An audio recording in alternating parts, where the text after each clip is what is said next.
My name is Tyler Fornes, and I am one of the co-hosts of the Good, the Bad, and the Hungy AEW podcast here on the Voice of Wrestling Podcasting Network.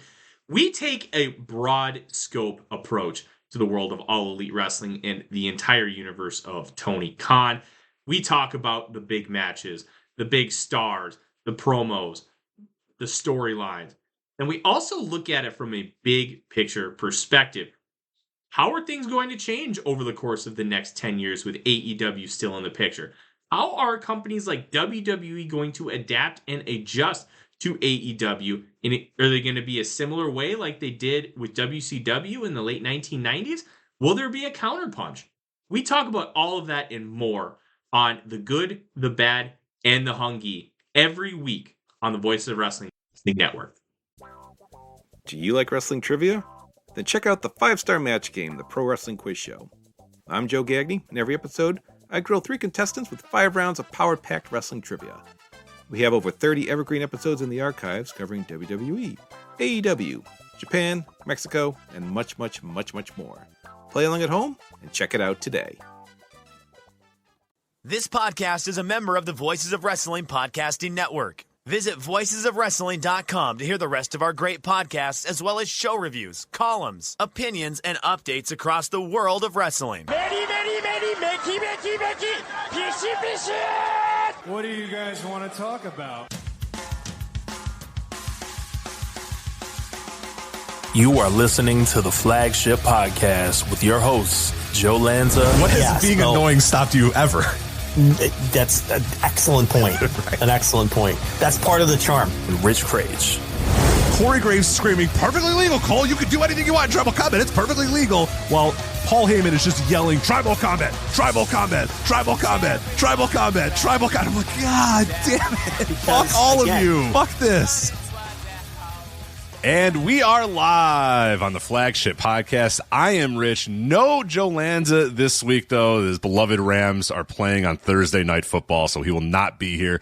But that is okay, because I have enlisted 3 special guests to help me talk about a wide array of topics. I love bringing these guests on when Joe's gone, because we can have some fun discussions. I can talk to some new people. We can cover topics we don't usually cover, including who's going to be our first guest here, and we'll get to him in just a minute, Scott Edwards. We're going to talk some Joshi, going to talk some Stardom, talk Saya Kamitani's possible MVP candidacy here in 2025. So there you go, Flagship leading off with Stardom. When do you ever get that? But that's not going to be at the second hour of the show. We're going to bring on Jay Michael from Voices of Wrestling. He's going to come on and talk about the state of New Japan Pro Wrestling in 2025 as we lead to one of the most important, if not the most important, Wrestle Kingdoms of all time. And then in hour 3, our most frequent guest that we've ever had on this show from day one, our first guest ever, one of our first listeners ever, Justin Bissonette's going to jump on to talk about New Texas Pro Wrestling and their show this weekend, We Know Ball. So we're going to talk about booking that show, putting it all together, young wrestlers that he's got his eyes on. So that's going to be a hell of a discussion, and we're going to have a lot of fun doing that. So again, we're going to do 3 different guests, 3 different hours. We might go a little bit long with some of these, but going to try to keep these to an hour.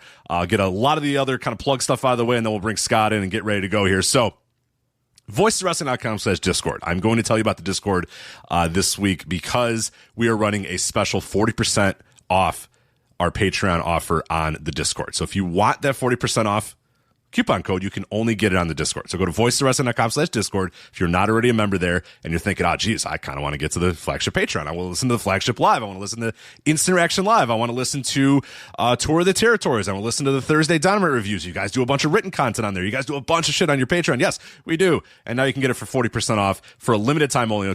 Only a couple more days left on that. So if you're listening to this right now and you want to get on the Patreon for 40% off, you want to join the Discord first and foremost. So voicesofwrestling.com/Discord. And there you'll be able to get the coupon code. If you can't find it, just let me know, and I will, or just let one of us know. Go to the Flagship channel and say, hey, where's that coupon code? I want it, and we'll give it to you, and then you can get 40% off your first month of FlagshipPatreon.com. So there you go. That's kind of the big plugs out of the way right now, and I think we're ready then. So let's get into it. Again, like I said, hour 1, we're going to talk Stardom and Saya Kamitani. Hour 2, New Japan. And hour 3, New Texas Pro and the U.S. independent scene. So let's get right into that. Hour number 1, because he's on the line. He is ready to go. It is Scott Edwards. You can find him on Twitter at Scott E Wrestling. And more importantly, you can find him on YouTube, youtube.com at Scott E Wrestling. Or you can just look up Scott E Wrestling on YouTube. Scott, how are you? I'm doing great. Thank you for having me. I know this is not the first time I've been on here, but first time in a bit, and it's an exciting time to be on here to talk the world of Stardom. So thank you for having me back. Yeah, this is the perfect time to have you on. So I remember the last time was maybe 2 years ago or so I had you on, and we kind of did a similar-ish discussion on the show, like, hey, what's going on with Stardom, what's up? And at that time it was like, I think it was it right after the Marigold split or just before? I forget exactly what it was. But it was actually when Julia won the 5-star. That's right. Yeah, my God, that seemed like a long time. A lot has changed since then. A lot has changed. And yeah, that's why it's a great time to bring you on. And when Joe said he wasn't going to make it this week because of the Rams, and I'm watching the show on Friday night, that's free on YouTube. It sets this big record in Corrigan, which we're going to talk about in a minute. I was like, yeah, I gotta get Scott back on here and talk to Scott, and it's a perfect opportunity to bring you on here. Obviously, Scott, you're an expert on Joshi Wrestling. Again, if you go to that YouTube channel, Scotty Wrestling on YouTube, you're going to get a ton of content, a ton of video, a ton of audio on Joshi Wrestling. You do articles all over the place too. You just do reviews and previews at Voices of Wrestling, so you know your shit. And there's no better person to bring on here to talk about Stardom and where they're at right now than right now, because it is a very interesting time for Stardom. And I've been trying to work on covering them a little bit more on our flagship. I've been trying to do a little bit more of, we do Flagship Plus episodes in between our flagships, and I try to talk about it a little bit here and there. But I know that a lot of our listeners, and I guess this is probably the easiest way to start this conversation, I know a lot of our listeners have heard that Stardom is having a great year. They have heard that there's a lot of interesting stuff going on Stardom. What would be the best way to sort of, like, how would you describe where they're at right now in 2025? How would you if somebody said, I don't know anything about Stardom, but I keep hearing about it, why should I watch it? What's going on? The biggest picture way that you can kind of describe what's happening in Stardom right now. They're the hottest company in Japan. I think that's the best way to kind of capture what's going on there. It's a fascinating promotion to follow right now. And the last time I was on here, I said the same thing. It was very different back then, though. Now we're at a point where Puro, I know you've talked about this plenty, and you'll have the talk of New Japan later, but Puro is down as a whole. I know Noah was making noise with Ozawa and things like that, but overall I think there's a lot of focus going towards Joshi Wrestling, and that, of course, starting at the top with Stardom, and that you said her name earlier, Saya Kamitani being the real lead in that. What she is becoming is something that we haven't seen in a very, very long time in Joshi Wrestling. That is a mainstream star. She is spearheading it as the world champion, as the face of the promotion. They've gone all in on her, and she's seemingly breaking a record or doing something new on a weekly basis at this stage. And that's really kind of the best way to capture it. There's a lot of talent that come along with it, but as I like to say, you're going to like Stardom right now if you like Saya Kamitani, plain and simple. Yeah, and I think one of the big things that I've noticed about her year, and the reason why she needs to be discussed on a bigger level, and we've done a lot of Ozawa talk on the flagship because we keep an eye on Noah, and what Ozawa was doing in Noah is very similar to what Saya Kamitani is doing in Stardom, where this dynamo kind of comes not 100% out of nowhere, but about as close, for lack of a better term. It's not like people thought 3, 4, 5 years ago, okay, this, Ozawa is going to be the top star in Noah and the top star in Japan. Right. Nobody said the same thing about Saya Kamitani either 5, 6, 7 years ago. Oh, this woman right here, she's going to be so it comes out of nowhere in that sense. And it's just kind of been a thing where, especially with, like you said, other parts of Japanese wrestling, in the men's side, New Japan Pro Wrestling, they're trying to figure out what their new generation is going to be. Who is going to be the top star of the new generation? Is anybody over? Can we build another star? Is it Shota Umino? Is it this guy? Is it that guy? And they can't figure it out. All Japan Pro Wrestling obviously struggling to do that too. They kind of decided Yuma Anzai was going to be their guy, and Anzai, is a good wrestler, but hasn't really, broken out in any major level. And then you have the Saitos who are over in their hometowns and over a little bit in the other towns, but again, it hasn't really, triggered any big business uptick. And then you have now, and that's why I love that this year has both of these.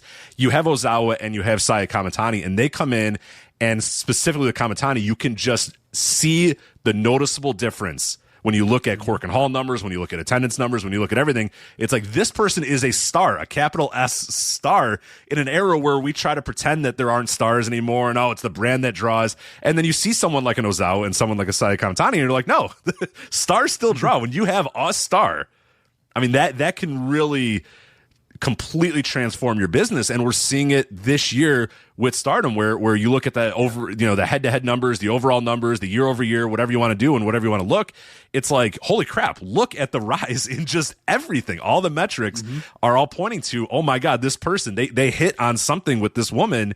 And it rises, everything else rises up from it. And now everybody else kind of benefits from you having a bona fide star. So for people that don't know about Saya Kamitani, where'd she come from, and how do we get to this point now here in October 2025 where she's on, and we're going to talk about it in a bit. She's on like national television, like national Japanese wrestling television, and breaking out and in that sense too, which could open up a whole new level. But let's start from the beginning with her. Where'd she kind of come from, and how'd she get to this point where we're at now? Yeah, so Saya is really a fascinating one to follow, I think, because she is someone who, was before even, this big blow up, had success in Stardom and major success in Stardom. But she started as part of the Stardom Idols group that I'm not sure many people know about these days, but there was the Stardom Idols program that she was the big name that came from it as a rookie and developing, and her connection with Tam Nakano was a big part of that. Tam Nakano being a former idol herself, and the way that developed over time. From there, there was a direction with Saya Kamitani of making her one of the key members of the former faction Queen's Quest that was started by Io Sky, of course, of WWE. And she was the third member when she joined, and it was very clear in the early going, this is someone they wanted to be a star. Even, no matter who's been running Stardom, Saya Kamitani was always someone that they saw as a star. And she quickly rose to prominence in 2021 when they had their big Nippon Budokan show. And of course, this is during COVID era, so very different world. But when they had their Nippon Budokan show, they put her in the World of Stardom Championship match against Utami Hayashishita. And that was the semi-main event to the big Julia versus Tam Nakano hair versus hair Wonder Stardom title match that I think, maybe the broad audience definitely knows of. Yeah. And that one broke through. That one definitely broke through. Yeah. That one broke through, and that was the semi-main event. And the funny thing about Saya Kamitani's breakout year, which kind of has followed her in many ways of being doubted but also overcoming that, is when she got that opportunity, a lot of people said, really? They're going to give it to Saya Kamitani? She's still very green, still very new, but she was exciting. She had athleticism. She had a spark to her. And in that match was really a breakout that many people agreed upon.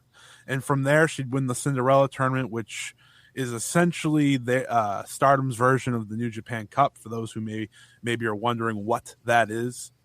Very different, but also serves the same purpose of getting a championship opportunity. She'd go on to kind of really embrace this feud with Tam Nakano that would be very important for here years later. That would really help lift Saya Kamitani up to new heights. Later that year at the first ever Stardom Dream Queendom, she'd beat Tam Nakano to win the Wonder of Stardom Championship, and she'd go on what would be a record-breaking reign with that championship. That championship is, what the IWGP Intercontinental title once was to Japan. A long time ago. in the olden days, right, when it used to, have a lot of prominence. And while it wasn't the world title, it was seen on a very high level. Yeah, it could draw on its own. I think the biggest thing with that, the IC title is for a certain period, obviously with Nakamura and then with a couple guys after him, is that they could run a show with that on the main event and still sell tickets, which is a very good thing to have if you're a wrestling promotion, is that your secondary title can sell some tickets on the marquee. Exactly. So there were times she would main event shows. It was a belt that in its past had main evented over the World championship, and she would go on the record-breaking reign, the most defenses ever, breaking Momo Watanabe's record, all these different things. And ultimately, when she lost that belt in 2023, which was at All-Star Grand Queendom, that was at the time the biggest show in Stardom history. So that was 2 years ago. She dropped the belt to Mina Shirakawa, and it was time to rebuild from there. She was set to rumored, so it's not always fact, but rumored she was going to win that year's 5-star Grand Prix, but she was injured in the very first match against Tam Nakano. So again, history is going to come back around here. And that injury is ultimately what Saya dates her transformation to. So she'd come back, her and Utami, who, if you know their story, they were Aphrodite, they were tag team, they'd win the tag belts, be pretty chill when she came back from injury a few months later. And then, of course, it was announced that Utami, along with Julia and a few other wrestlers, were leaving, along with Rossi Ogawa, to create Marigold. And that kind of just saw the end of Saya Kamitani with Utami leading Queen's Quest. And from there, you slowly watched the transformation of Saya Kamitani over time. And I think that transformation has, of course, brought us to where we are now. And that is arguably the biggest pro wrestling star in Japan right now. The change came last summer when she turned heel, which was a fascinating time because she had just lost a match where at the time, Oedo Tai, now of course called Hate, where Queen's Quest lost all its members except for the one person pinned, which was Saya Kamitani. She'd then turn on Micah just a month later, who was at the time the World of Stardom champion, costing her the match, allowing Natsuko Tora to win the World of Stardom championship.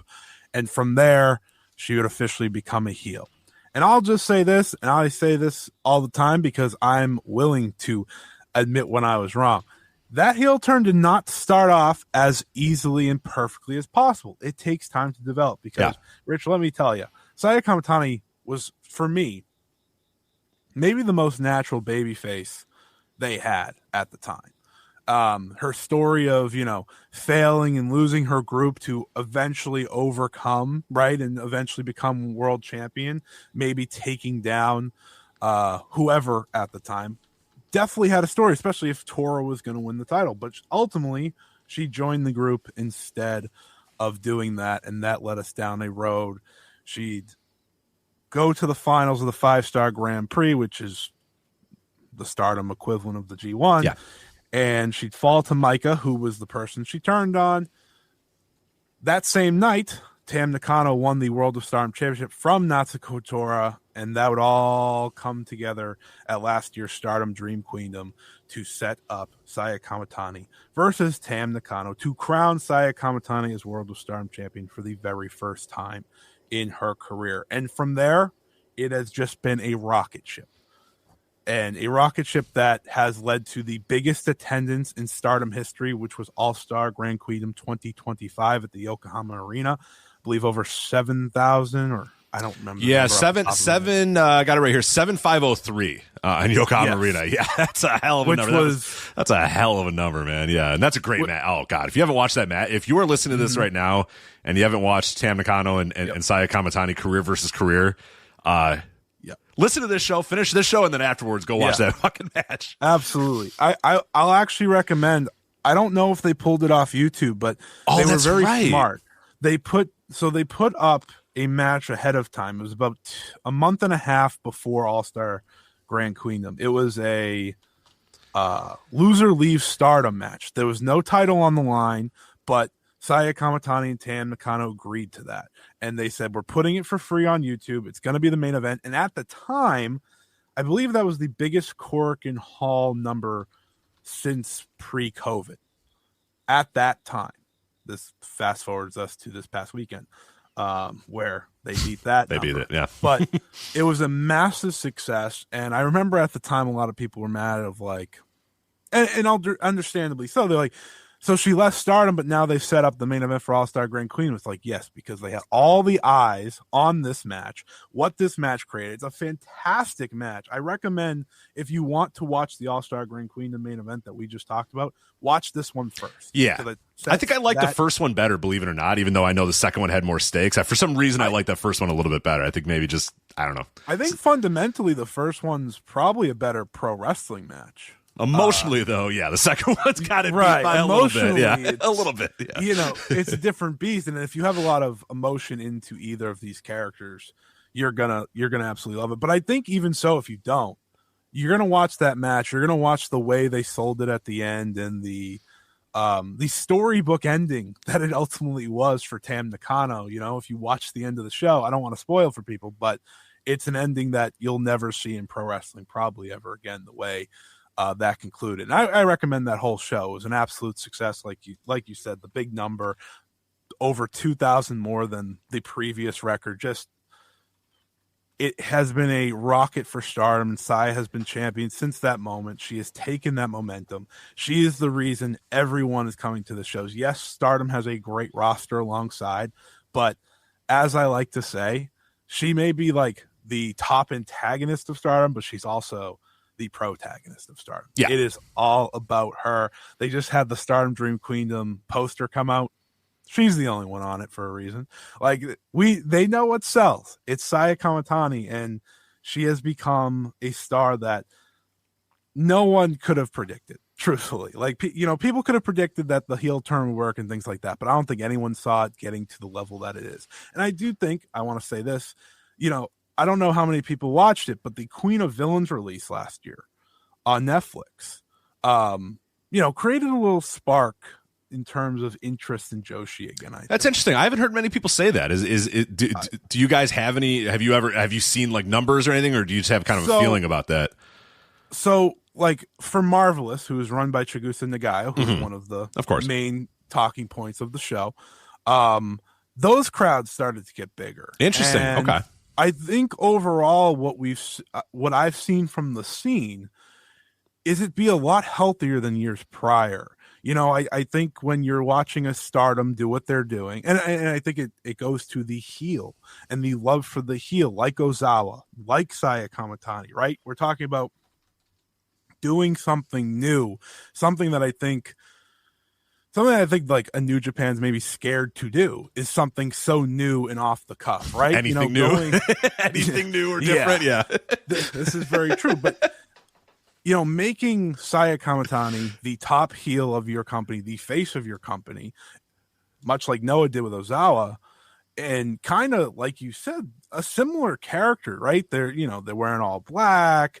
They have a great look to them. They have a faction behind them that makes them look cool, all these different things. And it's fascinating to see it work once, let alone twice at the same time. And that's what we've been seeing. I just think Saya has been such a fascinating watch for me. And as someone who was a fan of her when she was doing the Wonder stuff and Stardom was not as red hot as it is right now. It was red hot for COVID, but, you know, COVID's a very different animal at the time. Now it's just undeniable, doing the best business they've ever done. And Saya Kamitani is the main reason for that. She's just been sensational.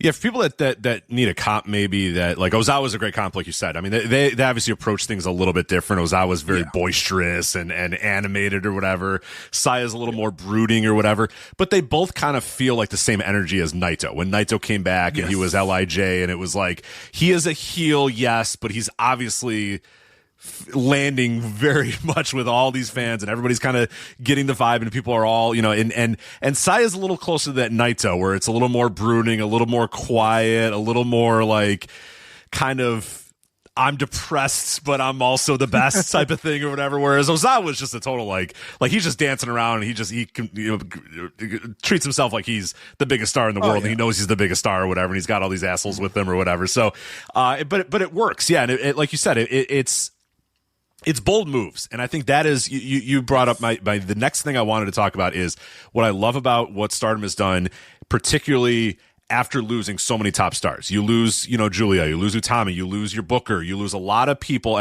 and you're kind of in a desperate mode of like, okay, we lost a lot of our established stars. Julia goes to WWE. A couple years ago, we lose Io Sky. We just compounding, a lot of their big stars are leaving. Tam Nakano is going to retire pretty soon. Like, yeah, they lost Tam and Mayu at the same time. Yeah. Oh yeah. Mayu Utani, of course. Yeah. And it's just like that. It's another thing where you look at and you go, there's a couple different ways you can approach that. You could just say, shit, well, we lost all of our top stars. Yeah, whatever. Let's just kind of do whatever. And I appreciate that they didn't do that. They said, okay, who's next? Like, who's up? Let's try to create some new stars. I think that's one of the big issues that New Japan has run into. And we're going to talk about that, of course, in hour 2, is that they have just sort of resign themselves to the fate that we lost all of our top guys, and I don't know, these next guys aren't really ready, or we don't really like them, or we don't really believe in them, or whatever. And sometimes you just have to believe in them. Sometimes you just have to try it. And I think Saya Kamitani is a great example of that. Like you said, there's somebody that they pushed, that they saw something in, but then just decided, fuck it, let's go all the way. Let's just have her beat Tam Nakano twice and send her packing. Let's just, or I guess it was a draw the first time or whatever, and then we'll have her beat her on the way out and end her career, and just let's have her just buzzsaw through and just see what happens. And what happens is it's gotten over like crazy, and it's going to only help the rest of the company, as you start to develop. And I think that's one of the cool things about Stardom's roster right now that you said is there's so many young wrestlers on that roster. Now, it's not an instant thing. You don't just snap your fingers and all of a sudden everybody's over because Saya Kamitani is over. Of course, that's now the next step is, okay, we've got Saya Kamitani over. Let's just keep doing what we're doing here and keep working and working and working. But now, and that's the fun part of wrestling booking is, okay, let's now get other people ready. It's okay, Tanahashi has finally broken through in New Japan Pro Wrestling. Let's get Naito ready. Let's get Nakamura up to the level that he hasn't been, and we've tried for years and he hasn't quite gotten to. Let's get Okada ready. Let's get Kenny Omega ready. That's all because, Tanahashi had to be the first one to kind of break that door open, and then you have to kind of nail the rest of the ones. And I think that's going to be an interesting thing to see from Stardom moving forward. 2025, they're good. They're golden. You know what I mean? Nothing's going to, short of an injury, as we've seen with Noah, with Ozawa, short of an injury, there's probably nothing that's going to stop, Saya's momentum here in 2025. But yeah, what's going to happen, in the years moving forward? How do you kind of build it up? And I think that's exciting to me. I don't know what you think, but that's my most exciting thing in wrestling is when you have a star and it's okay, can you transfer some of that star power up and down the roster, because they obviously have tons of talent. You have Azumi, who we're going to talk about a little bit here, and she's still crazy young. Isn't she 26 or 24? It's something like that. She's insanely young. Starlight Kid is 23. Is not a kid anymore, but she's not that far away from being a kid. And, on that Stardom Friday night show we talked about, is it Hina, right? She's 21, or is she 19 or so? I was looking at the ages and I'm like, oh my God. Yeah. Hina and Rina, the two sisters, and Hana's the older sister. Those two twin sisters are absolutely incredible. How old are they?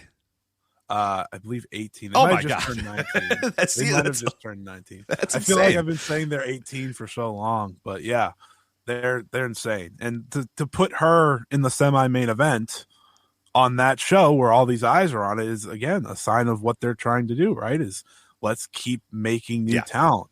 And I think that's always the important thing when it comes to having a marquee match.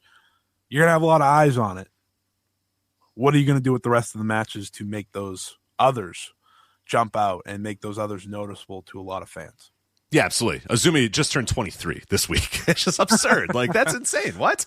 There's no way. There's no way. I've been watching her for 7 years, but that's Joshi for you. It's you're like, wait a minute.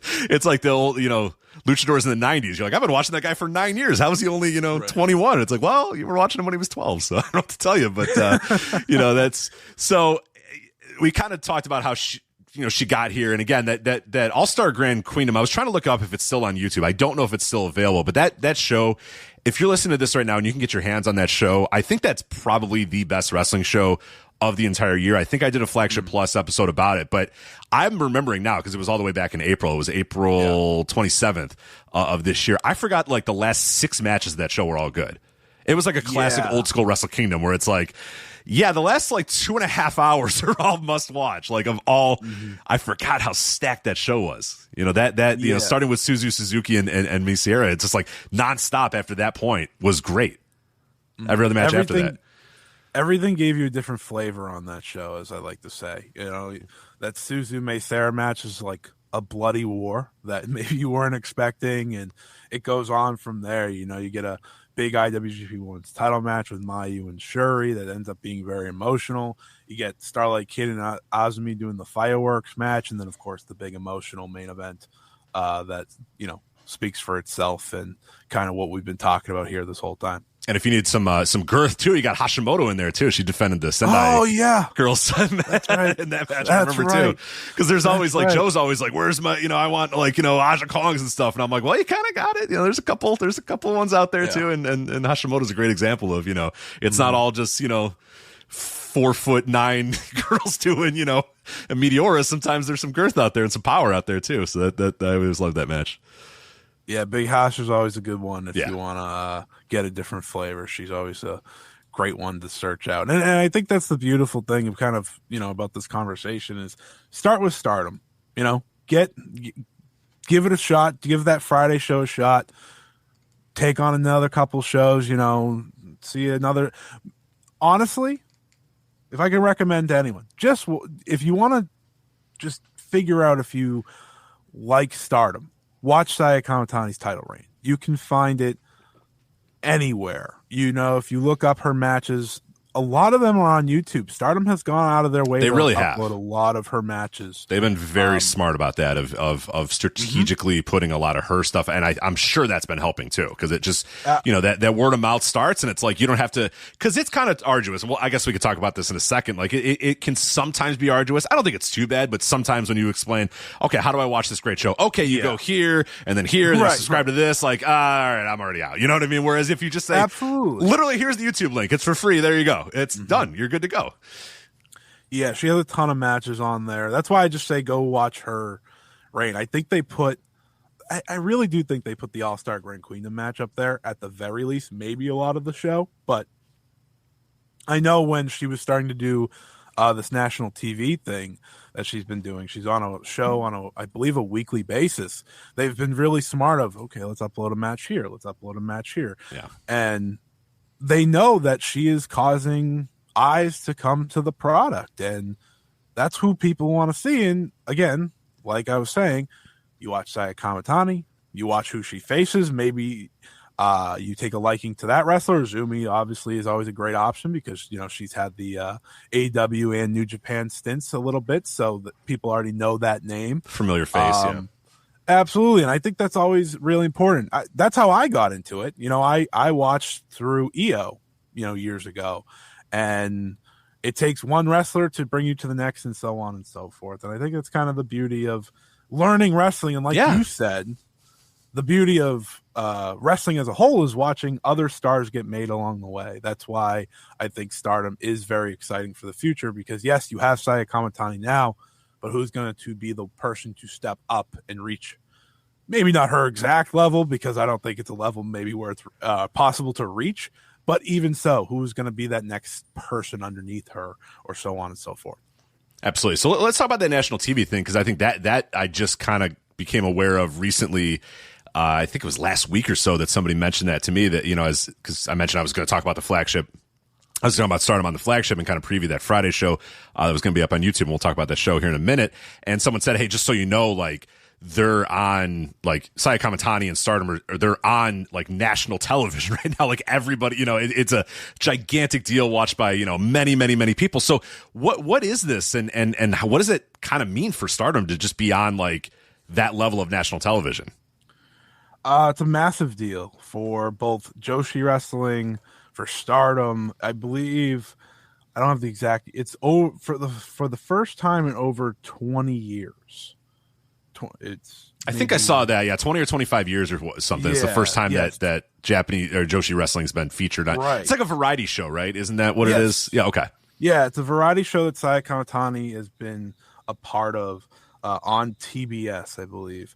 I believe the show's called Love It. And she wrestled Hanan, who is someone who they're trying to also build up kind of as that next young baby face. You know, they've done interviews with Saya Kamitani says, oh, you know, who's the person to watch for? And she said Hanan. Like, again, you could see the the tea leaves, right? Yeah, they know what they're doing. It's smart stuff. And this was a massive deal. This was something I learned about the next day because I don't live in Japan. I am not watching Japanese TV. So just seeing the reaction and the importance of it from, Japanese fans and seeing people kind of in real time fall in love with Saya Kamitani, fall in love with the idea of Joshi wrestling right before, the day before, the Izumi match. It was a perfect timing situation. They have a nice simple match on the show, her and Hanan, where she gets the win. You can check it out. I'm sure it's out there somewhere if you want to go find the match. But ultimately, it's a massive deal in showing the growth of Stardom, showing the growth of Joshi, showing the superstardom that is Saya Kamitani. I watched it. It's a show that there's so much going on at the time. You're watching I believe the host of the show react and things like that. And they take a great picture at the end. It's really, really cool. And it's something that's super important as, they take a next step now. It's okay. You've made it to national TV. What's the next step after that? Maybe some consistency on there, maybe some more wrestling on there, but it's truly, truly special. Yeah. And that's one of the great things that, one of the great things that All Japan and New Japan, a lot of the wrestling boom of the 90s in Japan were, a big part of that was a lot of it, a good amount of it was on national TV. A good amount of it was, readily accessible. And that obviously is going to help, and still means a lot. It would mean a lot in America if that happened for wrestling, and it still means a lot in Japan too. So yeah, when someone told me that, I was like, wow, okay. The thing with Stardom too is a lot of it seems to be, which is so strange too, because they're owned by the same company as New Japan Pro Wrestling, right? like Bushiroad owns both these. Yeah. And you see just how perfect everything seems to line up. I mean, this year in Stardom, everything, like business-wise, like you said, has been perfect. The way that they've released stuff on YouTube, the way that they've booked certain matches, the way that they've done certain things, the way that they're releasing some things at certain times, the way, just all the things. Like, I don't know if they're just getting lucky. It seems impossible if they're just constantly getting lucky, but they seem to be getting very, very lucky for a lot of the things they do now. And it's just so funny because you look at New Japan, and New Japan just seems like they sputter in all these different ways. But yeah, you have this, so they show up on national television, they promote this show, and then boom, here you go. Oh, by the way, we have a Korakuen Hall show on Friday, and I think these are like lower ticket prices, right? These Stardom Nighter shows are technically supposed to be lower. Isn't that correct, that they kind of make them a slightly lower ticket price just to kind of say, hey, get in the building as many people as possible, and let's, maybe some new faces can learn about wrestling. You don't have to worry about paying, high prices for a ticket or whatever, but, come to Korakuen Hall, come watch this match. And by the way, the main event is going to be, our tippy top star, the person that we just showed you on national television, Saya Kamitani, versus Izumi, who's one of the more dynamic and one of the more marketable, women in Stardom right now as well. And by the way, they're going to have a fucking awesome match. Like, we know that they're capable of having awesome matches. I mean, they had one in the 5-star that I think is my top Joshi match of the entire year. I just absolutely adore that match. And they went out there and did it again. They had another just fucking awesome match in a Korakuen Hall that I think, and you can correct me if I'm wrong, I know you've done the numbers on it. What's the stat on this? Is this the largest Korakuen Hall attendance for any Joshi show or any show in general since the pandemic? Is that the number, or is there a couple other ones that are contenders? Any show in general, okay, I believe was the official number I landed on. I think because they had originally set the record, and then the Tam Saya show was beaten by I can't remember. It was maybe a New Japan show or something, or a Noah show. Maybe it was a Noah show. They beat it like by 6 or something. You know how attendance numbers go. Yeah, we're on the margins here. We're at like 16. We're in like the 1660 to 1590 range here, but we're counting like every ass in every seat is right. It's a close margin here, but hey, winners are winners still. Exactly. They essentially sold out every seat, and then they sold out the standing room up top that you may just like notice if you're watching a Korakuen Hall show, that you're like, oh, that's a cool spot. But that's very unique and that's very special. So yeah, I believe it is the highest, or let me rephrase, the most sold out show at Korakuen since the end of the pandemic, which is pretty pretty special, all things considered, because, I think that says a lot about the national TV gig, but where Saya's gone even this year. We're looking back 6 months to talk about the last time they did this, and wrestling against someone in Tam Nakano, who, this is not a shot at Azumi by any means, but is a bigger star. Yeah, of course. Or was a bigger star. So it's really impressive to see this match be the one to now set that new standard. Yeah, just to kind of give people an idea, as I pull up the numbers here, 1639 is what the announced attendance was for that Stardom show on Friday. To kind of give you an idea, like the best Noah show that I could find this year was August 16th, Star Navigation Premium 2025, and they had 1598. So again, a nice jump there for Stardom. If we scroll down, it looks like the highest that I can find for New Japan Pro Wrestling is night 17 of the G1 Climax, and that had 1518. And again, Stardom on Friday, 1639 in Korakuen Hall. And just for the record, that's not like a one-time thing. I have on, at least in somebody, Velke, who I don't know if you interact with him ever on Twitter. Or, yes. He's on our Discord, of course. He has a big document here, and I'm glad he shared it with me. I appreciate that very much. But Stardom has like 3 of the top 10 attendances, this year. I mean, it's hell, if I do 2025, I think it gets even higher. I mean, the only one that let me do 2025 here. Let's have some fun with numbers here. Okay, so the only one that beats, so there's 3 Stardom shows in the top 4. The only one that beats that is a Sendai Girls, the Miko Santomoro final match. Oh, yeah. So, and that's at 1660, but I know that's slightly disputed in terms of if that was all tickets sold or whatever. Yeah. But that's a special show. I kind of want to leave that one off because it's attendance. Yeah. Okay, so we're just gonna typically announce their attendance, so that's why I even think of that. That's fair to leave it off. Still a very special show, though. It's a big retirement. Yeah. Oh no doubt a special show. But let's for the purposes of this study look at companies that are running regularly in Korakuen Hall, and that's I always like to look at Korakuen because it's the same building. We know it's kind of the epicenter of Japanese wrestling in a lot of ways. So Stardom then in 2025 has the number 1 attendance in Korakuen, 1639. We just talked about last Friday. It has the number 2. Stardom Nighter in Korakuen. Again, one of those Nighter in Korakuen shows from March 3rd. That had 1635. Number 3, also Stardom. 14th Anniversary Supreme Fight 2025 in Korakuen, 1614. There's only 3 shows that are over 1,600 this year in Korakuen Hall. Stardom, and Stardom. All 3. You know what I mean? And that's Star Navigation Premium, 1598. Pretty close, but it's not 1,600, right? It's not 16. So we like nice round numbers. That's a pretty nice round number, and the fact that they got over, the 39 for the show, 1639, and then 1635 for those 2 shows from September, the one from Friday, and then the Stardom Nighter on March 3rd. I mean, those are just what do you say? Like there's nothing. The proof is in the pudding. There, they sell out Korakuen in a way that nobody else does right now. Yeah, they made a very smart decision too at the beginning of the year. It had been 4 years since the World of Stardom Championship was defended in Korakuen on a Stardom show. And at that Supreme Fight show that you just said was the first time it had happened in a very long time. And now they, are consistently going back there and telling you, you want to buy this ticket. You want to see this match. You want to see this show because something really special is happening. Something really special can happen. And I think that's kind of, reading off those numbers and the fact that they're the only company over that threshold is truly incredible.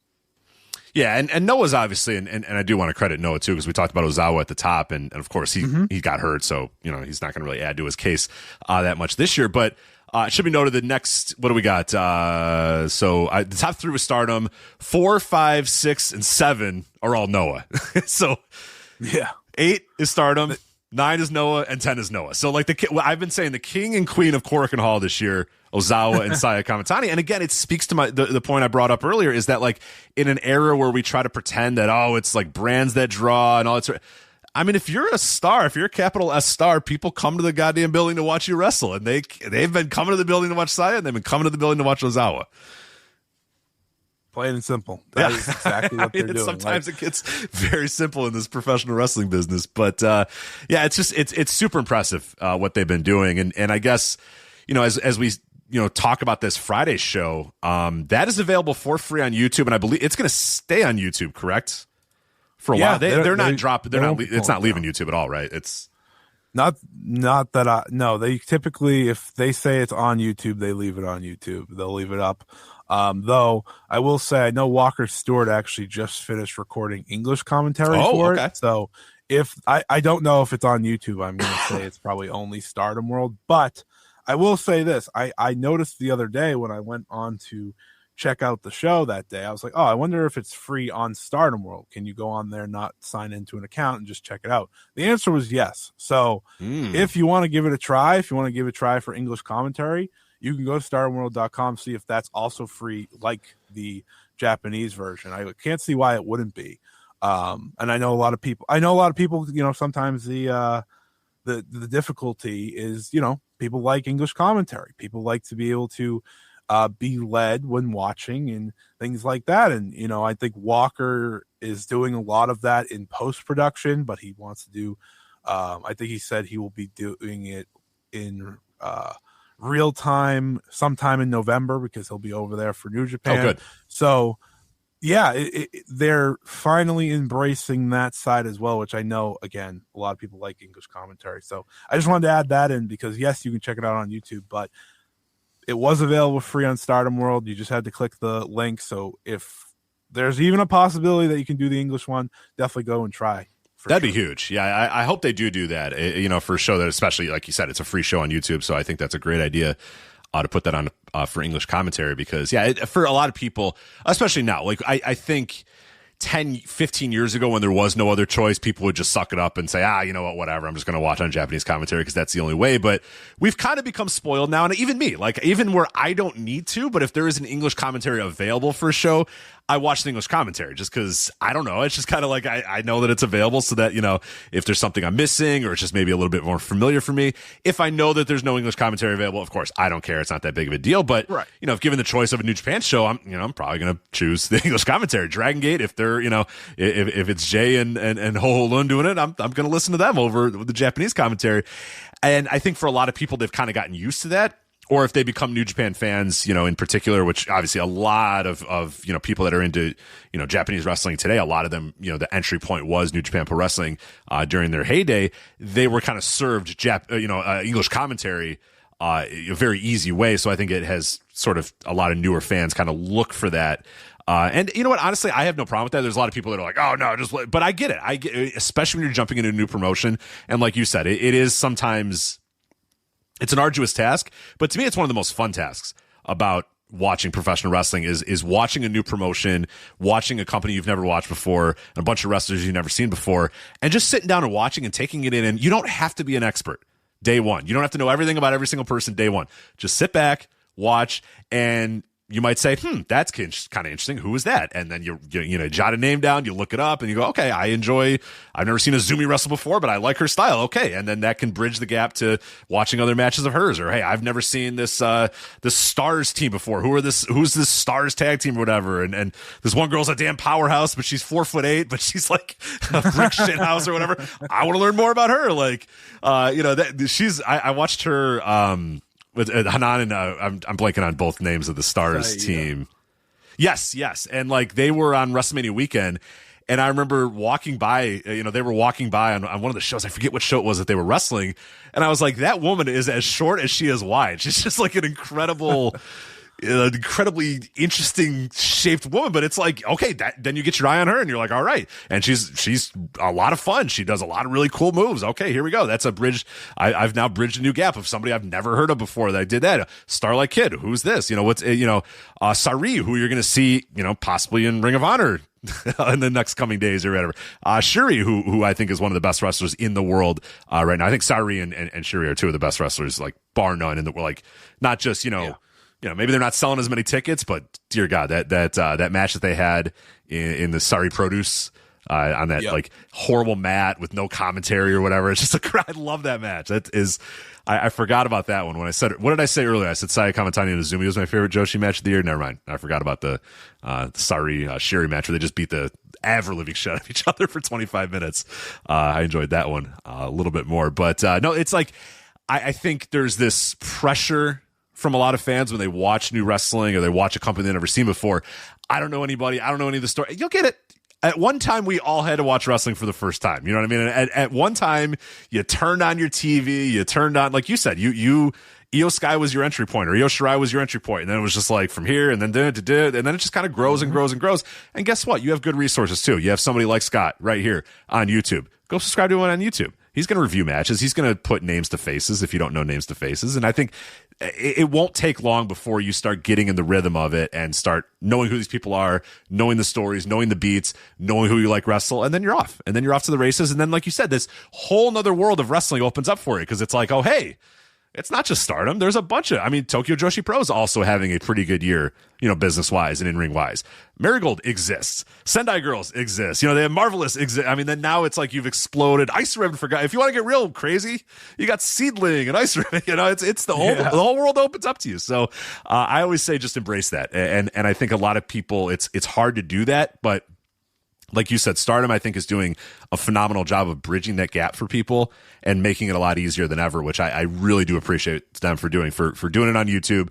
And then, if they're going to have Walker do more English commentary, that's only going to help, expand things even more, because whatever barrier of entry that people are going to have, they're trying to knock every single one of those down. I do really, really do appreciate that, because how do I watch it? I don't want to subscribe to Stardom World. You don't have to. It's on YouTube, or it's free on Stardom World. Well, I don't want to listen to Japanese commentary. Well, you have English commentary, and it's like, well, all right, now you have no excuse. So now you got to watch this shit. So, because it's really, really good, and I think that's my plea to everybody listening to this right now that's never watched Joshi before or been just hearing about it.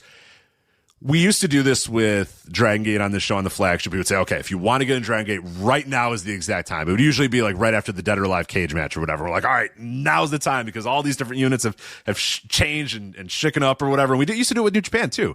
When we were covering New Japan before a lot of other people were checking it out, we would say, okay, right now is the perfect time. Like we did a show after Okada beat Tanahashi. We've been doing it for this long. I feel very old now, but we did a show and it was like right damn now is the exact time to start watching it, because you're in on the ground floor, and you're not in on the ground floor of Stardom right now because the floor has already been rising. But now, like this week, and that's why I think it was a great idea to bring you on, and it all kind of perfectly worked out. Right damn now is a perfect time to jump in. Would you agree for Stardom? It is absolutely. I think this year has been the time to jump in, and I really, a free show is the best.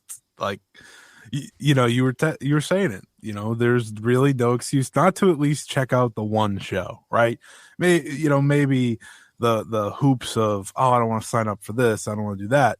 Okay, fine, but I ask you, go check out the one show. Go see that atmosphere, the packed building, the packed cork, and the record building that is, and experience that main event. I'm not even telling you to watch the whole show. I'm just saying watch the main event, see how you like that, and then maybe go back through the whole show and enjoy it. And like you said, there's a lot of people out there that are willing to help, that are willing to guide you if you have questions. I think that's something that some people can be against it, some people can be for it.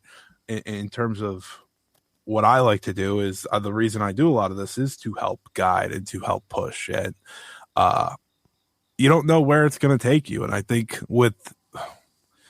unless you really love AEW, right, you might be looking for something right now. It's not. I'm not going to. It's not great. It's not great out there. It's not great. I was trying to name another company besides them. I couldn't even think of one. It's not great. But I think that's what Stardom can be. And even if you like AEW, but you want more from women's wrestling, there you go. Right, there is a clear direction here. There's a clear pivot here, or just an opportunity for you to try something new, to learn along the way. There is truly no better time. I can't recommend it enough, because I'm giving a lot of credit to Kamitani, but there are so many wrestlers that have put a lot of work into this year. I would be wrong to not comment on what Saori has done, whether it's in or outside of the Stardom ring, what Starlight Kid's doing as Wonder Champion. There's so many great wrestlers involved that you're gonna find more than just one favorite. I promise you that. And even if I don't know. Maybe you end up not liking Saya Kamitani. You're gonna like someone. There is a wrestler for someone up and down this promotion. It's a very diverse roster right now, and I think that to me is what I like. Is there were times in my 15 or 20 years or whatever watching Japanese wrestling.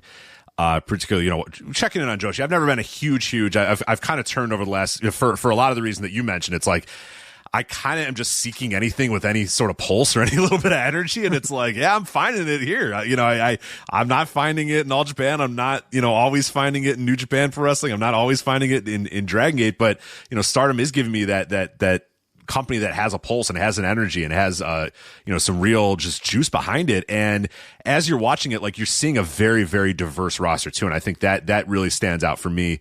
And it's a big reason why there's times where I watch Tokyo Joshi Pro and I enjoy it, but to me a lot of the roster kind of seems samey in some ways, and that's a benefit in some ways. Some people like that. And the thing, though, I just like that every Stardom match really does feel different, because, like you said, someone like a Shuri comes out and she is a completely different universe than Azumi. You know what I mean? A completely different, like, it is a total tonal difference in terms of like how they approach wrestling. Sari is going to be completely different than Hanan or whatever. You know what I mean? Like, you're going to get this Momo Watanabe is completely different than Saya Kamitani. Like, you get all these, and I think that's really what's the cool thing about that company right now is that Bozilla, who I love, like, Bozilla is somebody that I always tell people, like, that's a really, she's not all the way there yet, but there's a woman who, is in a lot of ways represents a big change in what's happened with Stardom since the Marigold split or whatever. Here's a woman who started in Marigold and has now jumped to Stardom, which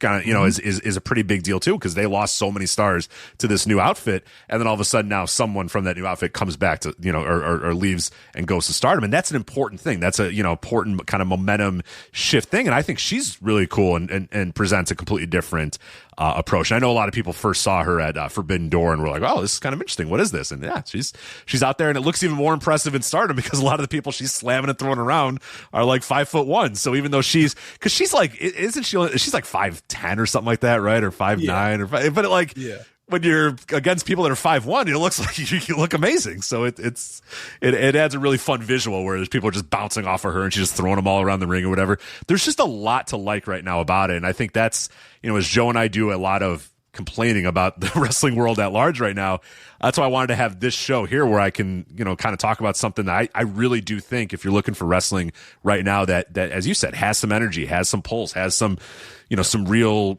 fire behind it. Stardom is among the best in the world right now in terms of really feeling like a company that's on the rise. Yeah, this is the time of the year they're building to their big one of their two biggest shows of the year at the end of the year on December 29th. It kind of kicks off.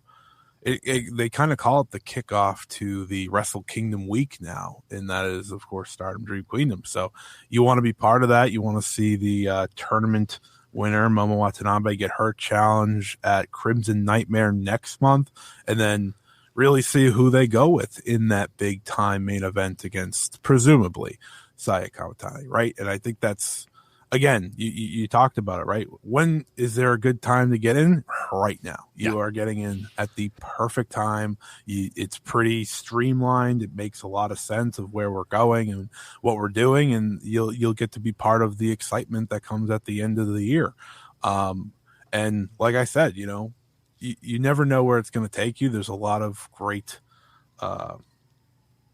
wrestling out there, and there's a lot of great Joshi wrestling out there.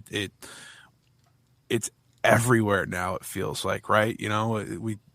People talk about it, of like the growth of it and things like that, and I just think overall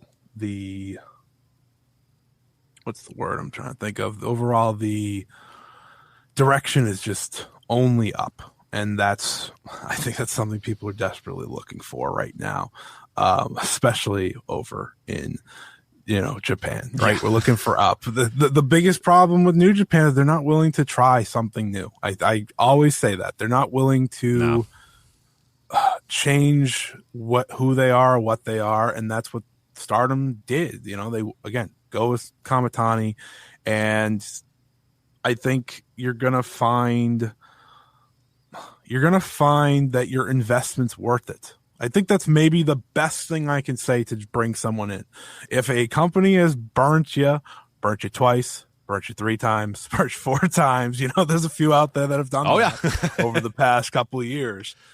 This is a company that's not, I don't think they're going to burn you. I think you're going to grasp on and you're going to grow, because while they are, like you said, the levels have been rising, there's still so many on this roster that are growing themselves, that are figuring out themselves. So I think you're in many ways still getting in on the grounds for those types of wrestlers. Like we said earlier, Hina, Rena, those two are 18, 19 years old, but they have some of the brightest futures. I think Rena's going to be the next, or one of the next big faces of that company. And you have Starlight Kid, you have Suzu Suzuki, you have Azumi. I'm trying to name all the people maybe we haven't. I know we named Azumi, but it's a long list. And almost everybody that we've mentioned is like under 28 years old or whatever, right? Like they're all stupid young. It's just crazy. I think Shuri's like the only one that isn't. And Shuri is one of the most legit best wrestlers in the world at her age, and should you'll see her once and you'll be like, oh, this is like one of the coolest wrestlers I've ever seen. And that's just, and one of the best, plain and simply. I wrote for Voices of Wrestling 2 years ago. I think it was at the end of her world title reign, of like how it was a big part of bringing Stardom to a new level, and her being champion and kind of the centerpiece was a very, again, at the time, unique direction for them. No matter the regime, no matter who's running it, there's always a thought process to take different routes to get to where we're going. And right now it's as high as possible, because the goal, and Saya Kamitani will say this and say it and say it and say it, the goal is the dome. The goal is the Tokyo Dome. That is I was about to, we had somebody in our chat room that said, how realistic is it for Stardom to do a Tokyo Dome show? And she wants it. She wants it bad. Okay. She wants it bad. She keeps bringing it up, which in wrestling, if you bring something up, it's going to be a reality. I think they're setting the seeds. Do I think Stardom can do it alone?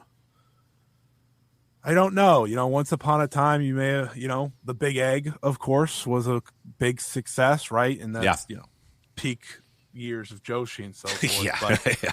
But that's a different animal altogether. But there is something about the idea of Stardom leading the charge and having all these different parties maybe helping them out and making just. I think it's possible. I do think it happens within the next 2 years. Saya's talking about way too much for it not to happen. That's how I feel. Yeah, it might. Yeah, it might be like, I don't think it's something that's realistic like this year or whatever. But I think what you need to do if you're a Stardom is see if this momentum carries into next year, and if it's like, okay, it's not just a fluke here. Now it's like it's been a year, it's been 2 years, because that was kind of Noah's thing too. It was like, all right, Noah got off the ground in a big way, and obviously had a ton of top stars or whatever. But it took a little while for them to feel comfortable enough to say, all right, fuck it, yeah, let's do a dome. Let's do big time stadiums, and then obviously, it worked out, but it was a couple of years. Because you really have to. I mean, it's very risky to book it now. Say, hey, in February we're going to be at the Dome, and it's like, well, hold on a minute, hold on. We're not ready for that yet. But yeah, if that momentum continues with Saya, and then like you said, that you get maybe a couple of other people in that undercard over, and you enlist some help from a couple of the promotions here and there, there's no reason not to think that could be, I'd really, be a pretty funny gimmick too, is to like, call New Japan and be like, hey, give us one match with your men and we'll have you guys open the show or whatever. You know what I mean? It's like, it's just one match, just give us, your top stars or whatever. So I would love to see that. It'd be so hilarious to see, Aaron Wolf versus, whoever. It's like opens this, Stardom Dome show or whatever. But it's going to be, it'll be something like that. And I think, what is going to be interesting, and we had this question, not in the chat room, but somebody else asked me to ask you. Do you think there's a possibility that we get any Stardom presence on this year's Wrestle Kingdom? Because the tickets are doing well already. They sold 20,000. We're going to talk about that obviously in hour 2. But that would be a good opportunity for Bushiroad to say, well, if we're going to get a bunch of eyeballs here for Tanahashi's retirement, I mean, what better way to then also say, hey, we have this other company that has a lot of dynamic stuff. Like, is that, but would you maybe not want to do it as much because it would be like the fourth match from the bottom, or I don't know how would you navigate that if you were running Stardom? If they said, Scott, should we put a match on Wrestle Kingdom, and what should the match be? Like, what would you do? What would you say?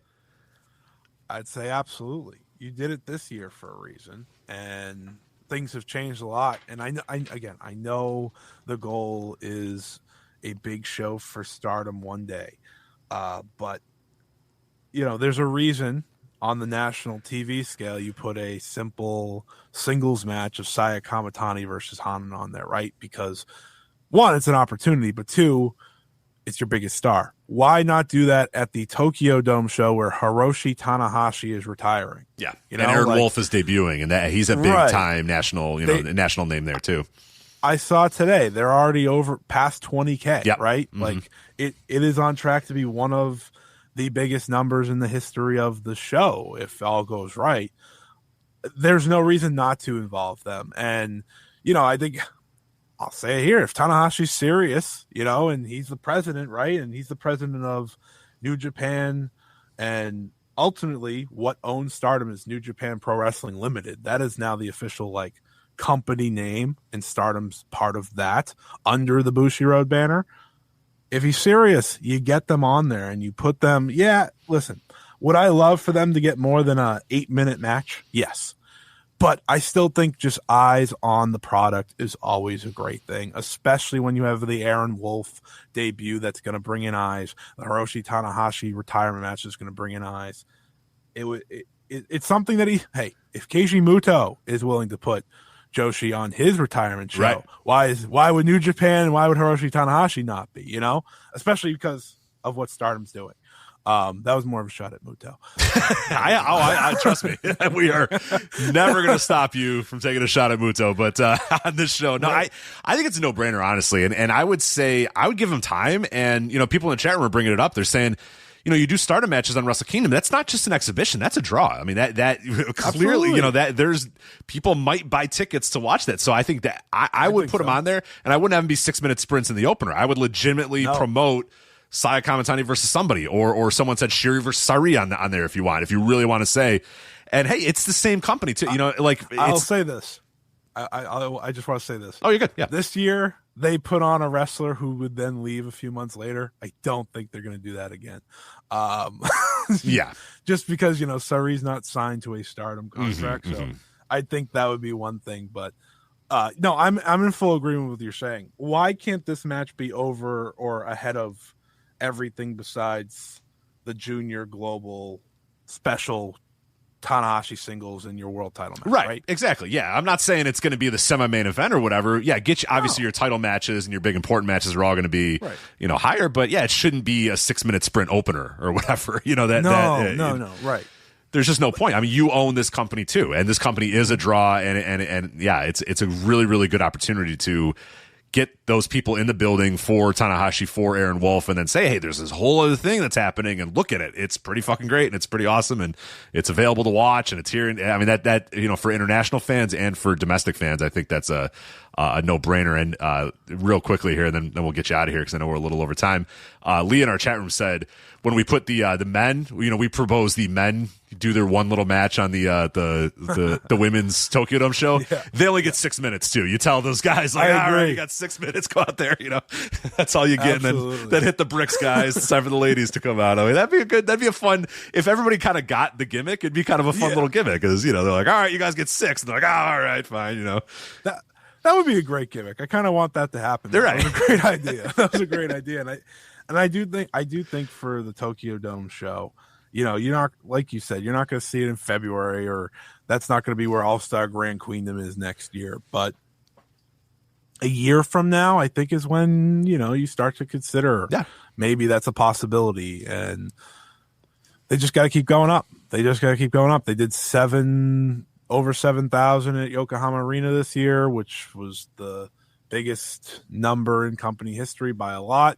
What does next year look like, and so on and so forth. It's about keeping momentum, continuing momentum, and based on what they're doing right now, there's no reason to believe they can't. I think myself and some others were wondering, could they keep up the momentum post, the Tam Nakano story and the big retirement, and then, Mayu leaving, Mina Shirakawa leaving. I know Mina wasn't the super duper biggest star in Stardom, but she was still a star. She's still a name that obviously created American interest, and that's following the heels of everyone that left last year.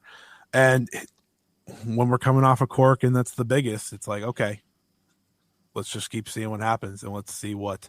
I'm really fascinated to see what the Ryogoku show does this year. I think that's going to be a very telling sign of where they are at the end of the year. What's the date on that one? That is December 29th. Okay, yeah, right. Okay, so it's the end of the year one, right? Okay. Yeah. Officially kicks off Wrestle Kingdom week as part of they kind of New Japan's pretty united in that they literally put that, I think, in the Wrestle Kingdom week, and it's like Stardom, Dream Kingdom, and then this and then this and then this. They run so many different shows now, but I think that's a good thing for them, because it's like, oh, you should go here first and then head over to the Tokyo Dome. It's smart branding. It's really smart branding for sure to call it the week. Yeah, and then hey, we're obsessed with covering WrestleMania week here on Voices of Wrestling, so I guess I'll dig into Wrestle Kingdom week. We can start doing some previews and getting people over there for that week. Wrestling. Yeah. Sorry. Yeah. No doubt. No, this actually, this last WrestleMania weekend was pretty good. I won't lie. It was helped by a lot of the Joshi wrestlers. I will say they Dragon Gate and Joshi really helped that. And I'm still kicking myself. I didn't go to that Marvelous show because I went to. I don't want to tell you what show I went to instead, but I kind of want to know. Well, for the purposes of the bit, there was a oh god, I hate to admit this. Okay, so I was in the same the building where the Marvelous show was happening. I was there all day, so I could have just stayed. I could have just went out to eat and then went to the Marvelous show. But for bit purposes, there was a show featuring 7 previously canceled wrestlers that promised bottomless tequila and topless dancers. So I was like, for the bit, I got to see what the show is. And it was horrible. It was absolutely terrible. It was in the hottest building I've ever been to. It featured a ton of canceled wrestlers that I didn't really want to watch. It sounded like a funny idea in the beginning, but then as I was there, I was like, why am I here? I don't want anybody to see me. So I went to my car and got my sunglasses. I got my hat. I'm like, just in case anybody sees me. They're like, local man loves Marty Scurll. And I'm like, no, I don't. I really don't. So I was like, and it was just a dreadful show. It was weird. It didn't start till, and as I'm getting this, people are just texting me oh, Marvelous is great. You're missing it. And I'm like, oh God, I'm such an idiot. Why would I, for a bit, I decided to go to this. Yeah. I know. And I'm like, what am I doing here? That match was great. Oh, the Senka Aja Kong match was fucking great. And I'm sitting here watching insert random, not very good, canceled wrestler versus in this hot building. And it's just weird, and people are getting lap dances, and I'm like, what am I doing? Why am I here? This bit went way too. I should have just left and bailed. But anyway, too committed to the bit. Yeah, and the bit wasn't even that funny. When I was there, I was like, this isn't even that funny. I thought it would be fun bad, and it was just bad. You know what I mean? It was just it wasn't worth it. But hey, we all make mistakes. But hey, what happens in Vegas stays in Vegas, unless you do audio where you talk about what you did in Vegas, and I did. So. All right, not proud of it, but here we are. Anyway, so all right, Scott, before we get out of here, you want to give your plugs where people can find your work, where they can read your work, and all that other good stuff. Absolutely. You can follow me on Twitter at Scott E Wrestling. Very, very simple to find me, and to follow that, you can check me out over on YouTube, youtube.com/@Scott E Wrestling. I do tons of Joshi coverage, tons of Stardom coverage. I actually did a review right after the Corkin. I try to do it immediately after these shows and get them up the next morning to just get my thoughts out there. I review the whole show, so maybe if you check out the show that's free, right? Go check that out, then go give that a listen. It would mean a lot to me. Perfect. And check out the channel, subscribe to the channel if you don't mind. And I also do interviews for Fightful, so if you want to go check that out. I do a lot of interviews with Sari specifically, who of course just did the ROH show tonight and last night. She just defended the belt at the taping against Alex Windsor. So if you're interested in what Sari's doing and others in the Joshi world, then definitely go check that out as well. That's really cool. Yeah, is pretty good English, or are you guys working through a translator? She does have good English, but okay. you know, we do. It depends on the topic, but she's fantastic. There's also I have a video one up too with her that, you know, has English and Japanese subtitles. So if you want to kind of see what she's like, then that's always a cool one. That's really cool. Too. Yeah, I'm not surprised that this happened, but I'm still, every time I watch her wrestle, I'm just like, she was in NXT, and they were like, yeah. How about if you're a wizard and you don't wrestle? And it's like, what? What are you doing? Like, when you see, it's just like, how do you not get her? Like, how? Like, I know. It's just I get it. I understand how they didn't get her, but how do you not get her? What are you doing? Right. I'll show complete bias. There's no one that I think has proven a company more wrong in recent memory than Sari. No. You're absolutely right. Because they found nothing for her. They had nothing. They had literally nothing. They had zero. Well, what do we do with you? We have nothing. We don't know how to use you at all. It's like, what? Yeah. I mean, she won the Tokyo Sports Women's Wrestling Grand Prize last year as a freelancer. So, you know, she was the first person since, I think, 2018 outside of Stardom to win it, which is, again, an incredible accomplishment. And, yeah, I mean, you said it perfectly. It's like, how do you not figure out how to do something with this wrestler? Just let her be her. Yeah, and just wrestle. That's what she's doing. Have her she's awesome. So, yeah. Okay, we have like a minute before we got to let you go. I understand that, but I forgot. Saya Kamitani is the Tokyo Sports MVP, right? Oh, man. Listen, if she's not, we're going to have some problems. We're throwing hands, right? Who else? So, okay, here's my fears, right? I don't think Ozawa's going to get it now because he's hurt. Exactly. I think that's out of the question. The only person I am scared of because of the New Japan connection is Takeshita, because he won the G1. There's a chance he wins the world title here in this month. King of Pro Wrestling in October. That's the only person I could see take it because 1, New Japan, 2, New Japan, and 3, New Japan. You know, they love to give that award to New Japan no matter what. Yeah. There is no one to me that Ozawa is the only competition. Yeah, exactly. I agree. It's between those two, and Ozawa's been hurt, and he's going to miss the rest of the year, so he's got to be out. If he stayed healthy and won the N1, it would be a hell of a conversation at the end of the year. But I think it's a no contest. She is absolutely should be the first women's Tokyo Sports MVP.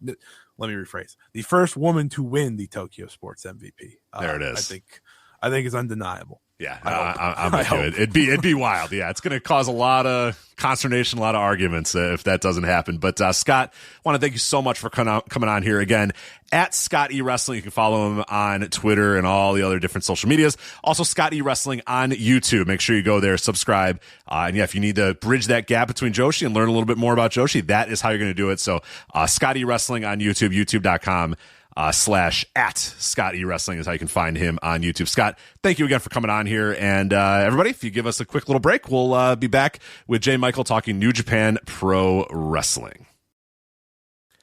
All right, we're back here on the Flagship, hour number 2. We want to thank, of course, Scott Edwards, Scott E Wrestling on YouTube for coming on and talking about Stardom and everything fun and exciting going on in one half of New Japan Pro Wrestling's Bushiroad's larger pro wrestling entity. And now we get to talk about the very depressing other half of New Japan Bushiroad with Jay Michael from Voices of Wrestling. Jay Michael, thank you so much for coming on to talk about the state of New Japan Pro Wrestling. Your series, The State of the Lion Mark, up at voicesofwrestling.com, a 2-part series talking about the state of New Japan Pro Wrestling here in October of 2025. You don't have to groan. You don't have to audibly groan while I'm promoting your piece, because it's good. Yes. Bro. Are you talking about very depressing things? You are. Is it all horrible and terrible and depressing and sad? And yeah, it is all that. But you know what? Your writing is fantastic. And I don't know if you heard Joe's plug at the end of the Thursday Dynamite review, but I agree with him. He said that if this wrestling business was fair, this wrestling media business was fair, you'd be a millionaire, because you are not only the best writer about New Japan Pro Wrestling, you're the best wrestling writer in the world right now. But it's not fair. So you make $0 and people that aggregate stuff make money. So, hey, welcome. How are you, Jay Michael? I'm fine, Rich. You know, if I made $1 million, I'd still be underpaid by the word. This fucking article killed me. It took me 6 weeks to write the goddamn thing. Why are you doing? I always, for the record, while it's published on my site, I do very routinely tell J. Michael, don't do it. He'll chime in and say, I don't think I can do it. It's taking too long. I'm freaking out. And I just say, don't. Just don't do it. You don't have to. Nobody cares. And you still do it for the love of the game, or you're a masochist or something. I don't know what it is, but you don't have to do this. I'm glad you do, but you don't have to do it. No, I'm filled with myself. There's nothing but pride. I said I was going to finish this. Is fucking pride the thing right or word? quit. I don't know if it's pride. It's stubborn. I think you're just too damn stubborn in a good way. Listen, somebody had to fucking say this, and nobody wants to say it because nobody has the motivation to say it because this company fucking sucks right now. Get their asses. There we go. Welcome to hour 2. Listen, don't fuck around, man. Like, those articles are just off the top of my head, man. They're incredible. They're incredible stuff. So yeah, the part 2 that you did, breaking down everybody that was in the G1 and where their year is gone and where their future is or whatever. It's like, that was just an endless. I mean, you just went into an insane amount of detail about every single person that was in the G1 climax. And just, again, I can't recommend those enough. They're up at voiceswrestling.com right now. State of the Lion Mark. Talking about the state of New Japan Pro Wrestling here in 2025 and building to Wrestle Kingdom in 2026, which I've been calling the most important Wrestle Kingdom ever. And I really do truly think that, because it's going to be a monumental changing of the guard for New Japan Pro Wrestling, because, we'll talk about it right now, right off the top, and then we'll kind of talk about what's going on with New Japan in general. But this year's Wrestle Kingdom, or I guess 2026 Wrestle Kingdom, is going to be just so important for what the future of this company is, because obviously Hiroshi Tanahashi's retiring. That's the big news, and that's helping draw a lot of tickets. The first day ticket sales were very encouraging. They were at 20,000 tickets sold in the first day, which is already very close to what they had all of last year for Zack Sabre Jr. and Shota Umino. Who can believe it? That the retirement of Hiroshi Tanahashi and the debut of a national star in Aaron Wolf is selling more tickets than Shota Umino and Zack Sabre Jr., but it is. To the shock of absolutely nobody. But no, it's an important Wrestle Kingdom because obviously Tanahashi is calling it quits. He is retiring. Naito's not around. Okada's not walking through that door. Will Ospreay is not walking through that door. It's kind of put up or shut up time for New Japan Pro Wrestling. It's really put up or shut up time for Aaron Wolf. But yeah, what do you like? Do you agree with me that this is probably the most important Wrestle Kingdom of all time, just for what it means for New Japan's business? Hold on, I'll answer that question in a minute. It's do or die time for Aaron Wolf. Rich, it's his first match. Oh, it's do or die. No, it is. But here's the thing, and I think that's why he is so fascinating and so interesting, is because he has to hit. This company needs him, not necessarily for his, he can do whatever, but the company, New Japan, whether he's great or just okay or whatever, they need to do whatever the fuck they can to make him hit, because they need a goddamn star in this company, and he is the most ready-made guy that they have to be a star. Sure, but can he go, though? We don't know. Well, the last time we saw him, he was on that YouTube video looking kind of sloppy fat, running the ropes very gingerly with Nagata screaming at him. And then we've seen him at ringside, and those titties sticking out of his shirt tell me that he's not in great shape just yet. Come on, Shinya Hashimoto was a star, and he had big old boobs. Come on. Rich, I like his look. I mean, I do kind of hope for that Hashimoto feel. I mean, I don't know, because, I was kind of talking this with Jesse. There's some judoka that translate to wrestling, but there's not, that many. So I'm not sure how he'll translate right away. And, Rich, you're about the same age as me. Can we, dispel this theory that, Kurt Angle was not a genius from the outset? The 3 eyes things was amusing, but he was stiff as fuck. Those first few months were rough, and then he, had this, ridiculous growth. Yeah. Unfortunately, he didn't debut at WrestleMania. You know what I mean? So, I don't know. I think I would just be happy with a competent match from him.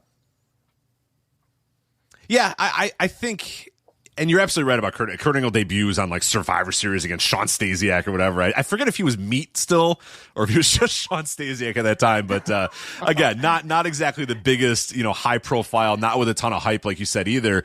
And it really was a while. It was the summer of 2000 when he finally got it. He's kind of a goofy character at first, and he didn't quite know what to do. But it was for him, everybody kind of knew that he was gonna get good. And it took a little while, but yeah, by the summer of 2000, it was like, oh, never mind, this guy's actually really fucking great. Okay, we're good now. And that was a relief to everybody, is that he was good and he could go. And yeah, that's where I'm just so interested in this Aaron Wolf thing, because obviously for New Japan Pro Wrestling, it's a huge signing. It's a huge signing because the guy is a national name. Everybody knows him. He's a sports star there. He passes the mom test. Like he is the gateway. Whatever's going to happen for New Japan Pro Wrestling in moving forward, he's probably going to be a big part of that if it's successful and if he sticks with this and he wants to be a part of it. I mean, it's a huge boon, and it's a big deal for New Japan to bring him in. But I do wonder though, in your mind, like if he comes out there, like if he has a competent match, like you said, you're okay with that. If he just goes out there and has a competent match and it's like, all right, whatever. Like, but at what point would you want to see that Kurt Angle like growth from him where he gets it? Would that have to be something you think needs to come, in 6 months, or are you fine waiting a year or two until that happens? I don't know, because the thing about Kurt Angle, it just kind of shows how the American wrestling schedule, it's just not very compelling. I mean, how many months was he in before he was jobbing to Taz? Like, Taz at his most burnt umber. Taz. Speaking of judokas, he lost. Well, so he lost to Taz at the Royal Rumble, but that was like a big deal. Like Taz was here, and then of course Vince then within 3 minutes was like, guy's too short, I don't like him. And it's like, all right, I mean, you just had him beat Kurt Angle at the Royal Rumble. Like you didn't have to do that, but okay, yes, he's short and he sucks. All right, that's fine. So, but then by WrestleMania, he was back winning all the titles and stuff because he was like the IC title champ or IC champ and the European champ going into WrestleMania 2000. So it was they kind of knew what they had from him pretty quickly. Yeah. I would say there's a lot of crutches that Aaron Wolf can kind of depend on because you've got New Japan Cup, which is an easy one to build some stuff for him. Get him through a G1. So, I mean, honestly, I think we just have to see what he's like by the end of this first G1. I mean, I think that's the test, and just hope to God it's not Callum Newman. Right, and hope to God he's not a part of House of Torture by that point, too, which would be the... don't rule it out. Do not rule it out. It is impossible, unfortunately, to rule it out. But, as far as this... Don't rule out multiple House of Tortures by then, Rich. I mean, we have our face House of Tortures coming, too. Right. Yeah, it could be House of Torture Black and House of Torture White and House of Torture, Red and Vincent and Scott Norton and all. Yeah, who God only knows what's going to happen there. But I just think I think it's a monumentally important Wrestle Kingdom because Tanahashi's leaving. Tanahashi's done. He's you presumably we're going to get a big business boon from him this year in his retirement tour. That hasn't exactly worked out that way. And New Japan hasn't happened at all. Yeah. In fact, it hasn't happened at all. In some cases, it's sometimes negative. So that is kind of a worrisome thing. Is like, okay, this was supposed to be the year of, all right, well, the business is going to be buoyed by Hiroshi Tanahashi's retirement tour, and that exactly hasn't happened, except for Wrestle Kingdom, of course, which is selling a shit ton of tickets because it is going to be the end of Tanahashi's career, and everybody knows, okay, this is it. This is a show worth going to check out to watch his last match. So, business-wise, you do kind of wonder if something's got to happen on that Wrestle Kingdom show that you're going to get a bunch of people to that show in that building. And though you gotta, I mean, that's why I think it's such an important show is you got to find a way to hook those people to come back and watch your thing for the rest of the year, because it's just like, I'm very worried about New Japan's business in 2026 if we've seen where it is now, and now it's going to be minus Tanahashi as well. Yeah, so, I mean, I guess your question was, do I agree that this is the most critical, important Wrestle Kingdom? Was that the question? Sort of, yeah. It wasn't I didn't really ask a Wrestle question. Kingdom 20, it all begins again, Rich. I don't know.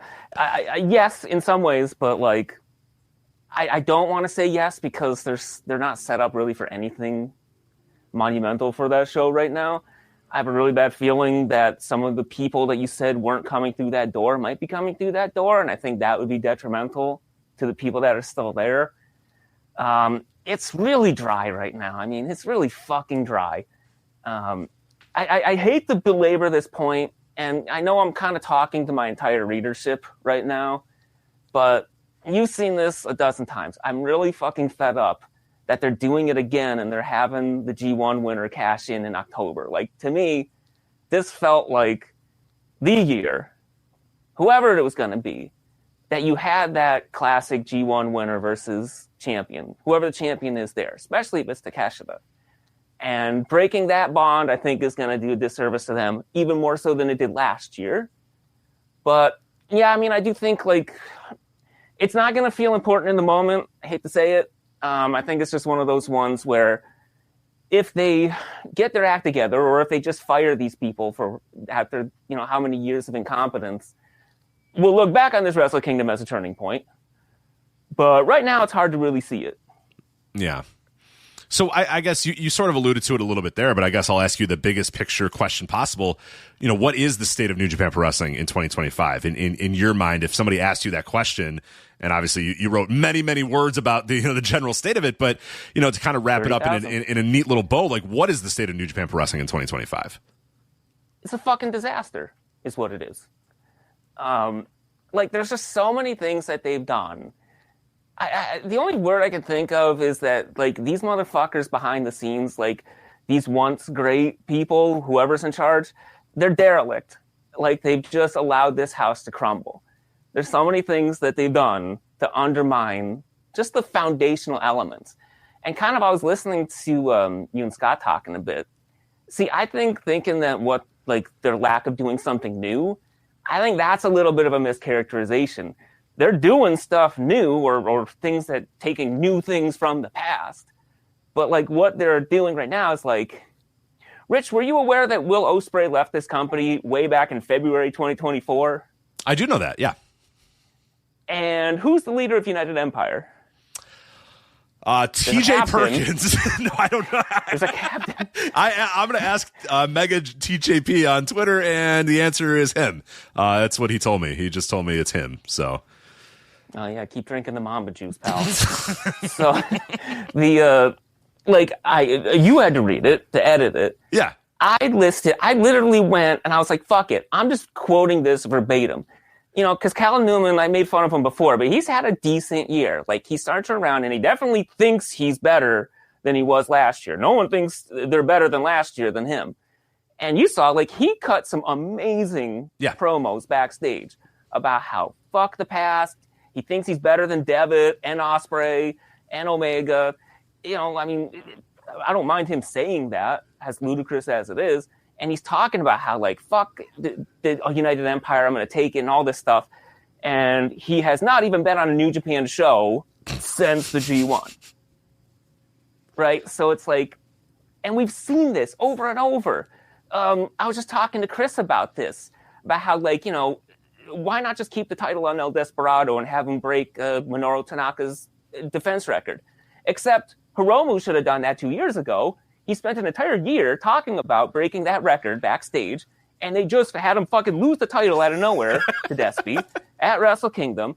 And it's like, I'm getting tired of these guys booking more interesting stuff for themselves, just spouting off backstage, than what we actually see in the product.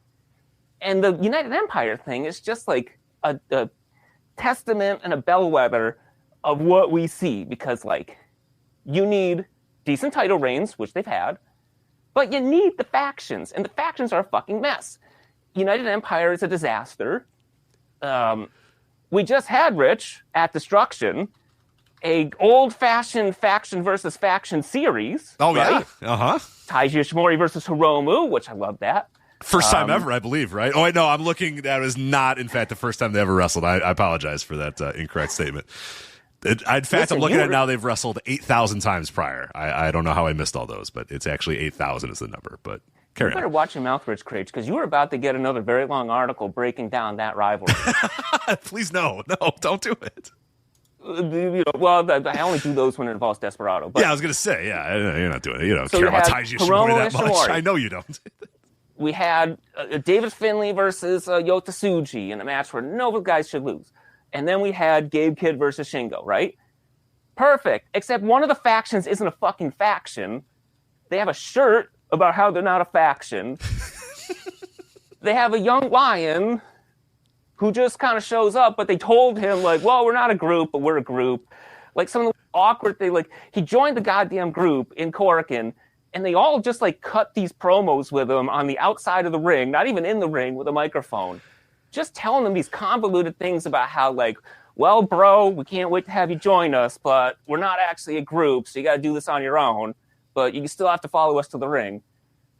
And it's just weird. Like, if we're just waiting for Naito to come back with the fucking fried chicken leech that's attached to him, like, why don't we just have LIJ keep going instead of this fucking nonsense? Like, how do the fans attach themselves to any of this? Why would we send Yota Tsuji to Wrestle Kingdom when he's unaffiliated and he just fucking got his ass beat looking like an absolute fool against Evil in the G1 after he'd already beaten him? Like, none of this stuff makes sense, but at least if we had solid factions, and we don't. No. That's like the biggest thing right there. They've been totally derelict in keeping these factions because, like, again, Will Ospreay's been gone for 18 fucking months. I don't care if TJP is a loathsome person, or if Calvin Newman didn't seem like he was ready, or you thought Jeff Cobb was leaving, or you knew Jeff Cobb was leaving. Just make a fucking decision and have a leader.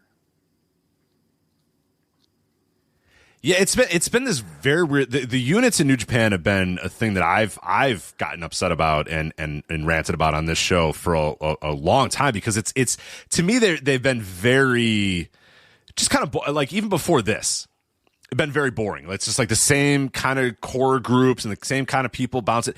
And now it's like, not only do you have the same groups and you're not really changing anything, but now, like you said, it's LIJ is gone, but those guys haven't all dispersed and joined new units. They're just kind of, like you said, sitting around waiting for Naito to maybe come back, and it makes them look like a bunch of goofballs. You have a United Empire, which is like, what? Who cares? Who would ever care?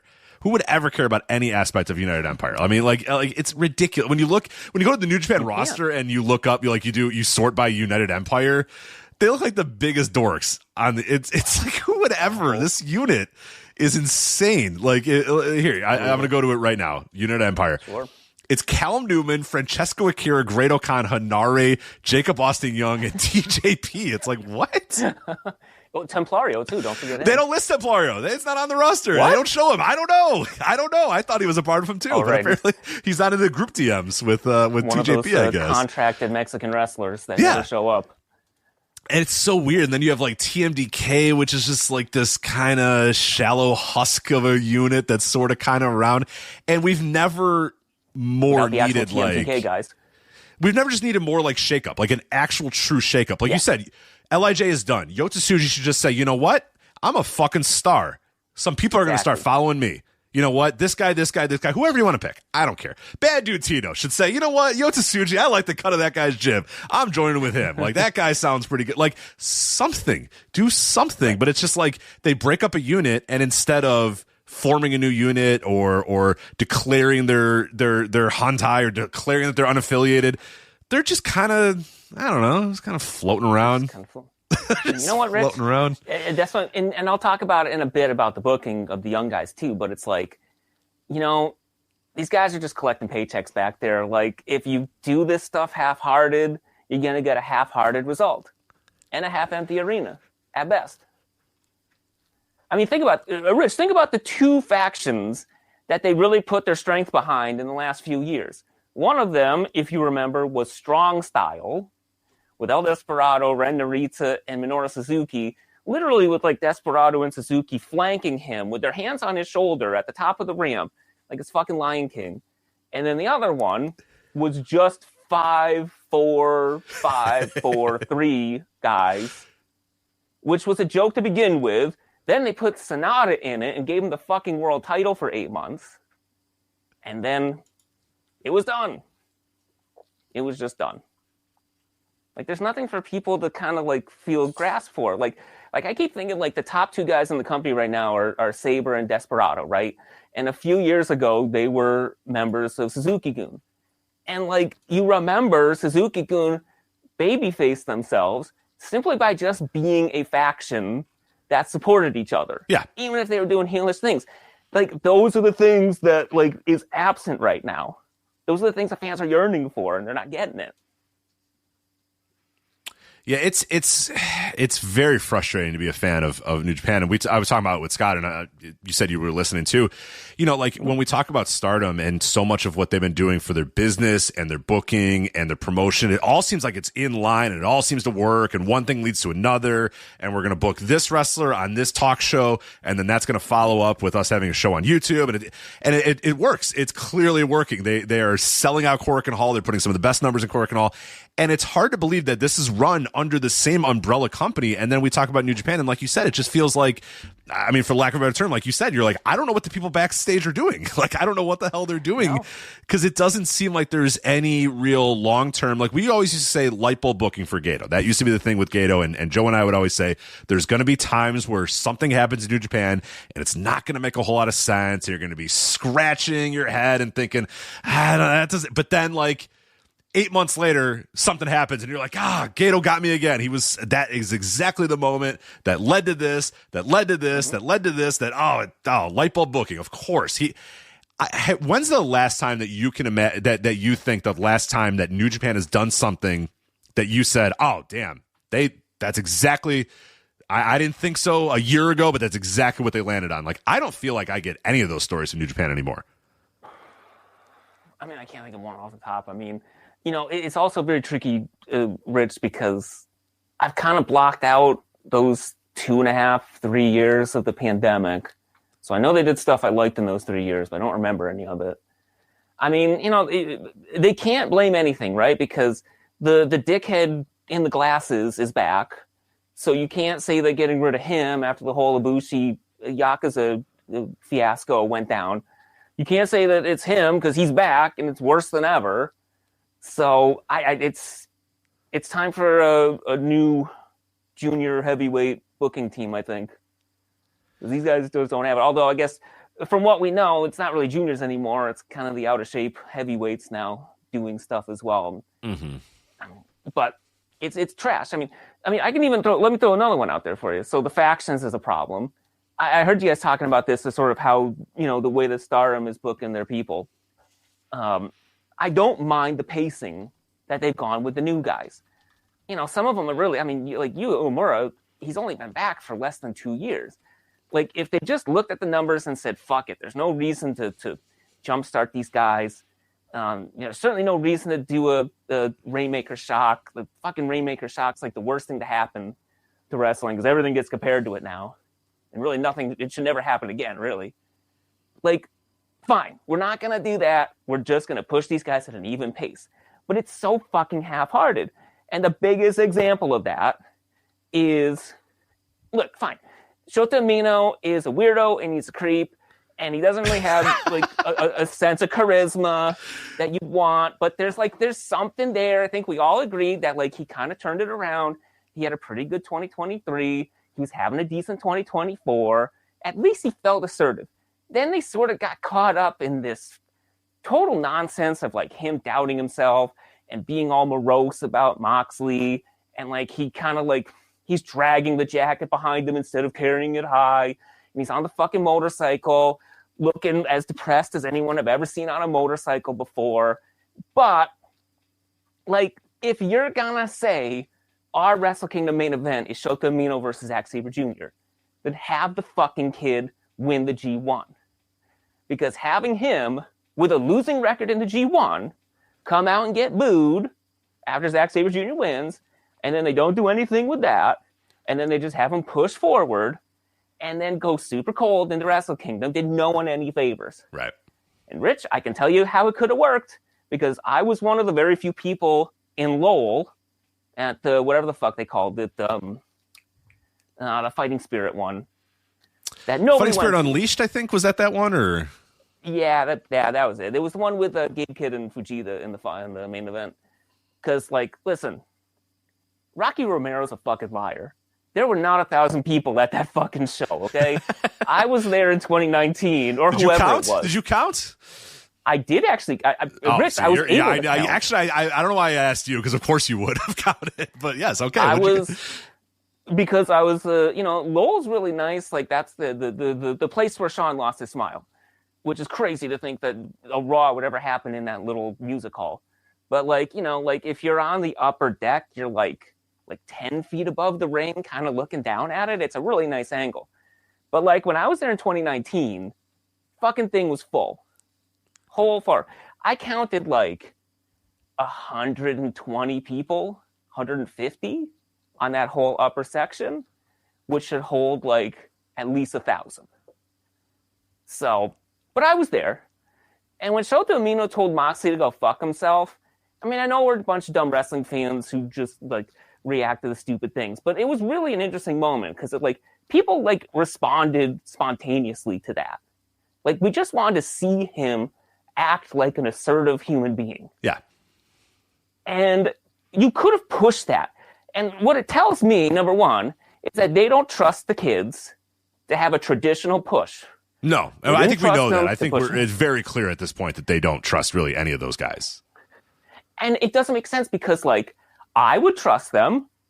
I would trust any one of them to at least go to Wrestle Kingdom and just try it. And what it really betrays, Rich, is that they don't trust themselves either. Because I don't think they trust, like, a Shota or any of them to pivot if it doesn't work. But I don't think they trust themselves to be able to pivot like they used to. So everything about this is just weak-minded. It's a lot of half steps, and I think that to me has been the most frustrating thing about New Japan over the most recent years. And you kind of alluded to it there. It seems like it's a lot of just like half measures, half pushes, half steps, and that's just never really ever going to work because the fans know that. The fans can sense that. The fans are. It's obvious that like you said, you either don't trust these guys, or you don't trust yourselves, or you don't trust whatever. Because it's. Again, alluding to what we were talking about with Scott and Stardom, like Stardom didn't half step with Saya Kamitani. They full stepped in. Okay, this is going to be the person. We trust that this woman is going to lead us into the next, whatever the next phase of Stardom is going to be. And it worked. And it doesn't always work. Sometimes it doesn't work. Sometimes it doesn't. And you have to pivot and you have to change. And that's fair. And that's okay. And I think to me, that's what's been most disappointing about New Japan in recent years, especially with the young talent, is I don't know that they have really done that. I think some people say, oh, they tried with this, they tried with this, they tried with this guy, but it didn't work or whatever. I don't know that honestly I can say they tried with anybody. I think Shota Umino main evented Wrestle Kingdom. I don't know that they quote unquote tried with him. Yota Tsuji's had IWGP title matches. I don't think they've tried with Yota Tsuji yet. Yuya Uemura, we haven't tried with him yet. We all know that. He hasn't even had that chance yet. Reiho Oiwa, they're probably never going to try with him, let's be honest. Like, right? Like they're not going to do that. So they don't have a clue what to do with them. No. And I think that to me is, I'm really feeling like the only person that they have tried with recently is Hiroki Goto. That is the one where last year, 2 years ago, they decided we're going to try to tell a story with Hiroki Goto. And guess what happened, J. Michael? It was a great moment. He won the title, and the business reflected it. The fans said, hey, this guy, it was a 46-year-old Hiroki Goto, but the fans said, hey, this is cool. Hiroki Goto is like, he's the champ, and we're going to go there, and we're going to watch, and we're going to rally behind him, and this is great. And it was like the first bit of energy that this company has had in a very long time, and it seems ridiculous that it took 46-year-old Hiroki Goto to do it, but it's fine, because Hiroki Goto rocks. And it was a really cool story of him. Honda. Yeah, and exactly. Parlayed into a spot on a Street Fighter movie that certainly has to be better than the original Street Fighter movie, but who knows? We'll see. But, God, I hope so. But it, like... yeah. That movie's actually kind of I've grown to enjoy it a little bit more over the years. It's maybe it's fun bad. It's fun bad, but if you watch it now, the it's one actually with the one with JCVD. Yes, yeah. It's like you watch it, it's so absurd now that it's actually kind of fun. But that's not why you're here. But Goto, that was like first one where it felt like they tried. They said, we're going to tell a cohesive story. We're going to tell you point A, point B, and point C, and then we're going to go on this little ride with him for a little bit. And it worked. And the business reflected it. And the business was up a little bit. And people were going to the shows. And then, again, it started to waver a little bit. And everyone's like, all right, who's going to be the guy to take the belt off Goto? It's probably time. You've done the Goto thing for enough. It's time to move on. Who's next? Well, who was next, J. Michael? It was just the same guy that was there before. Pretty much. Yeah, and it's just that's not who's next. Who's next is not Zack Sabre Jr. No offense to Zack Sabre Jr. I like Zack Sabre Jr. a lot, but that needed to be, you needed to say, okay, we've got people excited. Let's have one of these younger dudes step up to Hiroki Goto and beat him and do something or whatever. Just have somebody that you're you're fully stepping in with. Who is that? But it's Zack Sabre Jr., and we know that this isn't a full step with Zack Sabre Jr. because we know Zack Sabre Jr. is going to lose to Takeshita. Now, do we think that this is a full step in with Takeshita? I don't think so. You don't think so. Nobody could possibly think that this is a full step in with Takeshita because you don't know how long you have the guy. You don't know if you even have the guy beyond. No, and Rich, if you look back at the numbers, those first few months of 2024 with Naito on top were doing very well. And then they just committed to this Moxley thing, and the Moxley thing fucking tanked them. It did not go well. And now we're going with another guy, which again, okay, fine, this guy's Japanese, but again, I'm fine with Takeshita. Like, it gives them a nice narrative point that the wrestlers can complain about him not showing up and doing the tours, but he's showing up for every event. But the champion needs to be there more often, and he's not going to be. And you know what, Rich? I'll go back to what you said before. They sold 20,000 tickets with the only thing that people know is going to happen is that Aaron Wolf's going to be there, Hiroshi Tanahashi's going to have his final match, and, obviously you expect that there's going to be the IWGP title and all that stuff. Imagine, Rich, if you took that, right, where you don't have to depend on the IWGP title to sell the tickets, there's your Tsuji Uemura title match right there, front and center, with everybody watching. Or Tsuji and Kid, or whoever, or Kid and Uemura. One of them. It's right there for you. What if right now? What do you think that IWGP World Heavyweight Title match will be at Wrestle Kingdom? What do you think it'll be at the Dome? I really shudder to say because nobody talks to me, but I talk to the people that talk to people, and I've heard some very unsettling rumors about who it could be. I would say, I guess Takeshita Tsuji is the safe choice without digging into the global bank. But Tsuji's facing Kid for the global title. So either he's going to win the global title and all the nonsense that he's been babbling about uniting the titles, which has been done 4 times and it's been a fiasco every single time. Who cares about the global title? Nobody wants to hear this stuff. The global title. Just fucking fine. You want to do something, then reinstate the lineage. That's the way to do it. Nobody wants to hear about this fucking reinstating stuff because you'd still be down a belt. You'd have to then recreate the INC title. But then if he loses the Kid, that's not even losing up. So how the fuck does he get to Wrestle Kingdom? I don't know, Rich. We and you have talked about this quite a bit. I kind of feel like in October I should have a very strong sense of what that title match is going to be. And we don't. And once we get through with King of Pro Wrestling, it's World Tag League and then straight to Wrestle Kingdom. So there's no build. Nothing can be built. You're not building anything during Tag League. So we just go straight to those Christmas week Coricans, and that's that. We've seen how that's worked the last few years. I would say that the most damning thing is right there. Me asking you, what do you think that match is going to be? And you being like, I think it's Tsuji or whatever. And I bet if we asked a couple different people would give us a different answer. And I just don't think it can be that way. I just don't think the way that New Japan's year is set up, the way that their schedule is set up, the way that their booking has been set up for years and years and years, you kind of have to know at least pretty definitively, at least to you, even if you're not right, even if you are wrong and they do something, at least the fact that you should be able to stick your chest out and say, you know what, it's going to be Tsuji and Takeshita at Wrestle Kingdom in the main event or whatever, and I feel confident about that. And you might be wrong, and they might zag and whatever, but the fact that you're I don't know, maybe this, it's come on, what it's just, and I think it speaks to.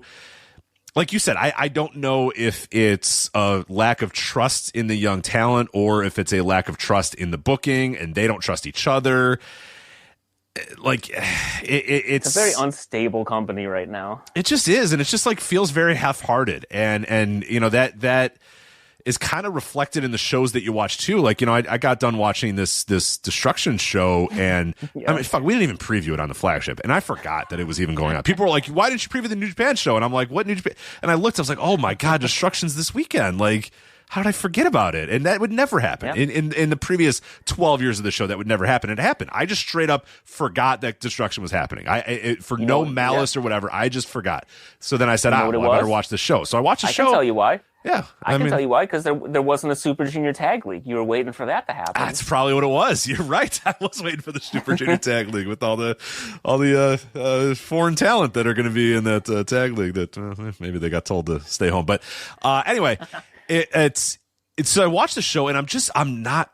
There's just no feeling. You're just not getting much here, and I think there was.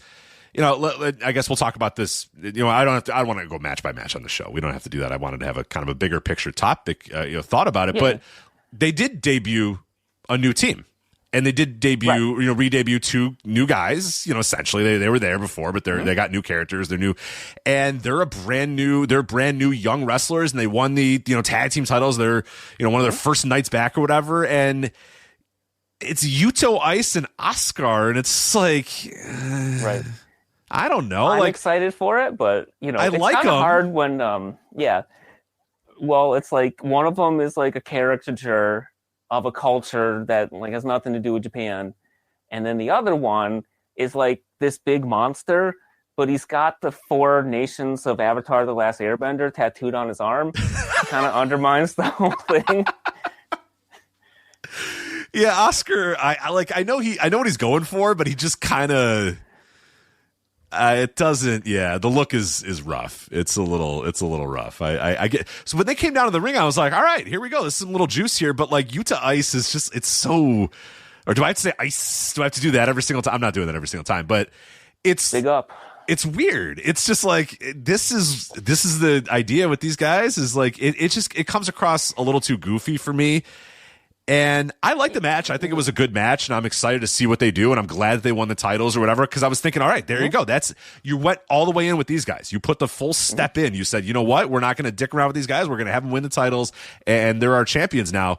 But ultimately, it's like, I don't know. I mean, do either of these guys ever feel like they're going to factor in on any level beyond this IWGP Tag Team title run? Like, I don't know. Do you think Yuta Ice is going to hit and become a big time singles guy? Like, I don't. And I think it's I'm not saying that New Japan can't go and build its undercard or whatever, but it's like they're in such desperation to figure out who's going to be on top of this company moving forward that, when you bring up a new group and it's just these guys are just, you're clearly slotted in as a tag team immediately, you're just like, I don't know what to do. They're in a precarious spot here. Years and years and years of just not really giving a fuck or just thinking, whatever, we got Naito, we got this guy, we're fine, have kind of all reared their ugly heads and just, it's very strange. But what do you think of Yuto Ice and Oscar's debut?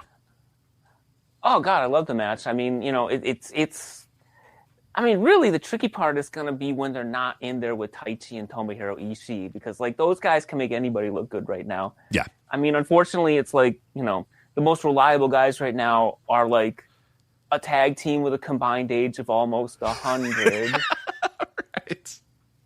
But I thought they looked great. I mean, of course. Again, like you said, like there's bad precedent for this because like think of like Sho and Yo and where they are now. No, no, I don't want to think of Sho and Yo. You can't make me.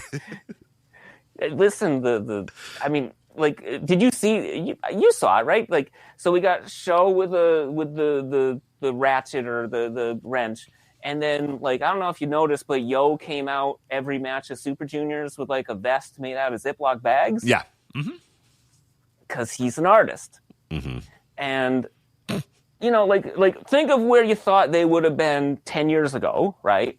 And then they come back, they're a tag team, and then they never escape that. And that's when they were at the peak of the company's booking.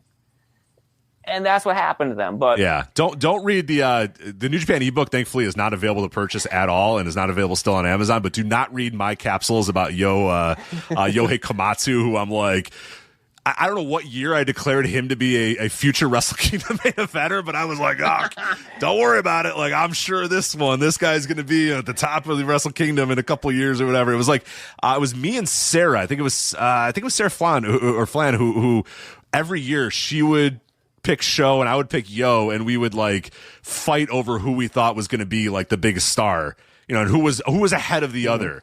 at this point. I was like, Yo's slightly ahead, and like the win loss, like he would have one more like singles win than Show, and I'm like, see, they clearly see more in Yo than Show.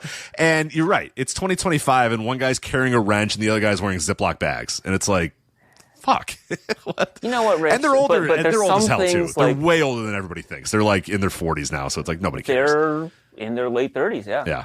Listen, Rich, sometimes you get stuff so wrong that it's not your fault. It's not my the fault. Stuff you predicted. It's their them. fault. They did this. It's their fault.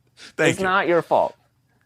I love the match. I love seeing them. I think Yuto Ice actually does look a lot better than he did as a young lion. But again, he's in there trading with Taichi and Ishii, who kind of have that style that fits him. I mean, again, if I want to be positive here, like one of the things that I have been encouraged about is that I do think that like the quality of the wrestling has still stayed very substantive. I mean, again, I know like you're watching, you can't really make the connection to it, which hurts it quite a bit. But like when you look at like Uemura and even Tsuji, like I'm seeing a lot of gains there. I was really big. I was probably the only one that was big on the in-ring for the Super Juniors. Unfortunately, a number of that was people who aren't in the company, like Kevin Knight and Teton. But like I was big on the G1 too. Like I think in the ring, things are coming together. It's different than it was before. Like the matches are less audacious, maybe a little bit less ambitious, like overtly than they were pre-pandemic. But like, if I was to leave people with something, I would say like if you want to feel positive or at least encouraged about where New Japan could go, that Yuya Uemura versus Ryohei Oiwa match at the Wrestle Kingdom, night 13 in Korakuen Hall, that was a really fucking great match. And they called their shot. Like Uemura was just babbling the night before about how he's going to show like a new style and it's going to like the future of New Japan. And if that's the future of New Japan, at the very least we can enjoy the in-ring. As far as the other stuff goes, I don't know, because like the way they're treating both those guys is very strange. But like there is like optimistic signs in the ring, I think. Yeah, I would. I don't know if you agree, but no, I definitely do, and I think that one of the things that it's important in wrestling, and I think that I'm glad you brought up that point because I think that New Japan in ring bell to bell in a vacuum is still very good. It's still better than a lot of other wrestling out there. It might be the best in terms of just bell to bell in terms of the way. But as we all know, everybody that's listening to this knows, it's not just about that. The bell to, having good bell to bell is great, but you want to then have buy-in. You want to then enjoy the story. Right. You want to enjoy the ride. That's where all the fun comes from. It's never, yes, of course, great bell to bell. If you're listening to this podcast right now, you are obviously probably a fan of bell to bell professional wrestling. That is why you've chosen to deviate and you're not watching WWE and you've moved over to this other realm of professional wrestling or whatever. You probably like the bell to bell, but that doesn't mean it's only that. It cannot just only be that. We all want that. We all desire to still have stories and buy-in and enjoying the rise of a wrestler, enjoying the fact that when a match ends, it'll mean something, and the matches and the moments and all that sort of stuff. You still want all that, and that is where I think, more than anything New Japan has lost me is I watch the matches and I still fully 100% know that I'm watching very good wrestling. A lot of it is still very, very good wrestling. I just don't give a fuck about anything that's happening. I don't care who wins. I don't care who loses. I don't care about the rise of anybody. I don't care about the fall of anybody. I don't care about the movie. Like what's happening in the match, it feels utterly meaningless a lot of the times because you're watching good wrestling, but you're wondering what's it all for? Who, why? Who cares? And if you don't have that why, and that is really what I think that I don't know if it's like you said, I don't know if they're lazy or they've just gotten bad at their job or they just don't know what to do or whatever it might be. But I think that is from the booking team and everybody that's putting the shows together is there needs to be a better why in New Japan right now. And there just isn't. And that is what I think they have suffered from so much lately is just resting on their laurels and just saying, you know what, we still have very good professional wrestling because we have a lot of really good wrestlers. And yeah, you do have good, but why should we care? And doing that Stardom research that I did for Korakuen Hall, the fact that New Japan was like 17th, like the top Korakuen Hall show for New Japan this year was like 17th. past a mountain of Stardom and a mountain of Noah and a couple of Dragon Gate shows or whatever, and there's New Japan. Just it's like that speaks to the fact that you aren't hitting those fans on a level where they care about the wrestlers. They care about the rise. They care about their fall. They care about who's in whose unit. They care about if this guy gets the win, if this guy gets the loss, it's just having good wrestling in a vacuum just doesn't do much for you. And I think this is evidence of it. And I can to jump off that point, because I'm glad you mentioned that, because I that caught my ear too. So, not to say that I've done this, because that's something that a loser would do. But if you go to the Cork and Hall website and actually go to the seating chart and you can just count them up, like the baseline is 1619. So like Cork and Hall, like with all the seats and all the things there, 1,619. So you look at Stardom, who actually somehow found a way to fit more people in there. Oh, they put everybody in every inch of that fucking place. Yeah, standing room only. They're in the bathroom listening through a hole or something. I don't know what they did, but they put every inch of that place was filled with somebody. Right. Don't tell Bixenspan. And then you go back to New Japan, 1518, right? And there's no like, oh, we set it up this way or whatever. No, they just didn't fill it. Like, there's no way if you just put everything where it is, you should get 1,000 or 100 more people than their best show this year. Like, you should be breaking 1,600, especially with the product there are, or at a G1. So it's like, or whatever the number is, they didn't fill it, and Stardom did. Again, it's like, that thing that compels somebody to come to the shows. And to me, jumping off what you said, I told you, I've been fine with the pacing. Nothing that they were going to do was going to jumpstart the sales and ticket sales anyway. But like, now is the time.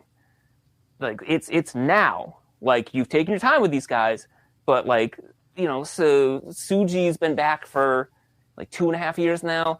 Narita, fucking that guy. We don't have to mention. Forget it. I said anything. Yeah, let's scratch that from the record. We'll edit that out in post. Yeah. I just made up a Japanese name in my head. Shota Umino's been back for like almost 3 years now. Or actually exactly 3 years, roughly. Now's the time. These guys do not need to be underlings of anybody anymore. They need to be leading their own fucking factions.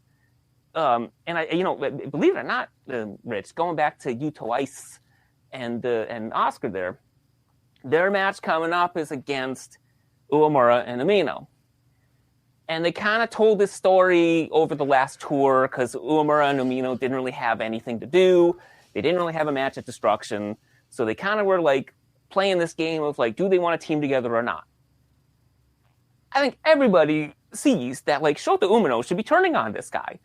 And that Yuya Uemura should be like Mr. Babyface, Mr. Hantai. He's got Tanahashi even saying that he sees like a younger version of him in him, the whole thing. Even though Uemura is like 31. So, like, it seems like that could be something, right? Where Shota Umino, whatever he's doing now, the second chapter, Rich, which seems very similar to the first chapter, except he doesn't have the jacket. Or the little wavy light things. And he does he have the grandma motorcycle that he came out to? It's like the least cool motorcycle. That's for special occasions. The least cool motorcycle anyone's ever driven. With the little side compartment and stuff. It's like, oh, brother, get a Harley or something. Get a Kawasaki or a Harley. Come on, what are we doing here, man? Oh, my God. He just looked like so dejected riding that fucking thing. Looked like your aunt, who got divorced and just bought a motorcycle, It's like, I kind of miss us following him, just like walking through random concourses where nobody's paying attention to him and him just coming out a random door. But those days are over. That's first chapter. That's fine. That's fine. Yeah, now. We got new. It's all new here. Yeah, that was yesterday. Today is here. He turns on him, and then like we kind of can start establishing these things because like I think Umino just needs a something new. I think that could be something. Like, it doesn't seem like something now, but I think that could be something to just jumpstart this generation with Tsuji and Oiwa and all of them. But like, they have to start making the moves in 2026, right? Because if we're talking about this a year from now, and Tsuji's still under Naito or whoever, We still don't know who's the true leader of Hantai after Tanahashi left. Amino's just sort of floating around, kissing the fucking babies and all that stuff. We don't know what to do with Oiwa. Narita still fucking sucks. All that stuff is still in place. Then I think the disillusionment is real. But it can start right here with just one heel turn. Yeah, and that's, again, another reason why I think that this Wrestle Kingdom is, because it's really put up or shut up time, because it's like, all right, Tanahashi's not there. And you're pretty much, if you go down the list of the guys, like the guys that got you to the period of New Japan, their second peak or the third peak, whatever you want to call, whatever the most recent peak of their business was, those guys are all gone now. Every single one of those guys is essentially gone. So now it's like there's, you don't have any of those guys to rely on anymore. It's time to start, create. And I think the biggest thing, and we've brought it up a lot, is the younger guys leading their own units. It's way past time for Yota Tsuji to now have people follow him. It's way past time for Shota Umino, for better or for worse, to have people start following him and not be a follower. But these guys all feel like followers, and nobody other than Tanahashi, feels like a leader. You know what I mean? And Zack Sabre Jr. is is a leader in sense of TMDK, but he just doesn't. And we've seen the business; it hasn't reflected. I love Zack Sabre Jr.'s in ring, but we know now it's like, all right, this was. He was never going to be the guy that was going to get you to any certain level. He was maybe a stopgap and whatever. And then Hiroki Goto thing was fun for a little bit, but then it's over. It's who these guys have to start leading. They have to start leading, and that to me is just, it's wild that we're still having that discussion, and now we've decided, okay, 2026 has to be the year when these guys start leading. And it's like, I feel like we've had a lot of these same conversations for years and years and years now, and we have, and that's what makes it almost the most frustrating. But it does feel like this year was the real nadir, so it's like, right, like you would hope that this would be a wake-up call, and Tanahashi leaving is the big wake-up call, but I don't know. I mean, you're not changing anything else in terms of who's running the show, so. And if we want to go back, listen, Okada did not take over Chaos, right? Until he'd been in the company, he'd been 4 years since he returned? Yeah, right around there, yeah. But they were able to tell that story where he was technically Nakamura's underling, but, like, you didn't see it that way, right? Jesus Christ. Like, especially because Nakamura was so untouchable. Who's more untouchable than Naito? And you couldn't get Tsuji to feel that way, right? And even when he fails or whatever, or keeps failing and stuff, like it felt like there was something there at the end of last year's G1, and maybe he should have just fucking won the thing. But yeah, no, I mean, like at this point, it's just like whatever happened, like now is the point. They just have to go now. Mm-hmm. Yeah, that's again why I just think that Wrestle Kingdom is so important, because there's just no other option but to, like, you have to make a choice. You got to do something, and they keep avoiding it. They keep kicking the can down the road and avoiding it and avoiding it and avoiding it. And I just don't know if there's much more avoiding that they could possibly do. So you talked about this a little bit, but I had on my notes, what if we have to? We've done a lot of complaining. What is the positive? You mentioned the in-ring. If you want to tell somebody, okay, look, there's a lot of things I don't love about New Japan right now, but here's what I do like about New Japan Pro Wrestling right now. Like, what would you tell somebody that you like about it? Maybe besides the in-ring. Is there something other than the in-ring that actually has you excited in New Japan right now?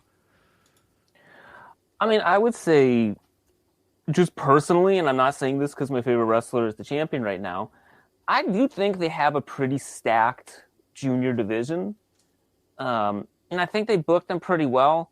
I mean, I think one of the weird things is that, and I was talking to Chris about this too, Despy is defending against Doki at this Korakuen Hall show that's like not even like, it's just a road to King of Pro Wrestling, right? And to me, like when Doki came out and challenged Despy, I thought, that's your fucking Wrestle Kingdom match, right? Like, isn't it obvious that he comes back and faces Desperado at the event where he injured his arm and that match had to be called off last year? Like, doesn't it come full circle there? Why are we doing this at a Road 2 show on a Monday, Rich? On a Monday, where they never draw a Korakuen this well on Mondays. Like, Why is that happening there? Yeah, it's hard to. I mean, they're probably just going to do it again at Wrestle, but it's not going to mean anything. You know what I mean? Like, they'll just do it again at Wrestle Kingdom, but you'll be like, well, they already wrestle each other, so it doesn't really, It's ridiculous. I mean, I'm kind of encouraged because at King of Pro Wrestling, Teton is going to be there, and I'm probably going to sound delusional again because I think we've been saying this for how many years now? At least 3 in a row. Like, it would be nice if whoever wins that match, whether it's Despy or Doki or whoever, if Teton is the guy to challenge, and if Teton wins that goddamn title like he should have done years ago at this point. But, like, again, that's kind of the depth I'm talking about where, like, you've got Despy, you've got Doki, you've got Fujita.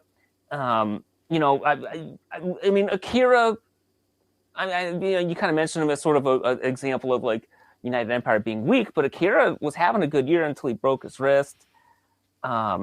Robbie Eagles, whenever they actually bring him in, Ishimori, Templario and Teton when they bring them in. Like, it's a pretty stacked junior division.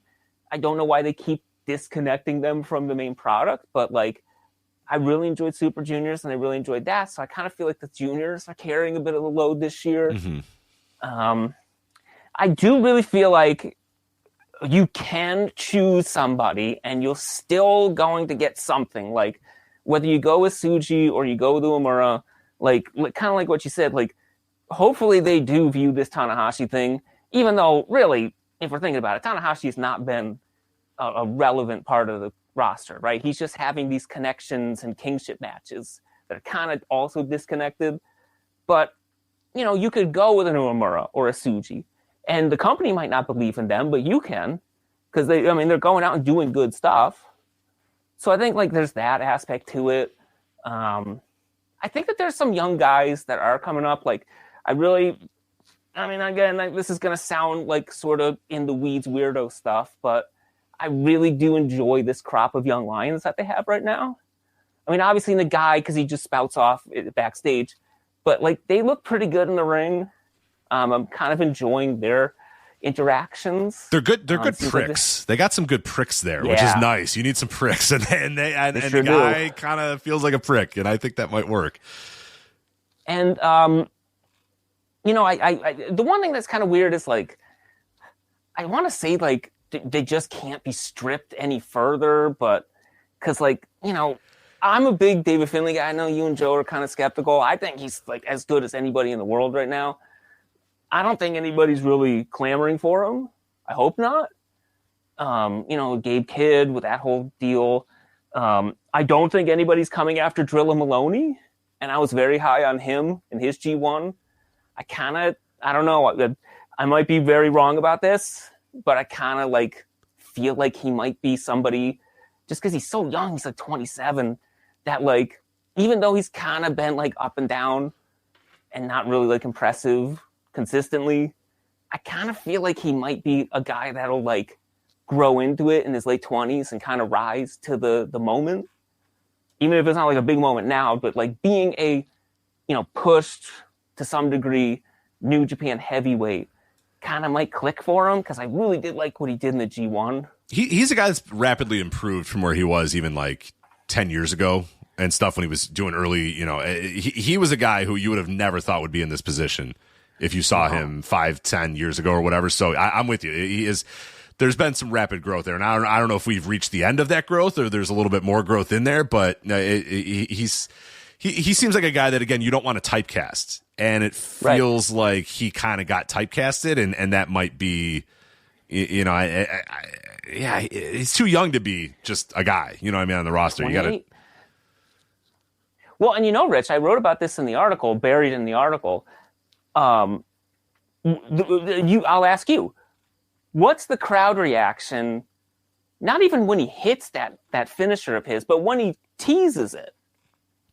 Oh, they go nuts. I mean, my favorite match of the entire G1 was Drilla and who was it? I'm blanking on Yoshihashi, and that was like, because people got invested in it. It was like, wait a minute, right? These guys are on a roll, and we have a match and one guy has to win and one guy has to lose. And it's like, you saw it right there. It's like, yes, stakes and intrigue and fun. And that match was phenomenal. And everybody was living and dying by every moment. And I was like, it can be this way. It can be this way all the time.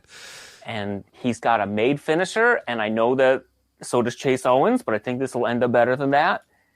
I think like once you got the crowd responding to that, there's a lot you can do with it. I think there's something there. I think, oh, right. I forgot. Who's coming back, Rich? Oh, God. Who am I blanking on? Back? Who got hurt around this time last year? Member of the Bullet Club, the smart bastard with his monocle and his trench coat. Oh, Jesus. He's coming back, Jake Rich. Lee, yeah. Jake Lee's coming back to save us.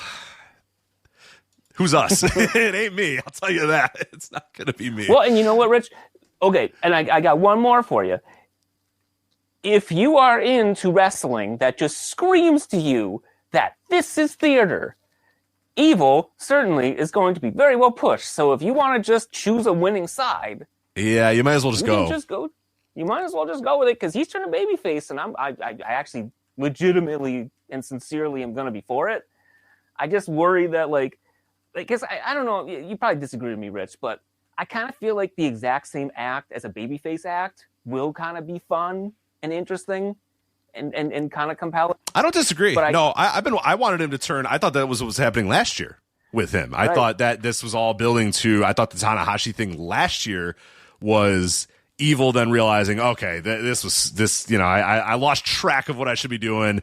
I got to get back to my ways because Joe and I were always on record saying like that guy, we've been looking for another like powerhouse guy in New Japan Pro Wrestling, and we always thought that he was going to be that guy, and then little by little it's been stripped away and stripped away and stripped away, and now he's whatever the fuck he is now.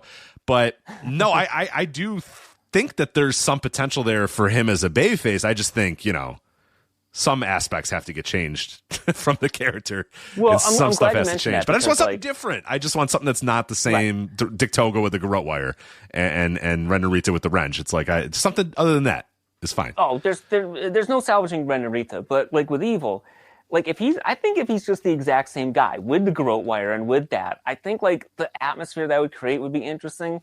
And it is kind of related to what you said.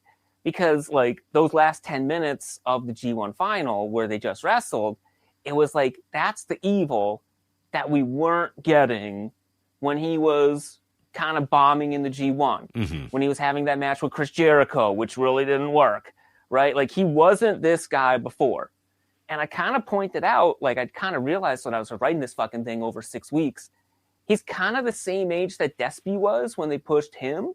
So, like, just because he's 38, like, with what he does, like 38 could be the point where it actually takes off for him. So, I'm joking, but maybe, like there is something to be said. Like maybe like when they start actually playing around with this thing, Evil goes face and then somebody takes over House of Torture and it becomes something a bit more credible. That's pretty fucking bleak. That's pretty fucking bleak, man. I don't know. You're not selling me all the way. God bless you for trying, but as you were going on, I was like, all right, I'm in, I'm out. Yeah, but I do appreciate it. And I think that what's funny, when you gave me the ages, I was just like, oh yeah, he's like 38 years old. And this hit me when I was doing my, I wrote a piece at flagshippatreon.com about Go Shiozaki and what his next moves were. And I'm thinking, if they hired Go Shiozaki and pushed him as a main eventer, he'd be like right in line with the other ages of their main eventers, even though he feels like he's from 2 generations ago. Because he was.